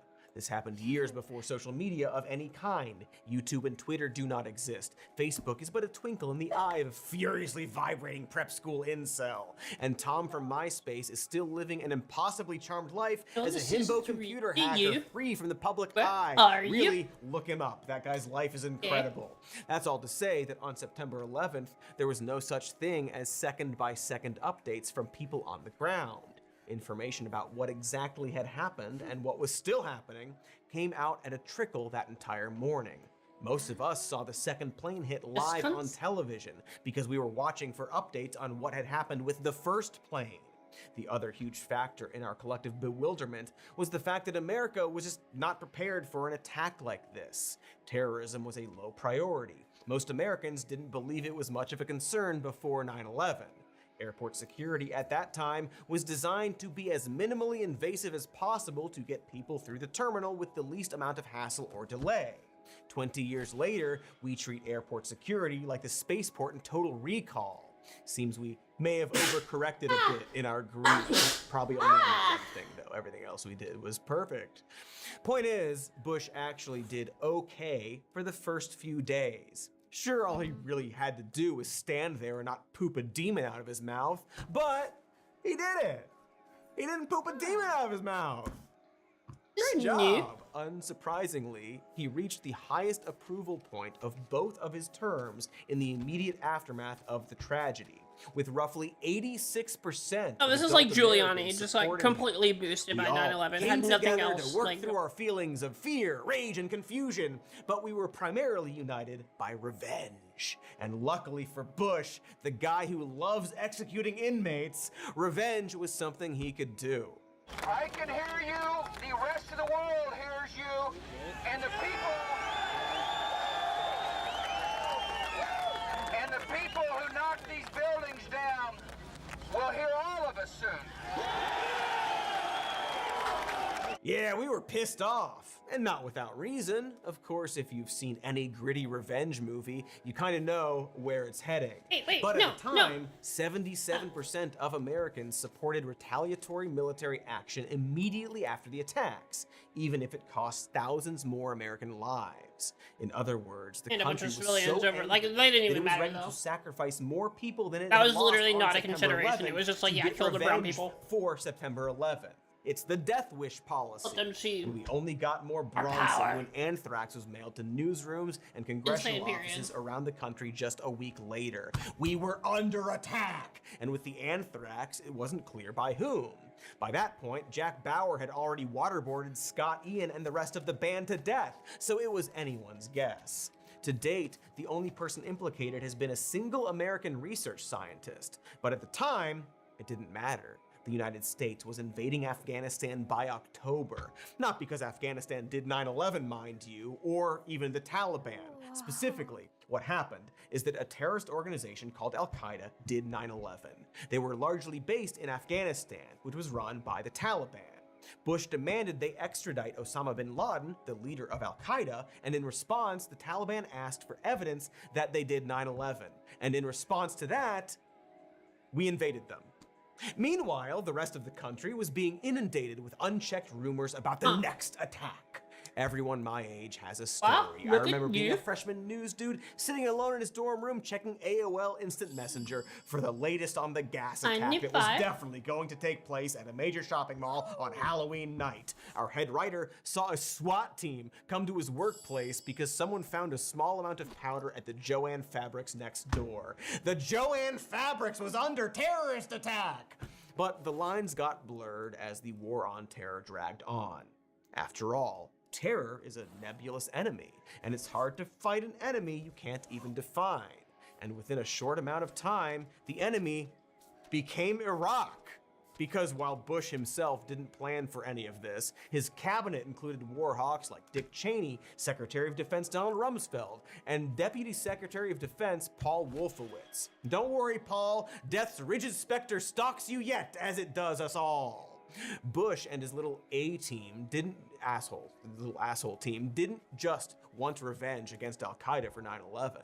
They were more concerned with future attacks originating from other Middle Eastern nations. And they were convinced Saddam Hussein had weapons of mass destruction hidden in Iraq, including nuclear and chemical weapons. They also tried like hell to implicate Hussein in the 9/11 attacks, which he had nothing to do with. Together, they convinced Congress and the American people that Hussein was an imminent threat to continued life on Earth, but more importantly, in America. You see, Americans wouldn't be safe until Saddam was wiped out like a misspelled birthday cake. Keep in mind that when I say they were concerned and convinced of these things, I'm doing them a lot of favors. Cheney had already been the Secretary of Defense under Bush's father, so he had a bit of a history with and interest in Iraq before 9/11. It sure seems like 9/11 was just an excuse to do some stuff he already wanted to do, like calling out of work the same day GTA 6 comes out. So yeah, the United States began an unprovoked invasion of Iraq based on suspicions that the country had been building up weapons of mass destruction over the past decade, which turned out to be mostly hearsay and wishful thinking when it wasn't blatant lies. For example, Bush's little box of angry boy generals were so mad that intelligence reports weren't adding up to the imagined final fight boss encounter that they would use their own communication line to secretly share information that contradicted intelligence agencies and push their own agenda, which would then trickle into the administration's talking points whenever they gave comments on the situation. They literally had their own group chat to circumvent their own intelligence reports, like some kind of Mike Waltz. Bush told the American people that Iraq had attempted to buy uranium and had been amassing a huge stockpile of biological weapons, even though the CIA specifically told him they had no information on the scope of any such program. Colin Powell testified before the UN that the United States had solid intelligence about WMDs in Iraq.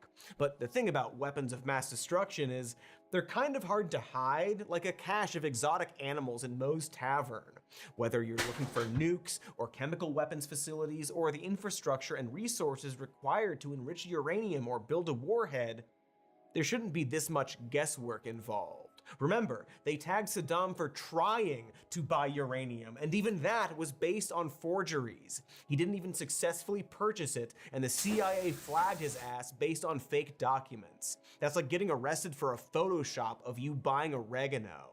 Sure, you could play an elaborate shell game if you weren't under surveillance, but America had been nanny camming Saddam since the early 90s. Again, Cheney had a history there.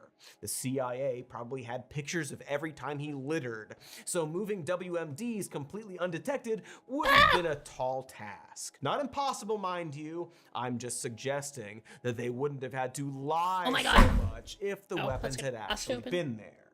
But the speculation and scaremongering were enough, as they usually are. The majority of Americans were convinced not only that Iraq had weapons of mass destruction and was close to obtaining nuclear weapons, but that Saddam Hussein was somehow connected to Al-Qaeda and had been involved in the September 11th attacks. He wasn't, and the US sent troops into Iraq on March 19th, 2003, and Saddam's army quickly collapsed because of course it did. The US military is a meat grinder. We funnel nearly $1 trillion into defense every year. Only $900 billion? Pathetic. Get those numbers up. No force in history could withstand a full assault from the most well-funded anti-life engine ever created. That's what Darkseid was out looking for when he got his ass kicked by David Thewlis. It's all in the Snyder Cut, folks. You gotta just watch it, okay? But for some presidents, it's not enough to know we have this unbeatable monster. They want to see it kill a bunch of people just to prove to themselves and the world that America is tough. It's bloodthirsty. It's this. So I really do kind of not only want to see them killed in the water, whether they're on the boat or in the water, but I'd really like to see them suffer. I would like Trump and Hegseth to make it last a long time so that they lose a limb and bleed out a little. Like, I'm really having a difficult time ginning up sympathy for these guys. Sorry, that was a fun little glimpse into the future and current day. Anyway, by May 1st, Bush was the toughest cowboy of them all, posing on an aircraft carrier with a huge mission accomplished banner hanging behind him. Major combat operations in Iraq have ended. In the Battle of Iraq, the United States and our allies have prevailed. Did we though? So it seems the celebration was a little premature, because here we are over 20 years later and the United States is still kinda sort of invading Iraq. One thing that Bush's advisors and others who were opposed to the war kept stressing was that no thought was being given to the long term. You can't just invade a country, topple its government, and then go home. Well, you can, but it's a bad idea. Leaving a power vacuum after removing a guy like Saddam Hussein is going to result in worse Saddam Hussein taking control. The version from Hot Shots Part 2, who was part dog. Now, Bush and Cheney and the rest of his hawkish cabinet didn't want to think about any of that, because that's what happens when you put stubborn, incurious racists in charge of everything. Wait, did I get the other one? It doesn't matter if Iraq doesn't have a government. They're not real people over there anyway. The mission accomplished photo op was specifically about silencing those critics and trying to convince the public we'd just scored a major victory and that everyone would be coming home. As that victory stretched into months and then years and then decades, that mission accomplished banner became more and more embarrassing. But when you tally up all the lives that have been lost as a result of the Iraq War since the day Bush posed in front of that banner, embarrassing no longer feels like the right word. Oh my god. It might be closer to evil. What a dummy, am I right?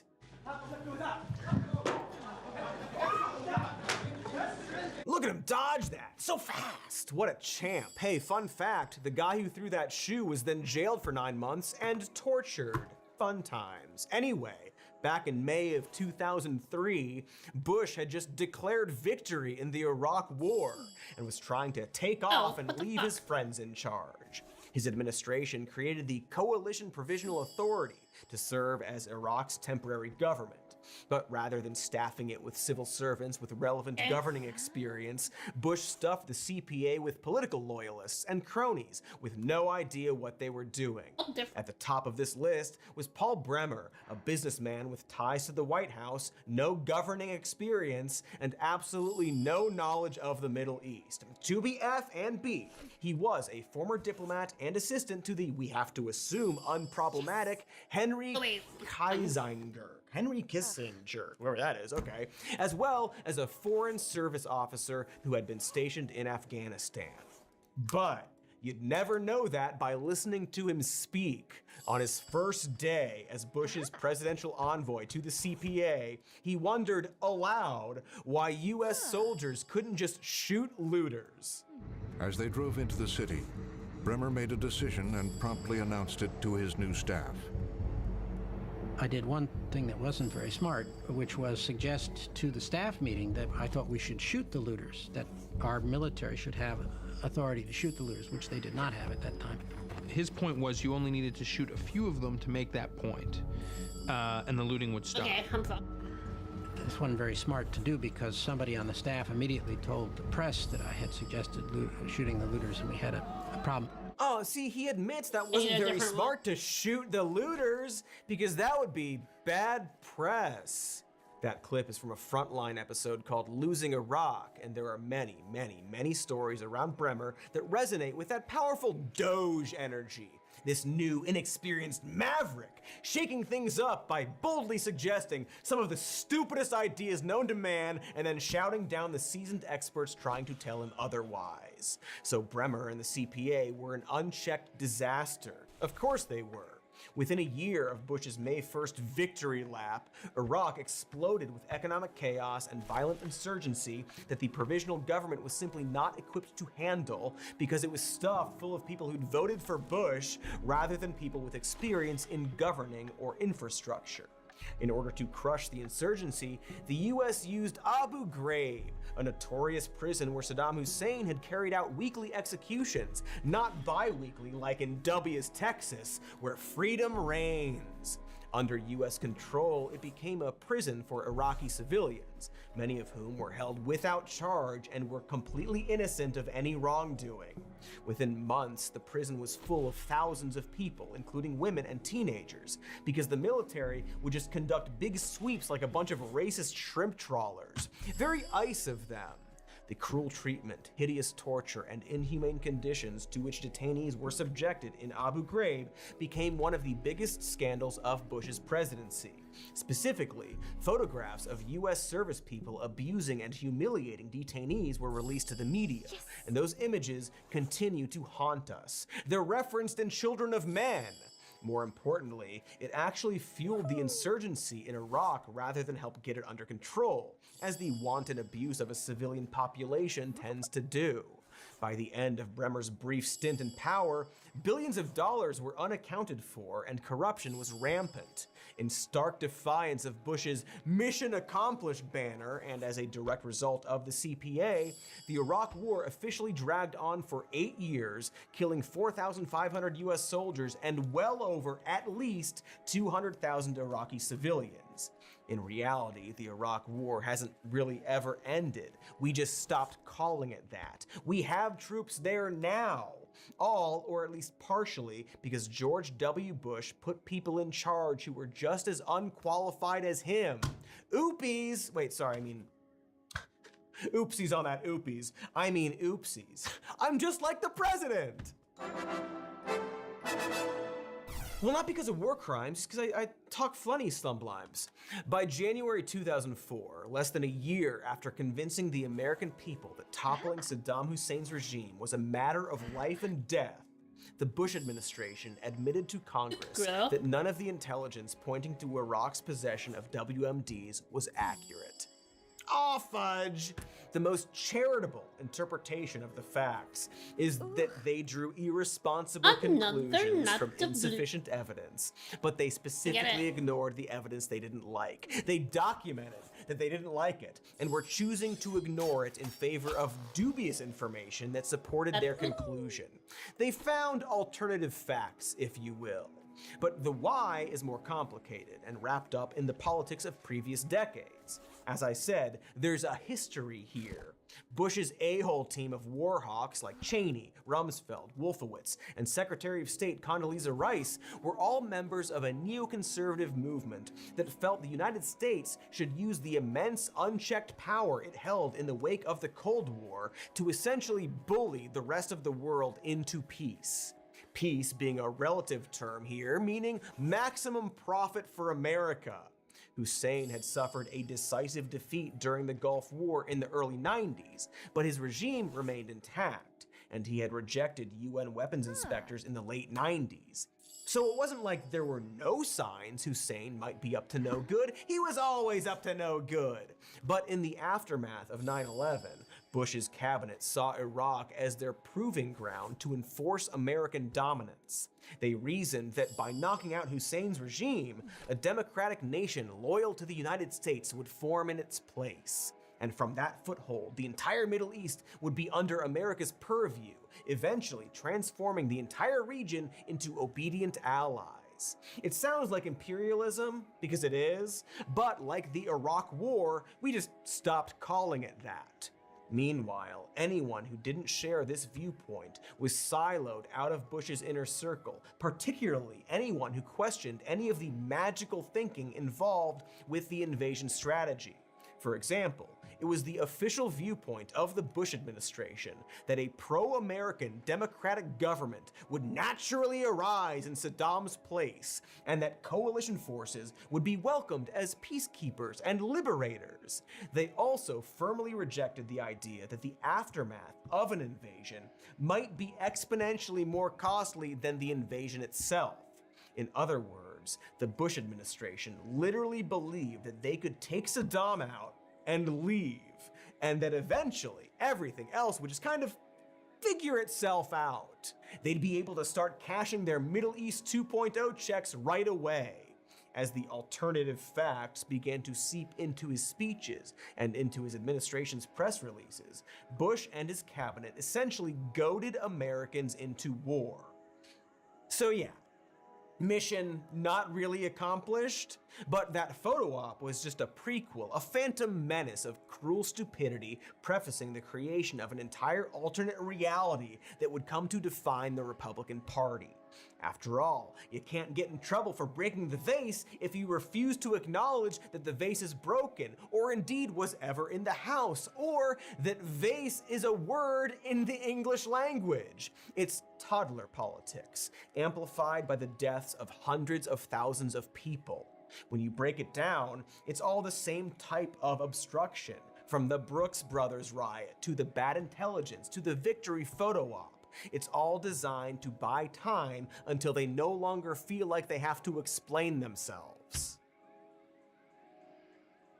So I guess it worked.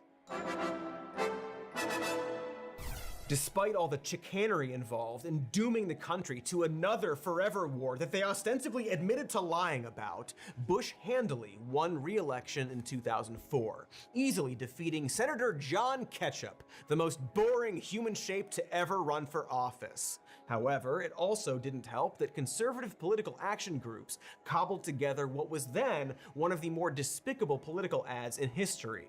Swiftboat Veterans for Truth released a series of attack ads featuring interviews with Vietnam veterans who had served on Swiftboats, as Kerry had, making outrageously incendiary claims about the senator's war record.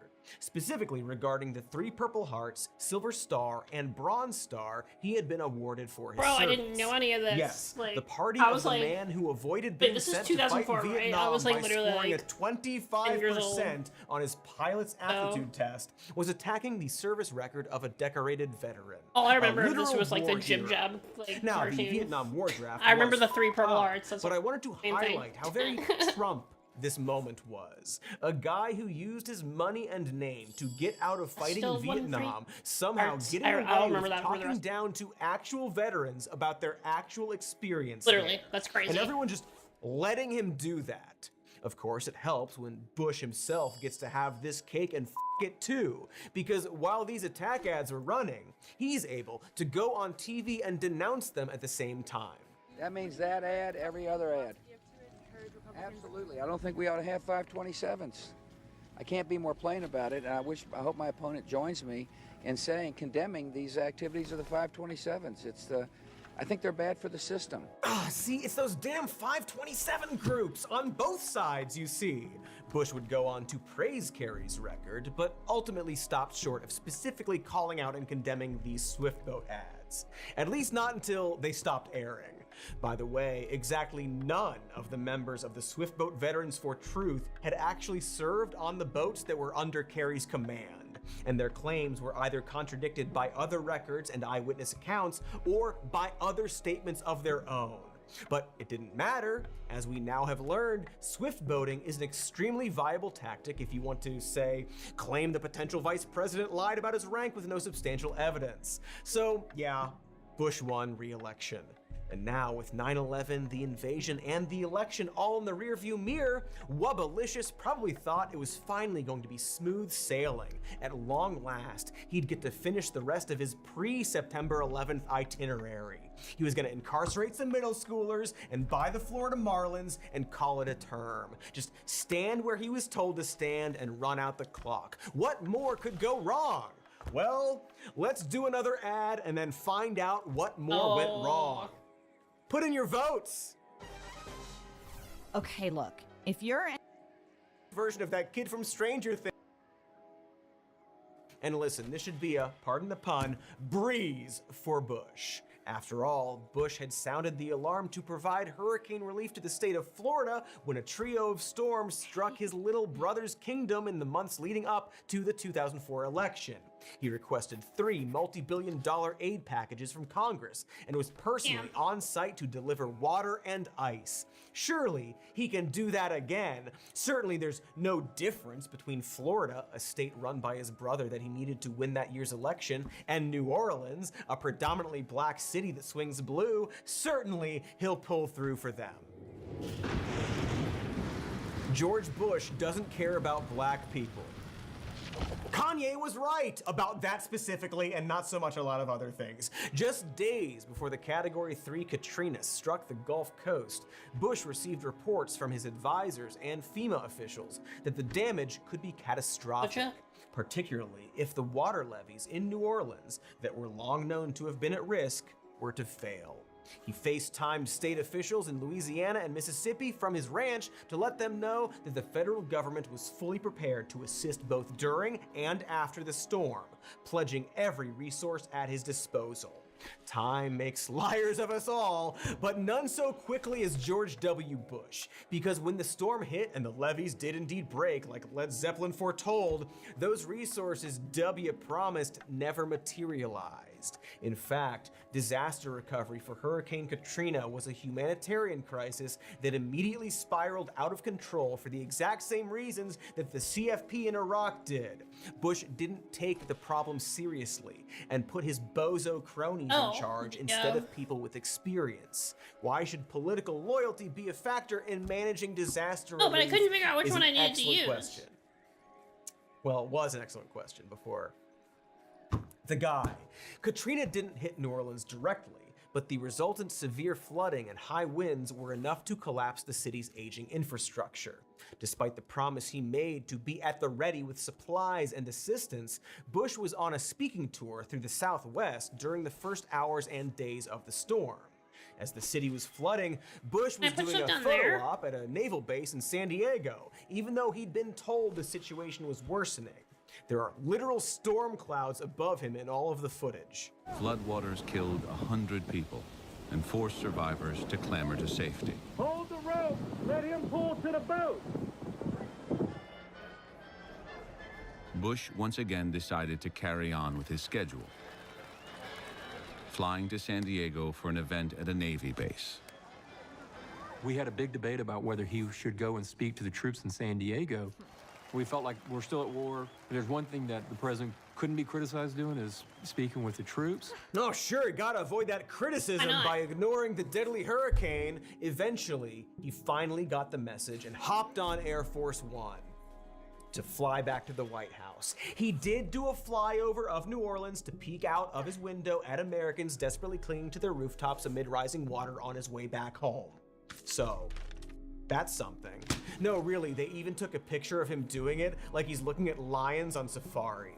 We covered a lot of these details in our episode about FEMA, but the gist of it is that the agencies in charge of rescue, humanitarian aid, and disaster relief had just undergone a massive restructuring under the Homeland Security Act, which had shuffled FEMA under the umbrella of the newly established Department of Homeland Security for some reason.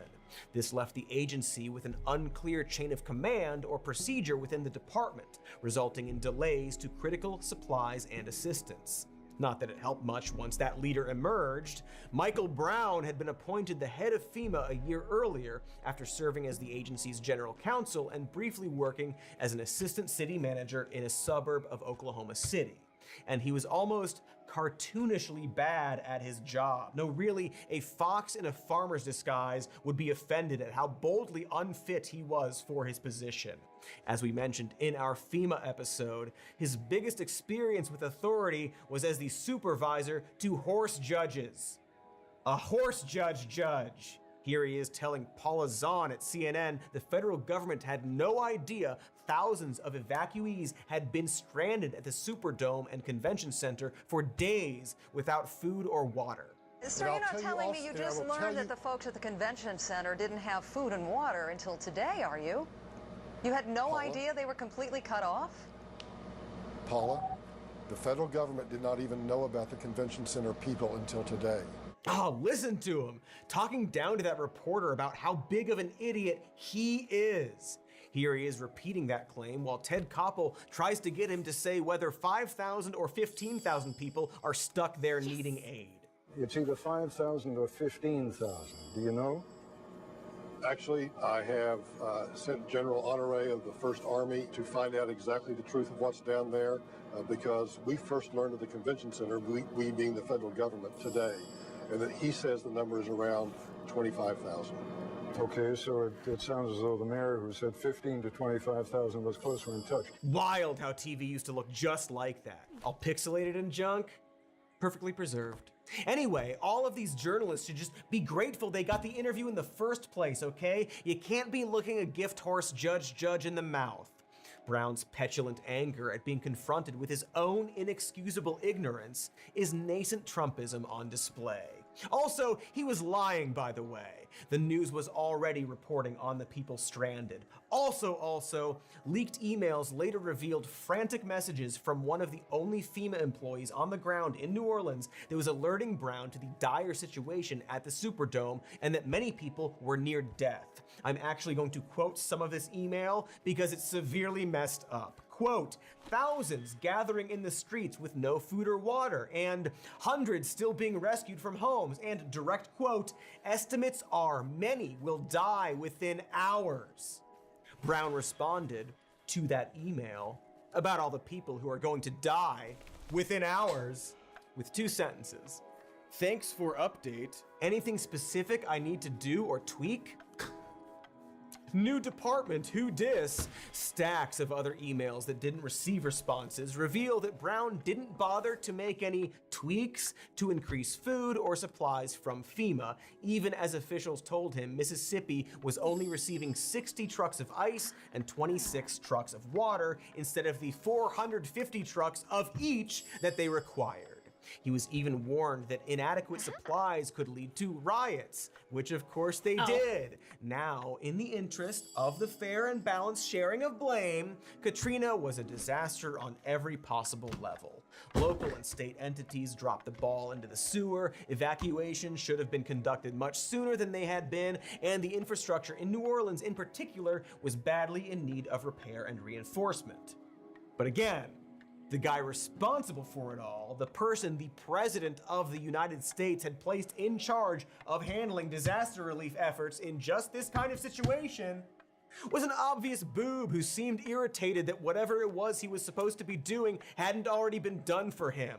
That's the George W. Bush way. That's the Donald J. Trump way. That's the American way. And I want to thank you all for, and Brownie, you're doing a heck of a job. The FEMA director's working 24. Please clap. Brownie did an even hecker of a job by resigning 10 days after that, by the way. Oh, also, it was all pretty dang racist. Desperate people on the ground grabbing what they needed because Brownie hadn't tuned into CNN to see that they needed supplies that day were frequently referred to by the media as finding supplies if they were white and looting if they were black. And the Bush administration was frothing at the mouth to send in some troops to combat those desperate, starving, and actively drowning American citizens. Louisiana Governor Kathleen Blanco told the country in a press conference that her National Guardsmen were locked and loaded and ready to shoot looters, saying, quote, "These troops know how to shoot and kill, and they are more than willing to do so if necessary, and I expect they will." Shoot looters? What do you think this is, Iraq? In response, unofficial majority white militias made of civilians and police began to form in order to defend property against violence and looters, the reports of which were being way overblown by the media. Gunshots fired into the air to signal rescuers got reported as ungrateful hooligans opening fire on rescue helicopters. Career fabulist, war profiteer, and future homicide victim Chris Kyle bragged on the news about sniping no less than 30 looters from his perch atop the Superdome, a f***ed up thing to want to brag about, and a claim that was also debunked as total and absolute horseshit by officials on the ground. 2 unarmed people were shot dead by one of these roving gangs for alleged looting. I'm sorry, wait, correction. Cops. The roving gang was cops. One of the victims was developmentally disabled and was shot in the back and stomped on by the brave militia members, cops, as he died. In another infamous incident, a man named Henry Glover was searching a strip mall for supplies for his infant child when he was shot to death by 5 police officers who then burned Glover's car with his body inside.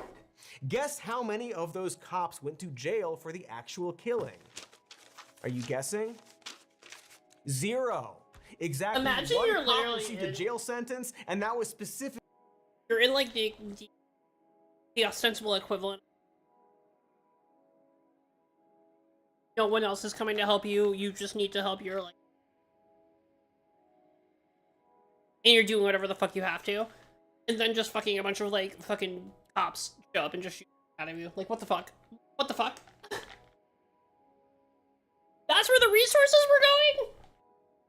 Specifically for destroying Glover's body, which was apparently more illegal than his actual murder. Boy, why does all of this sound so familiar? As I've always said, time is a flat circle. It's a classic Cody line. I invented that. Overall, the bungled half attempt at crisis management took the greatest toll on black residents, and nearly half of all those who had died were older than age 74. Despite all this, Bush's first stop in the Gulf Coast after Katrina hit was a predominantly white Republican district. The predominantly black areas, which had been the hardest hit, were not a priority for him whatsoever. Not like Florida had been a year prior, where FEMA's response had been quick and thorough. So, Bush normalized placing his idiot friends in charge of extremely important operations, denying objective reality when it was inconvenient, and awarding disaster relief based on political loyalty. He wanted nothing more than to not have to do anything at all, and he still gave that his best shot. But stuff just kept happening, as it has an annoying way of doing when you're the leader of an entire country. And so this whole video, everything you've remembered or learned so far, is all leading to a conclusion that I really need the young people to retain. Here it is, our final segment. George W. Bush is an asshole. He's an asshole, a bad president and bad person. If you're young and nostalgic for the innocent days of the 2000s, don't be. It sucked. Except for seeing Lord of the Rings and Spider-Man in theaters, it sucked. Rubba W's everlasting image is that of a gentle dummy, but he had objectively one of the worst presidencies of the modern era, and was in charge of several high-profile blunders that cost billions of dollars and hundreds of thousands of lives. And then some. Next week, we will be doing a part 2, talking about the lasting legacy of George W. Bush, and spoilers, it's bad. It's Reagan bad, but for this episode, it needs to be stressed that for all the depictions of Bush as this bumbling fool, his actions were that of an angry and mean man, a Trump type. Like, why didn't more of the parodies focus on his contempt for governing? Remember when he campaigned on building more juvenile detention centers, claiming that the problem with juvenile offenders is that they've had it too easy? Or when he tried to reshape public education to strip resources from students who don't score well on standardized tests? Why didn't more political cartoons focus on his deliberate, intentional cruelty to children? Children of a specific race and socioeconomic standing. Instead of portraying W as an amusing dummy, why didn't SNL begin with the cold open of Will Ferrell leading kids on a tour of the White House and shoving hummus up the rectums of the ones who get his questions wrong? Clooney would have hosted that episode, and yes, that was a method of torture we did, by the way, which we will talk more about in the next episode. George W. Bush was a bad man. No, you don't want to have a beer with him. I mean, he famously quit drinking for one, but more importantly, that's not at all what he's like. Even the Bush is a dummy attacks from the left usually portrayed him as folksy, endearing even. A salt-of-the-earth guy you could have a chat with at a barbecue. And maybe you could, if you have enough money. George W. Bush is a cold, cruel, angry elitist who cannot abide criticism and has never attempted to hide his contempt for governing and, by extension, the American people. He's an asshole, a deeply unlikable man who is almost identical to Trump, down to the love of golf. I call upon all nations to do everything they can to stop these terrorist killers. Thank you. Now watch this drive. Oh, he's so funny though! And that lovable goof portrayal helped him get by. He got a Bush impersonator to speak at the White House Correspondents' Dinner. He was never angry about it. So no, George W. Bush is not a cute old man who paints pictures of his dog and weird portraits of himself in the shower. He's a cruel aging millionaire, a retired inquisitorial torturer, and a child-hating former statesman who paints pictures of himself in the shower. But who doesn't? I mean, I've made 6 shower paintings. They're all terrible. Covered in water. Can't keep the paint on there at all, really. Maybe I'm doing it wrong. Anyway, cliffhanger! I'm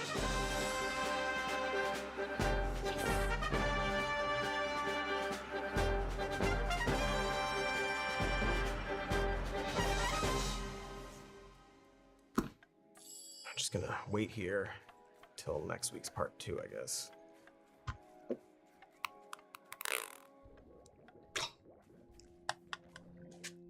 Here's some, not yet. Okay. Part 2.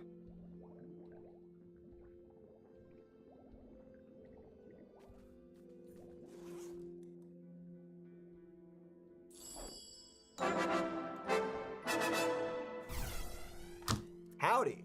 That's Texas for howd evening, which is nonsense. It's possible I just made that up, but speaking of nonsense and Texas, George W. Bush. He was a president. Oliver Stone made a movie where Josh Brolin, very talented, did an SNL impression. Richard Dreyfuss played Dick Cheney, which was basically just his character from The American President. Do you remember The American President? Remember American Dreams? That other movie where Dennis Quaid did an SNL Bush? Anyway, weird coincidence. This video is actually part 2 of a series about George W.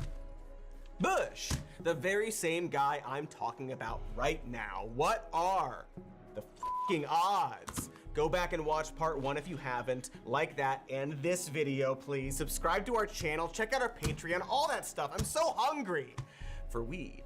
But to recap, in our previous video, we talked about how George W. Bush, beloved old fool, was actually an asshole who did bad things. And if you're an old, you may have already known that. But more importantly, not only was W bad for America during his presidency, but he's still bad for America today. His legacy was, as the scholars say, a tomb of farts. Once you open it, there's no going back. Those farts, they're still out there, so let's all inhale. George W. Bush made America worse. Remember when Clinton said he didn't inhale? Was he talking about farts? I forget. I forget a lot of things these days. After the accident. Accidentally smoked too much weed. But not Bush. He's still up in the old skull meat. And as I already alluded to, today we're talking about all the crappy stuff Wubba done that had lasting effects on America today. Much like with our Reagan episodes, it's important to remember that the decisions being made today will fundamentally change our tomorrow. And when we speak about the harm someone like, I don't know, I'm just gonna pull out a name, Donald Trump might cause, we need to factor in the today harm, like exploding boats, with the lasting harm, like exploding the economy. And heck, that reminds me of this other thing. Tax cuts for me, not for thee. So, just to recap real quick, 9/11, also Hurricane Katrina, also war, and of course, the many lies about all of those things. See, in our first video, we mentioned that a lot of Bush's presidency involved a bunch of things happening that he wasn't exactly prepared for. He's not a guy who likes to do stuff. But his time as governor of Texas gave us a bit of a window into what Bush wanted his legacy to be. Specifically, tax cuts for the wealthy and screwing over children. Well, it turns out, even while bogged down with 9/11s, the 9/11s, he still got to do that stuff too. He found the time. While not the first, Bush, much like Trump, continued to normalize the fine tradition of giving himself and his rich friends the same tax cuts over and over again. And they tucked the cuts away behind appealing names like the Economic Growth and Tax Relief Reconciliation Act of 2001 and the Jobs and Growth Tax Relief Reconciliation Act of 2003. We love growth, you see. We love relief. This is a fun game politicians like to play because they have nothing but contempt for the American people. That's you! They hide despicable policies behind loaded names like the Patriot Act or the What Are You, Pussies resolution. Don't fret, my love, we will be getting to the Patriot Act. Nobody wanted to be the person to vote no on the Patriot Act in October of 2001. That's like voting no on the Infinite Candy Bill, Halloween, or John. And nobody wanted to be the person voting no on economic growth and tax relief after September 11th. That's 9/11. But you may notice that it doesn't specify whose money is going to grow and whose taxes will be relieved.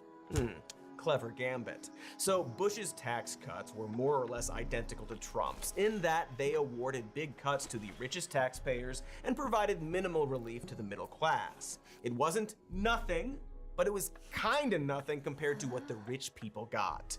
This served the dual purpose of giving rich Republicans the thing they always want and choking off tax revenue so Congress had less to spend on those pesky everybody else's. Bush called this putting a fiscal straitjacket on Congress, but it's ostensibly what's also known as starving the beast, the idea that reducing revenue will force the government to spend less money, because that's how money works, right? If you don't have it, you don't spend it. It's not like there's an entire industry around lending money to people who don't have it. My goodness, what school do I have to go to be an economic theorist? Anyway, he can't just say he wants to give the government less money, so here he is pitching tax cuts with the same level of magical thinking usually found in letters to Santa Claus. More jobs mean more taxpayers and higher revenues to our government. The best way to address the deficit and move toward a balanced budget is to encourage economic growth and to show some spending discipline in Washington, D.C.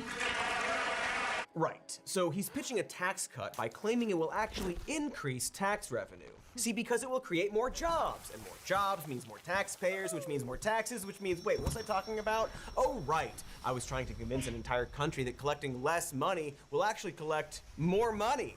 But more importantly, like the theme of his entire presidency, Bush's economic strategy depended on absolutely nothing happening while he was in office, or indeed ever again. That's the problem with starving the beast. It would work out great if it weren't for the existence of everything. Because life and happens, as it tends to do, and that requires the federal government to spend money and resources. Things like, hurricanes, 2 wars in the Middle East, and billions in corporate bailouts following a total financial collapse. Because again, that's just how money works. Anyone who's ignored a toothache for a year knows that sudden expenses are just a thing. Rather than starving the beast, by Bush's final year in office, spending had risen to just over 20% of America's gross domestic product. Well, that money doesn't count. That's money we'd want to spend. When we said starve the beast, we meant don't feed it anything for poor or black people. Much like supply side economics, thanks Dad's boss. Starving the beast is popular with conservatives because it allows them to keep more of their personal wealth while cutting specific programs for specific demographics. A win-win, so long as you don't factor in most people. This is what makes the Trump tax cut so frustrating, along with a lot of GOP policies. They keep doing it, it keeps not working, and then they're like, well, what if we did it again? And so on. And we know Bush's cuts didn't work. By 2012, the Congressional Budget Office estimated that Bush's tax cuts already added $1.5 trillion to the debt. A report by the Center for American Progress found that the Bush and Trump tax cuts combined have added $10 trillion to the national debt since 2001. That same report found that had the dramatic tax cuts of the Bush and Trump administrations not happened, federal revenue would be at the same pace with federal spending indefinitely. Instead, we're collapsing under inflation and up to our asses in debt if you care about debt. But more importantly, the tax cuts exploded wealth inequality, a problem we are still very much dealing with today. Of course, these crippling tax cuts are almost the only reason Republicans run a presidential candidate every 4 years. Some of them retire the instant after clinching the latest cut. Remember 80s teen heartthrob Paul Ryan? He pretty much secured the bag and went home. Speaking of hearts and throbbing, let's talk about healthcare reform. Remember my metaphor about ignoring a toothache? In other better countries, that metaphor probably wouldn't fly. And that's in part thanks to George. Do we have a title? Too many good docs are getting out of business. Too many OBGYNs aren't able to practice their love with women all across this country. More like Meta doesn't care. Nice. Nice title. Nice. Medicare reform was a key campaign promise for Bush, specifically lowering the cost of prescription drugs for seniors. The goal of the Medicare Act of 2003 was to subsidize private insurers to partially lower out-of-pocket drug costs. God, I can't imagine being like a lesbian in like 2004. Well, remember what we learned about the What Are You? Hearing Pussies shit like Act that. of 2003? They like to hide devious legislation behind appealing names. The law gave a lot of leeway to And being like, pharmaceutical yeah, this companies, is in ostensibly charge. in the interest of creating competition, which would in turn lower costs. Conservatives love competition because it's quasi-magical thinking that allows them to do absolutely nothing while the market works itself out. There's that George W. Bush strategy. What the law actually did was give pharmaceutical companies greater control over the prescription drug market and the ability to manipulate it at will. This was done through a non-interference clause, which prohibited the government from negotiating drug prices with pharmaceutical companies. But wait, isn't that the exact opposite of what Bush said he wanted to do, you ask?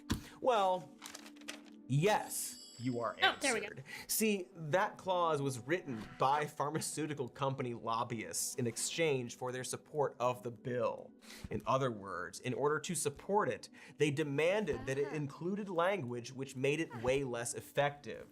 Hey, pretty weird we're letting the pharmaceutical companies weigh in on the bill meant to fight the pharmaceutical companies, but you know what? Whatever, it's fine, I'm sure. Anyway, the Medicare Act also effectively forbade the importation of cheaper drugs from Canada and made it more difficult for generic drugs to compete. So, just to recap, a bill that was meant to lower prescription drug prices for the elderly became a bill that forbade the federal government from regulating prescription drug prices whatsoever. A 2015 study published by Carleton University and Public Citizen found that US taxpayers could have saved up to $16 billion if the bill had allowed Medicare to negotiate drug prices. As it stands, Americans pay more than twice what people pay for prescriptions in most other countries. Really, clinch some savings for those seniors, W. Thanks, you lovable dummy. A year after the Medicare Act was passed, reports were released revealing that Big Pharma and other healthcare companies spent $141 million and sent nearly 1,000 lobbyists to Washington to sway the bill. 1,000! Think of the additional strain on the bathrooms alone! And nearly half of those lobbyists had previously worked for the federal government, including 30 former senators and representatives from both parties. Congress was given less than 24 hours to read the 850-page bill, and the final vote was called at 3 in the morning. So, cut to now, over 20 years later, Medicare Part D has contributed to exorbitantly high out-of-pocket costs for the disabled and elderly. The rise in drug prices has far outpaced rates of inflation, meaning they're only becoming more difficult to afford, and we've only made minimal headway on reversing it. Ultimately, this was just one more way we handed our healthcare to private companies with no interest in our actual health. That's the short version of it. Anyway, it feels like we need to move on to something I was supposed to not leave behind. But what? Oh, my trowel's gone. More like every child left behind. Nice title. Really nailing it today. Unlike most modern Republicans, Bush actually seemed to care about public education. Although, as we learned during his dry run as governor of Texas, caring for Bush means kicking something until it starts working. We talked about that more in part 1. Go watch part 1. It's weird if you didn't watch part 1, unless we didn't put part 1 in that title and part 2 in this title, in which case you're forgiven. Anyway, No Child Left Behind. Do you remember that? You should. It completely transformed how public schools operated in the country by judging students' performance solely on standardized tests. The law required states to create their own standards of educational proficiency in reading and math that they would then have to meet. If students failed to meet their testing thresholds, schools would be required to make a series of changes, from firing teachers to hiring consultants, all the way up to a full state takeover or a complete restructuring. That happened to more than 6,000 schools, which were restructured after none of Bush's punitive measures managed to improve their students' test scores.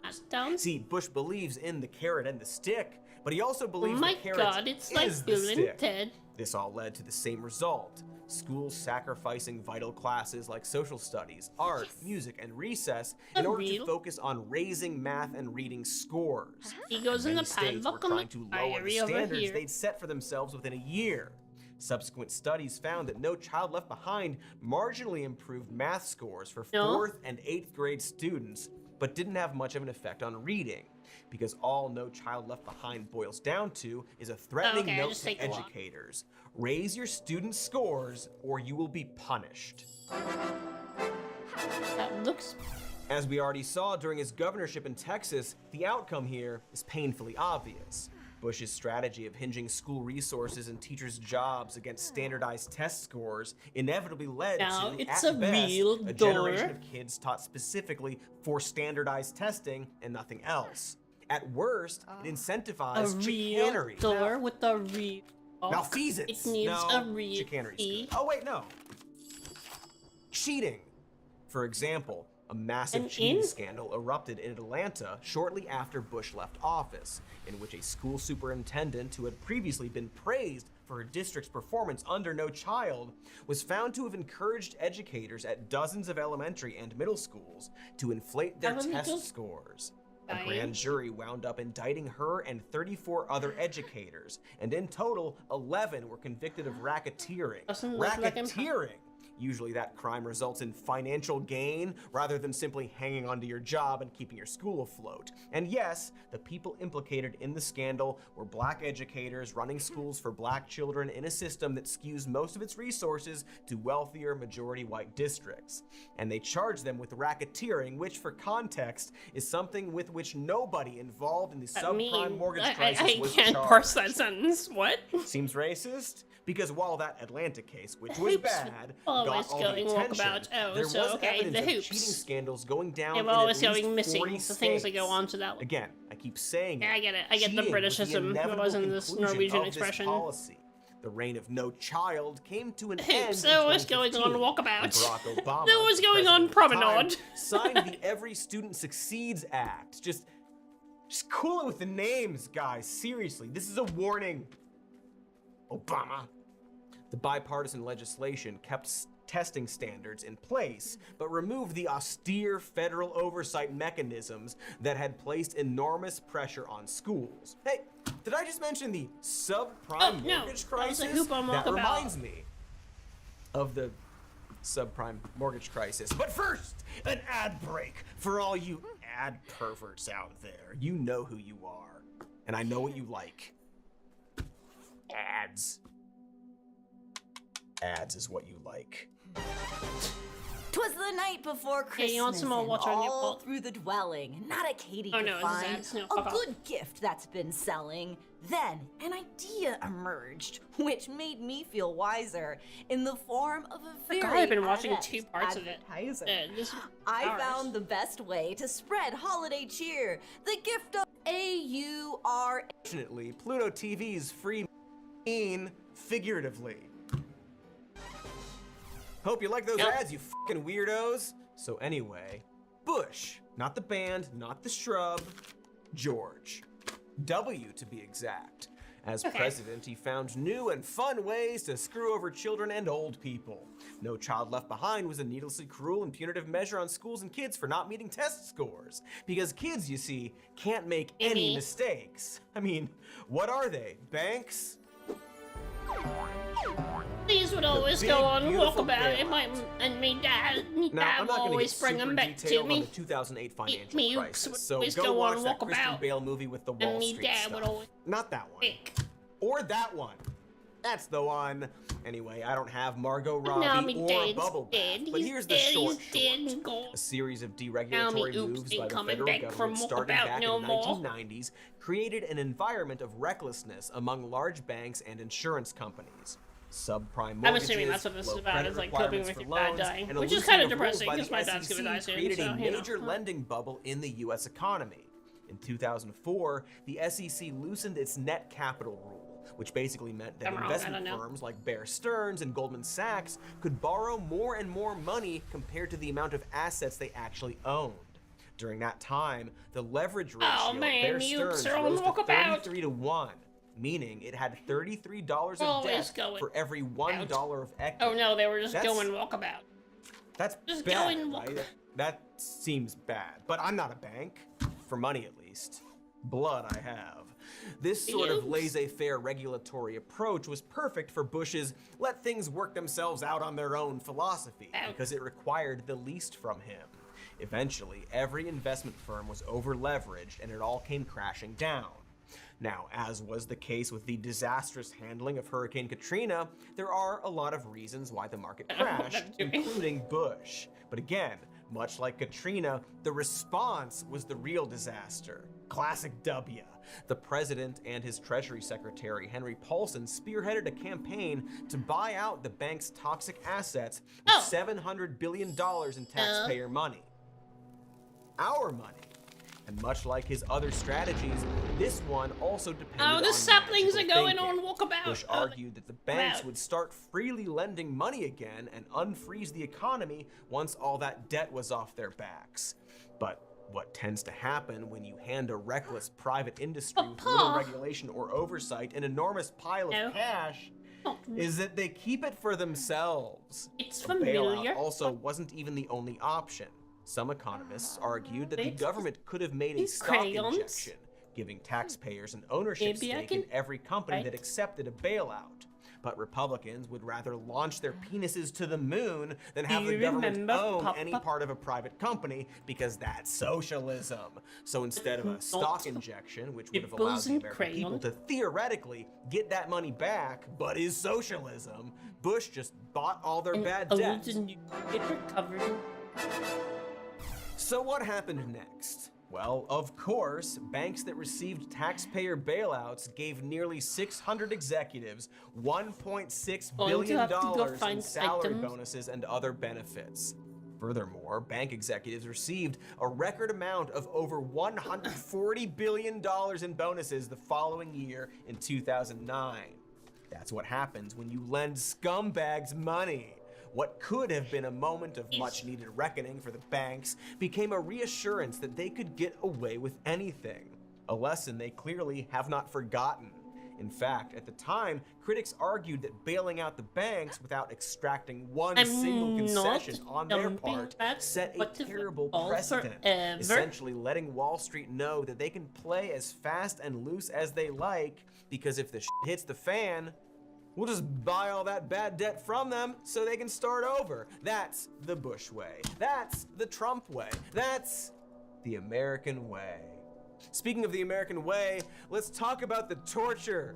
God. We will fight these evil ones. That's like a dating thing to even know. America torture. Like what American way is. Sweet, glad we decided that torture is cool. No way that will hurt us in the long run. So Bush operated the executive branch with the aid of a handful of lawyers and neoconservatives that were committed to the unitary executive theory, which was spearheaded by Deputy Assistant Attorney General John Yoo. Basically, the theory argues that the president has the power to do anything he deems necessary to enforce the law and defend the country in a time of crisis. In other words, the Constitution doesn't say he can't do this. See the precedent Air Bud v. Basketball. In the case of Bush and the war on terror, this theory was used to arrest and detain people without charge or trial and then torture them. You actually wrote a memo on how to legally justify torturing a captive human being, because Bush and his cronies wanted to follow the law in big quotes whilst doing all that waterboarding and sexual violence. Because yes, another primary method of torture was stuffing a victim's rectum full of hummus. That didn't make the news as much. But you know, maybe there's a terrorist up there. All of this groundwork was being done at Bush's discretion, which is so perfectly him. He just walked in the room with his little cowboy boots and cowboy hat and said, "Make it so we can torture these fellas. That always works in the movies." And then he waited for someone to make that happen for him. This strategy has never failed him in the short term. Anyway, here's a clip of John Yoo referring to the president as his client while admitting he made torture kinda legal for Bush. Why is waterboarding legal, in your opinion? Because the lawyer said it was legal. It said it did not fall within the Anti-Torture Act. I'm not a lawyer, but you got to trust the judgment of people around you, and I do. You say it's legal, and the lawyers told me. Yeah. And I guess he was probably pointing to you in that case, and I wonder if you feel that he's walked away from you. Look, part of the job of being a lawyer is defending sometimes unpopular decisions that your clients make. Crafted Bush torture memos. Oh my God! But I also think that there's no escaping the responsibility of people who make the policy decision. I mean, just because the law says I just have a bad feeling 65 about miles an hour doesn't mean you have to drive 65 miles an hour. There's still a lot of discretion and choice that the elected leaders of our government had to make. And I'm prepared and confident in saying that I think my legal judgment then was right under the circumstances. Okay, so what? He's saying that, like a speed limit. Just it's like the first thing on his Wikipedia page. Torture memos. Hell yeah. Good job. Torture. Good job, bro. He's trying to wash his hands of the torture that he allowed. John Yoo took constitutional law and reinterpreted it like a fortune teller at a bachelorette party to challenge the legal definition of torture. He wrote the president I was really hoping to find some meaningful to let him torture whomever he wanted. But he effectively there's nothing. changed the That's law cool. for Bush. We have it in writing, and here he's trying to downplay his role to that of a posted speed limit. Hey, you can shove hummus up that person's rectum. In Vice, the 2018 biographical comedy, of personal responsibility. He's played by Paul Wu. Years later, John Yoo would unironically write an op-ed during Trump's first term titled "Executive Power Run Amok," criticizing Trump's expansion of executive authority. Apparently, he was just mad some Trump Japanese wasn't person, giving him and credit then for there'd be the some idea micro because controversy. Yoo would go on to collaborate with why the do you Trump consider a administration Japanese to person advise as a them Korean on how to get away with human rights atrocities with ICE. Or the opposite. Incidentally, or incidentally, I guess, a CIA black site torture method called a confinement box was used at the now infamous so-called Alligator Alcatraz. We love nostalgic torture, folks. Of course, Bush's limitless executive powers didn't stop with the detaining and brutalizing of terror suspects. During Bush's war on terror, his administration was relentless in backing up the notion that the president could make whatever decisions necessary in the name of national security. They argue that the president can label any American citizen suspected of terrorist activity an enemy combatant, take away their constitutional rights, and hold them indefinitely. This might sound familiar to you if you've heard the current president label anyone he doesn't like a terrorist or an enemy of the people, or in case of Venezuelan fishermen, narco-terrorists. The Bush administration also argued that war crimes aren't war crimes if they're against individuals or groups that they claim support terrorism. And I guess this is the point where we have to finally talk about the Patriot Act. I'm just a really terrible Bill. So am I! Me too! No, stop, move, stop. While What the are you Patriot Act doing? did expand Keep going. the presidency No. and executive powers and further normalize and exacerbate America's bungling aggression overseas, it's related to but separate from the torture, and more related to America's aggression inward, domestically. It's actually one of 3 post-9/11 bills of which we are still experiencing the ramifications. Some real legislation. There's the Homeland Security Act of late 2002, which we've discussed in the past. It reorganized a bunch of agencies and created the Department of Homeland Security. Yes, the Department of Homeland Security is actually very young, though not so young that Homeland Security Director Kristi Noem would shoot it dead in a gravel pit. Homeland Security also absorbed FEMA, an action that, as we discussed last week, caused a lot of problems in the aftermath of Hurricane Katrina. Oh, the act also created ICE. Yes, ICE is also actually a very young organization, though not so young that Donald Trump would f it, allegedly. Via the One Big Beautiful Bill Act, he would end up making ICE the most well-funded and eventually largest federal law enforcement agency in the country. Cool, we love it. Next bill. After 9/11, Congress also passed the Authorization for Use of Military Force of 2001. AUMFs are alternatives to formal declarations of war, drafted by Congress to give the president power to deploy military force. The power can be narrow or broad. Feel free to guess which one this was, but it's broad. The answer is broad military powers.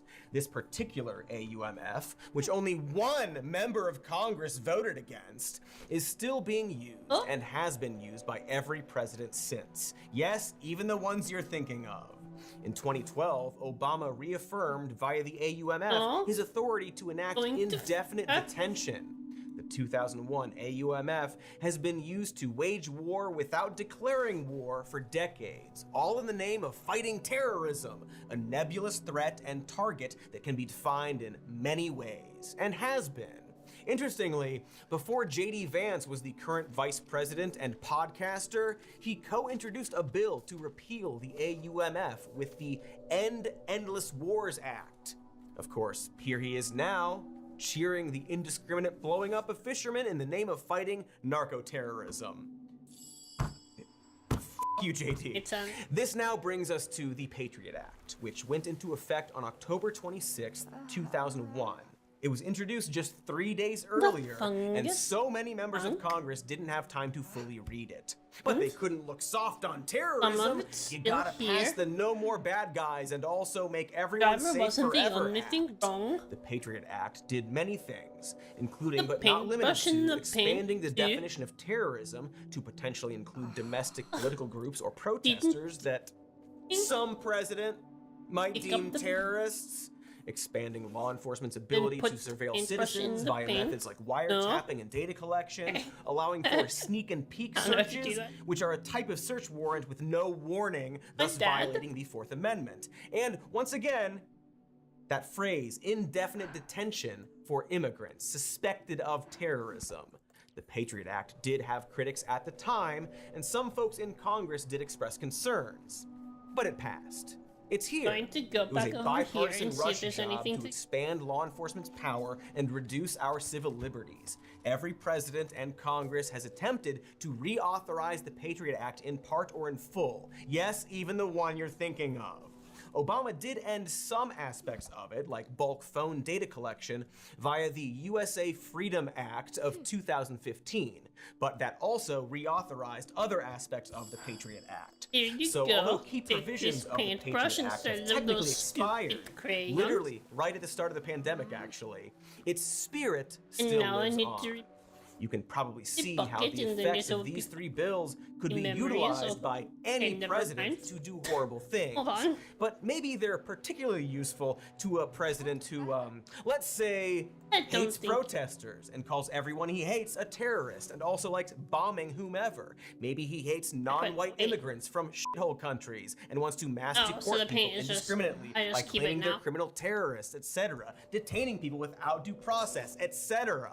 Which actually brings us to the Lake and Riley Act, which makes it easier for ICE to detain and deport immigrants. It ostensibly authorizes mandatory detention for alleged petty crimes without giving a conviction or even filing charges.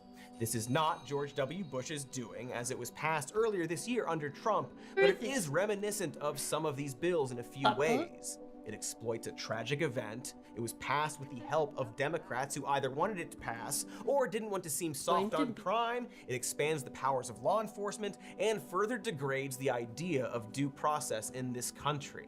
It's the kind of bill that will be cited years in the future when someone asks, how did we get here? Why are things like this? Incidentally, again, when the Lake and Riley Act was passed, ICE said they wouldn't be able to enforce it because they would need billions more dollars. Luckily for monsters, as we mentioned earlier, Trump gave them that and then some with the One Big Beautiful Bill. But enough of present day monsters. Let's get back to the past.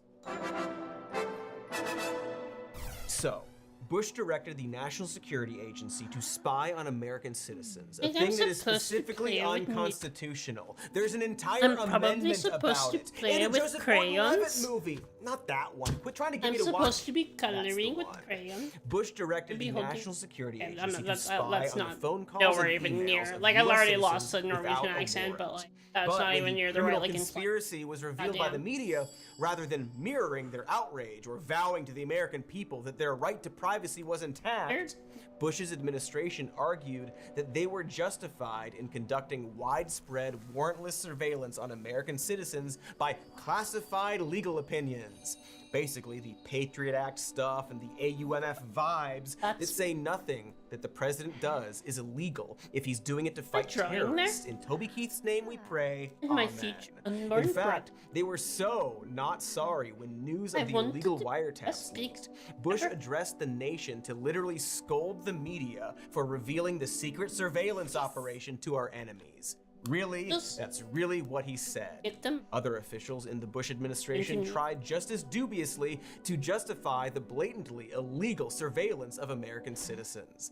Here's Attorney General Alberto Gonzales basically admitting that there are a number of secret programs dedicated to subverting the Fourth Amendment. Has the president ever invoked this authority with respect to any activity other than the program we're discussing, the NSA surveillance Senator, program? I am not comfortable going down the road of saying yes or no as to what the president has or has not authorized. He's a former judge. He's a smart lawyer. The Attorney General is speaking very carefully. But I think there could be lots of room after you read his testimony for other programs to be doing really unprecedented things. It's kind of wild to look back at how flippantly they're trying to wave off something so blatantly and indefensibly unconstitutional. Once again, it all boils down to rhetorical games, and despite the fact that this testimony would have gotten him convicted of whatever crime he stood charged with in criminal court, Gonzales, like the rest of the Bush administration, never faced any kind of punishment for their many crimes against the American people, and against humanity. Not even so much as a racketeering charge. I mean, the criminal conspiracy is right there. Like, zooming out to 9/11 and the war in Iraq, you may remember then my mom that down in the below, previous right? episode, I mentioned that a lot of Bush's people were part of a neoconservative movement interested in pushing America as a bigger global power than what it was. What I left out is that this movement had a specific name and stated agenda. It was called the Project for the New American Century. A project For the future, interesting, Mama, not familiar I at found all. what you To quote need. their statement of principles, You can what we finish require now. is a military that is strong and ready to meet both present and future challenges, a foreign policy that boldly and purposefully promotes American principles abroad, and national leadership that accepts the United States' global responsibilities. Back in 1998, the founder of this group, William Crystal, wrote an op-ed titled "Bombing Iraq Isn't Enough" that argued for a regime change in the country. Interestingly, the Trump era has apparently turned Crystal into a blue-posting lib who wants to abolish ICE. He follows us on the websites. That same year, the New American Century put out an open letter to Clinton saying, quote, "The only acceptable strategy is one that eliminates the possibility that Iraq will be able to use or threaten to use weapons of mass destruction. In the near term, this means a willingness to undertake military action as diplomacy is clearly failing. In the long term, it means removing Saddam Hussein and his regime from power." They would go on to send a similar letter to George W. Bush after 9/11. Not that they had to. That letter to Clinton, it was signed by 18 people, 10 of whom would go on to join the Bush administration, including John Bolton, Paul Wolfowitz, and of course, fucking Donald Rumsfeld. Oh, and another interesting detail. New American Century had also put out a report in 2000 noting that the fastest way to remake the Middle East would be after, quote, "some catastrophic and catalyzing event like a new Pearl Harbor." So yeah, jail, right? This was a neoconservative group specifically conspiring to push for America to use its military to assert dominance in the Middle East, specifically hoping for a disaster to strike in order to justify it. They got their wish, kinda, and then spun it to fit the narrative they wanted, while, as a bonus, using the war on terror to enact a series of power grabs against the American people. Jail them. Jail more of them. Like, surely, once Bush left office, he or others in his administration must have been held accountable for all of the laws they broke. They had serious effects on the entire world. This wasn't like stealing the Spice World soundtrack from Walden Books. These crimes caused serious damage. They freaking tortured people. And while this absolutely doesn't matter, it's worth noting that they said torture didn't work. It didn't get them vital information during the war in Iraq. It's kind of like, I don't know, raiding an apartment building and dragging people out on the streets, resulting in 0 charges. Someone should get fucking jail time. At the very least, like, begging for the very least, the next sensible president would have reversed the Patriot Act. To put Bare these minimum, memories the back people who did together. this to us should be booted from I our know government what happened. so they can't erode the checks on executive power even further. God Am I damn it. asking for too much? He does.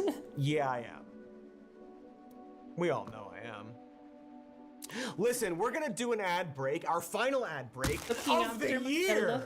And when we come back, we will talk about the single most damaging contribution of George Bush's presidency. Like, country-ending levels of damage. Like, Miles Dyson working on Skynet sort of stuff. Because, of course, Bush wasn't going to be the last president to use whatever to justify a predetermined agenda concocted by a right-wing think tank. In fact, turns out you don't even need a 9/11 to do it. How fun. Stay tuned. 2 + 0 + 2 + 6 = 10. That must mean something, right? It's a sign. Why not make In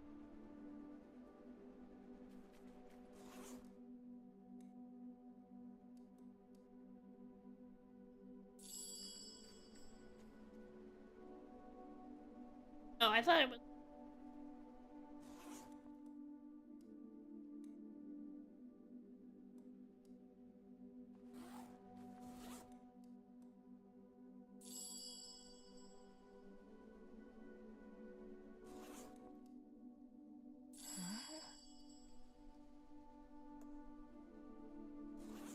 Do I still need it?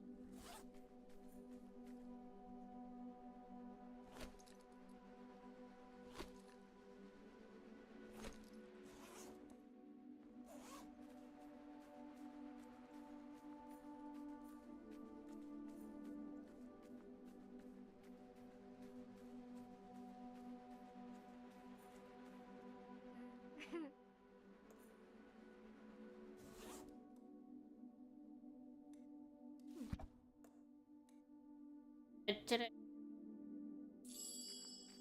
Haha.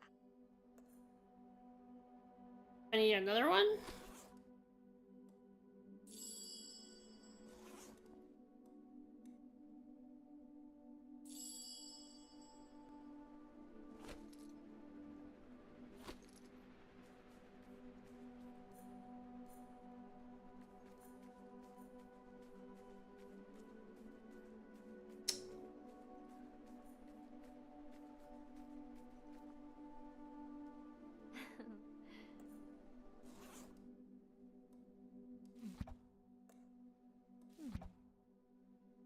I played.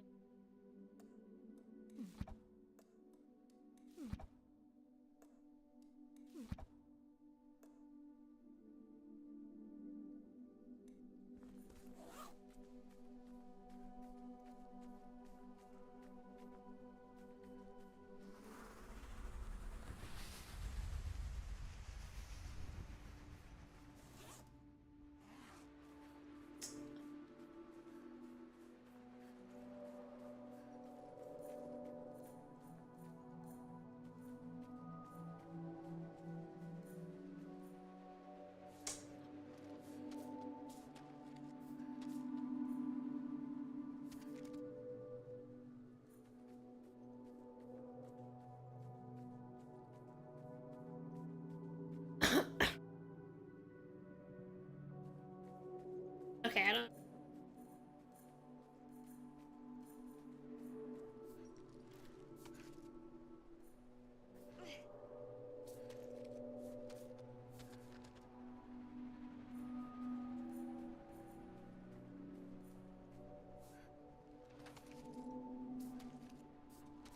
Could have done a video about the band in retrospect. That would have been fun. We could have talked about the movie Constantine, based on the comic book Constantine.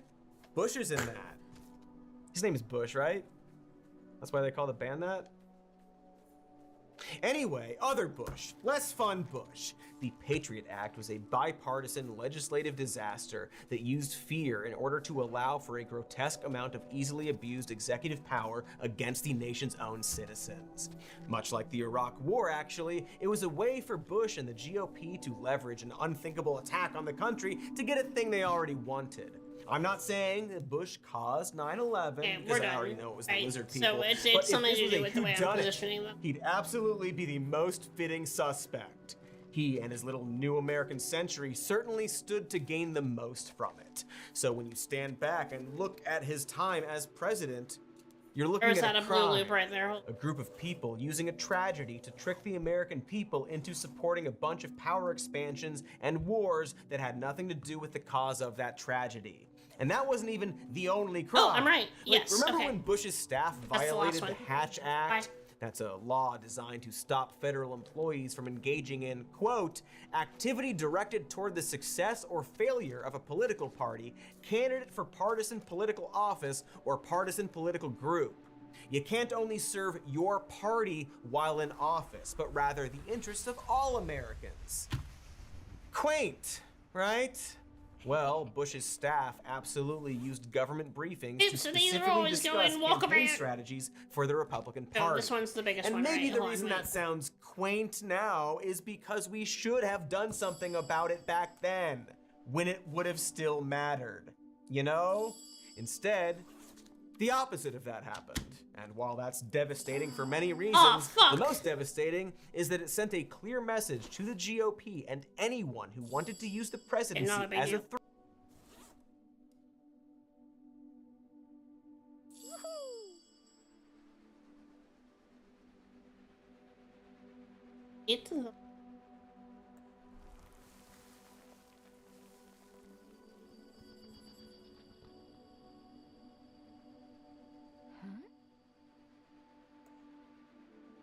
It looks.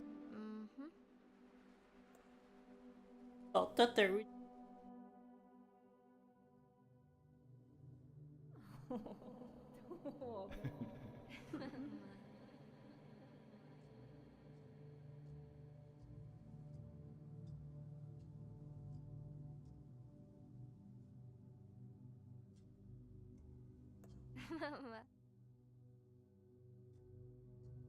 Collaboration tools make it easier than ever to share all this information with your family.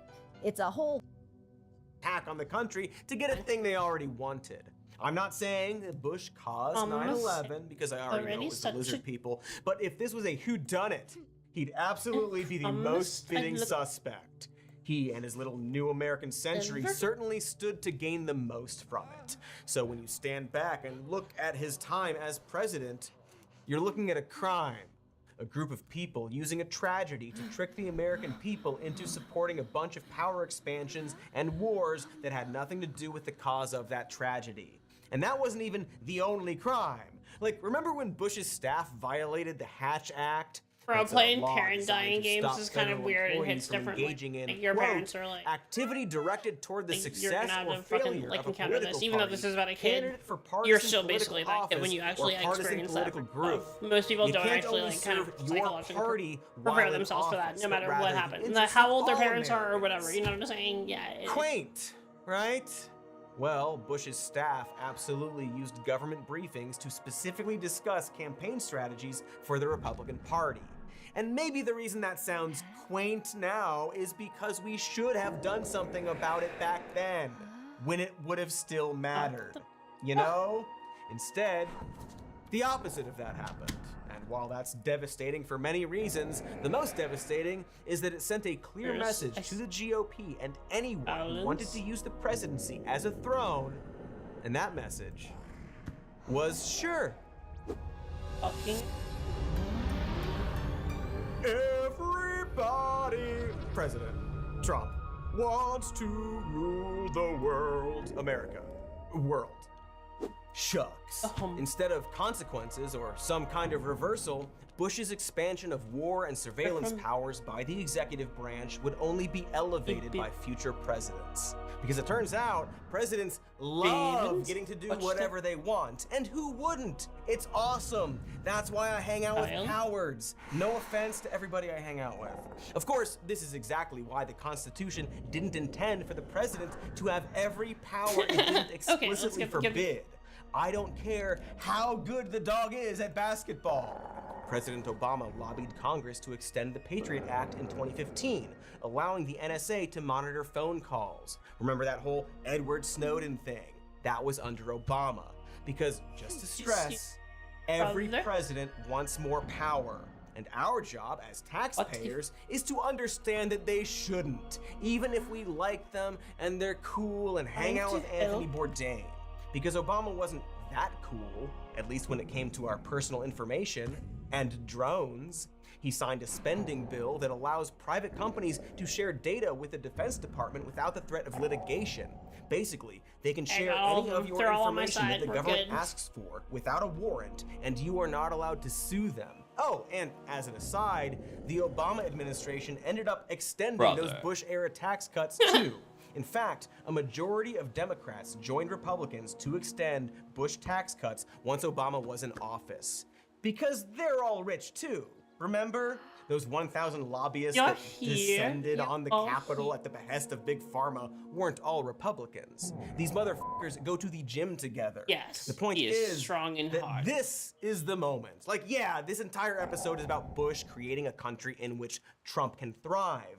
But we didn't go straight from Bush to Trump, right? Obama had to curate and nurture the terrible things that Bush created. It's basically every story involving an evil and powerful artifact. Oh, sure, I think Papa's we don't want probably Sauron dead. to get the ring, but I'll use it to do good things. Like build an awesome water slide on the side of Minas Tirith. You think they couldn't use a big water slide spiraling down that thing? What was I even talking about? Obama. The guy who could have said, let's end the overreach of power and punish the crimes, but didn't. I mean, it was over, right? Bush was gone, so what could possibly go wrong? He asked during Trump's second term. So yeah, here we are, with the exploding boats and the mass kidnappings. Dude loves that unitary executive theory. Trump's administration has claimed that the country is in a state of emergency because of rampant crime and immigration in order to seize extraordinary executive power, including deploying the U.S. military to democratic cities and giving ICE carte blanche to operate in secrecy and with complete impunity. And it is all just an extension of what the Bush administration did while in power. Trump literally worked with Bush's torture memo guy to figure out how to make his decrees plausibly legal, even though they absolutely aren't. The Trump administration is routinely murdering boats full of people for social media likes, including one incident that even John Yoo has criticized. And all they have to say is that the country is under attack from cartel violence and that the boats were full of drug dealers. And we have said the right combination of words to get away with murder. Remember, if the president says you're a terror suspect, your rights disappear completely. This unitary executive theory goes so far beyond interpreting the law that it's functionally a constitutional amendment, except we don't call it. I have to stop See, her. the Constitution still says the president isn't a king, How but do I we know what they really meant. Right? By no means did Bush introduce the idea of a sleazy executive branch taking outsized control of the government, but he made it a staple of his administration. I was so busy Indeed, trying it to is get how to the he portal met and every now single challenge of his presidency. I'm not ready. The passing Tell me what and rampant abuses of the Patriot Act opened the floodgates for future presidents to take those powers further, and take them further they did. Must be and brave. most damaging, he saw no consequence for doing that. Because in our minds, at the time, the damage was done. And I guess when it comes to presidents, if the crime already happened, we just let it go now. I thought he was tortured. Just like Obama did. Kind of upset. After Bush, Biden refused to hold Trump accountable for January 6th. Because again, it's over, right? So the guy who tried to do the coup was gone. He's so sorry, I'm sure. What could possibly go wrong? And then we just kind of let Trump run for president again with the distinction of being the only person in American history to refuse the peaceful transfer of power. And then he won and has used the position to do personal crimes, like a lot of personal crimes, as well as war crimes and crimes against the citizens of his own country. And everything so far tells us exactly what is going to happen when, or I guess if, he steps down after his second term. We're just gonna let it slide, because we wouldn't dare prosecute a former president for doing a grotesque amount of crimes. I mean, we would if we did, but we didn't, so we can't now. It didn't start with Trump, it didn't start with Bush. I don't actually know when it started, some power-hungry amoeba, but at some point, America lost its ability to hold presidents accountable for their actions. Everyone got so gung-ho for their team that applying the law to the most powerful person in America was a partisan issue instead of a, a legal one. Ravens, dare I say, over a the patriotic one. And from the Don't very like start, them much Trump more knew than this. the trees. He hinged his entire political career on it. And you know what else they say about my people? The polls. Actually, how you pronounce they say it? I have the most loyal people. Did you ever see that? Where I could stand in the middle of Fifth Avenue and shoot somebody and I wouldn't lose any voters, okay? It's like incredible. He was so right. Boy, was he right. We accidentally made a country where people like Trump are untouchable. Maybe it started with Clinton inhaling those farts. Or, the rapist stuff. But George W. was the guy who made it the most evident, who yanked the curtain open for everyone, especially Trump, to see. And ultimately, it doesn't matter who started it. What matters is that we need to finish it. We need to set a new precedent. I'm going to fight Roca. Precedent. And by that, I mean we have to alone jail them all? Yeah. No way back. Yeah, jail them all, or that. prison or whatever. Even the dead ones. You know what? Especially the dead ones. I've said it before, and I'll say it again, and I'll say it now. Dig up Jimmy Carter. Happy holidays.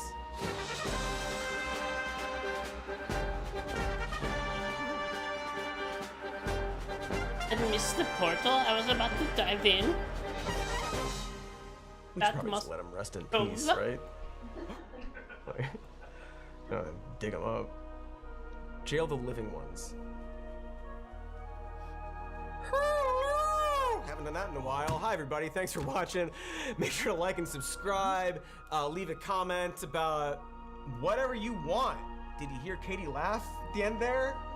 There she is.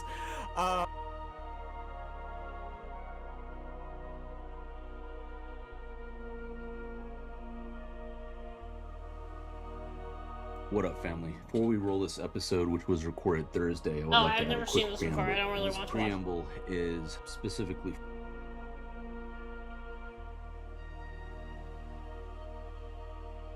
And we've got a doozy of one for you today. It's a movie episode. Here we go. Joining This us, is of course, perfect. is the great Brian Quimby. I'm going to bed We're back anyway. again. And fellas, I gotta say, doing this episode about the Daily Wire movie Lady Ballers And Lars, was I knew it. my Feel like it's idea, there.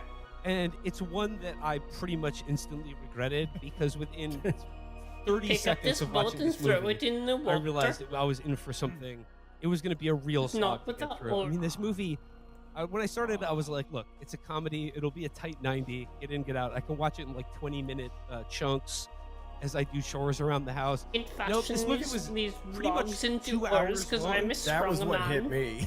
Yeah, this movie is like, I don't know people who have played the game Control out there. This was like an object of power in that game. This movie is like a quantum object. Like it somehow became longer the more I watched it. Like the counter increased the further it went. I felt like I was watching it for 9 hours.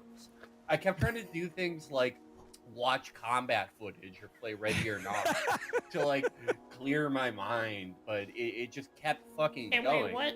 This I very early in the movie, I was trying to think of like the secondhand embarrassment I was getting, and I realized it reminded me of something from my own life when I was 6, and I would basically like I would write down my ideas for like, you know, a movie, and it was just like a pastiche of things I'd seen from like an Adam Sandler movie and then 3 Disney movies.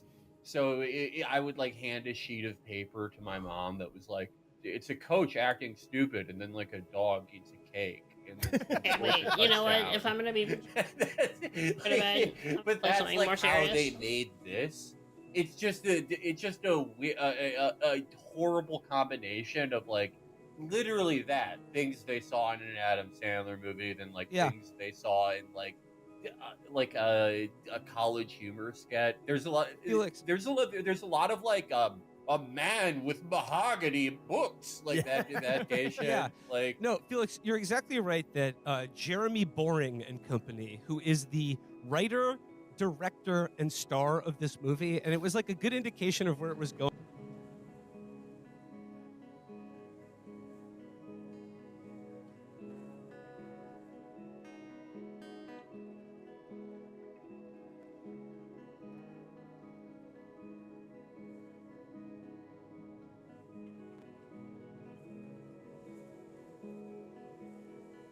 If race thinking were a German invention, as it has been sometimes asserted, then German thinking, whatever that may be, was victorious in many parts of the spiritual world long before the Nazis started their ill-fated attempt at world conquest.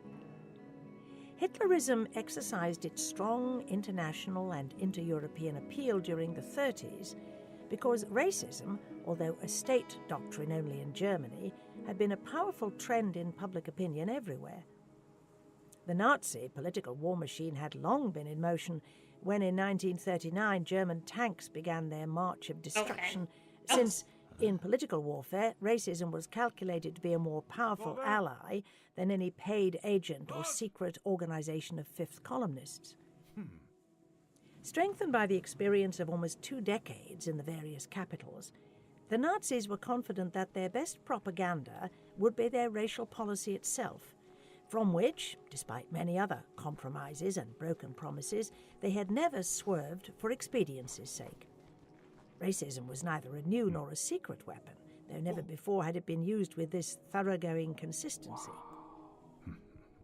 The historical truth of the matter is that race thinking, with its roots deep in the 18th century, emerged simultaneously in all Western countries during the 19th century. Racism has been the powerful ideology of imperialistic policies since the turn of our century. It certainly has absorbed and revived all the old patterns of race opinions, which, however, by themselves would hardly have been able to create, or for that matter to degenerate into racism as a Weltanschauung or an ideology. In the middle of the last century, race opinions were still judged by the yardstick of political reason. Tocqueville wrote to Gobineau about the latter's doctrines. They are probably wrong and certainly pernicious. Not until the end of the century were dignity and importance accorded race thinking, as though it had been one of the major spiritual contributions of the Western world. Until the fateful days of the scramble for Africa, race thinking had been one of the many free opinions which, within the general framework of liberalism, argued and fought each other to win the consent of public opinion.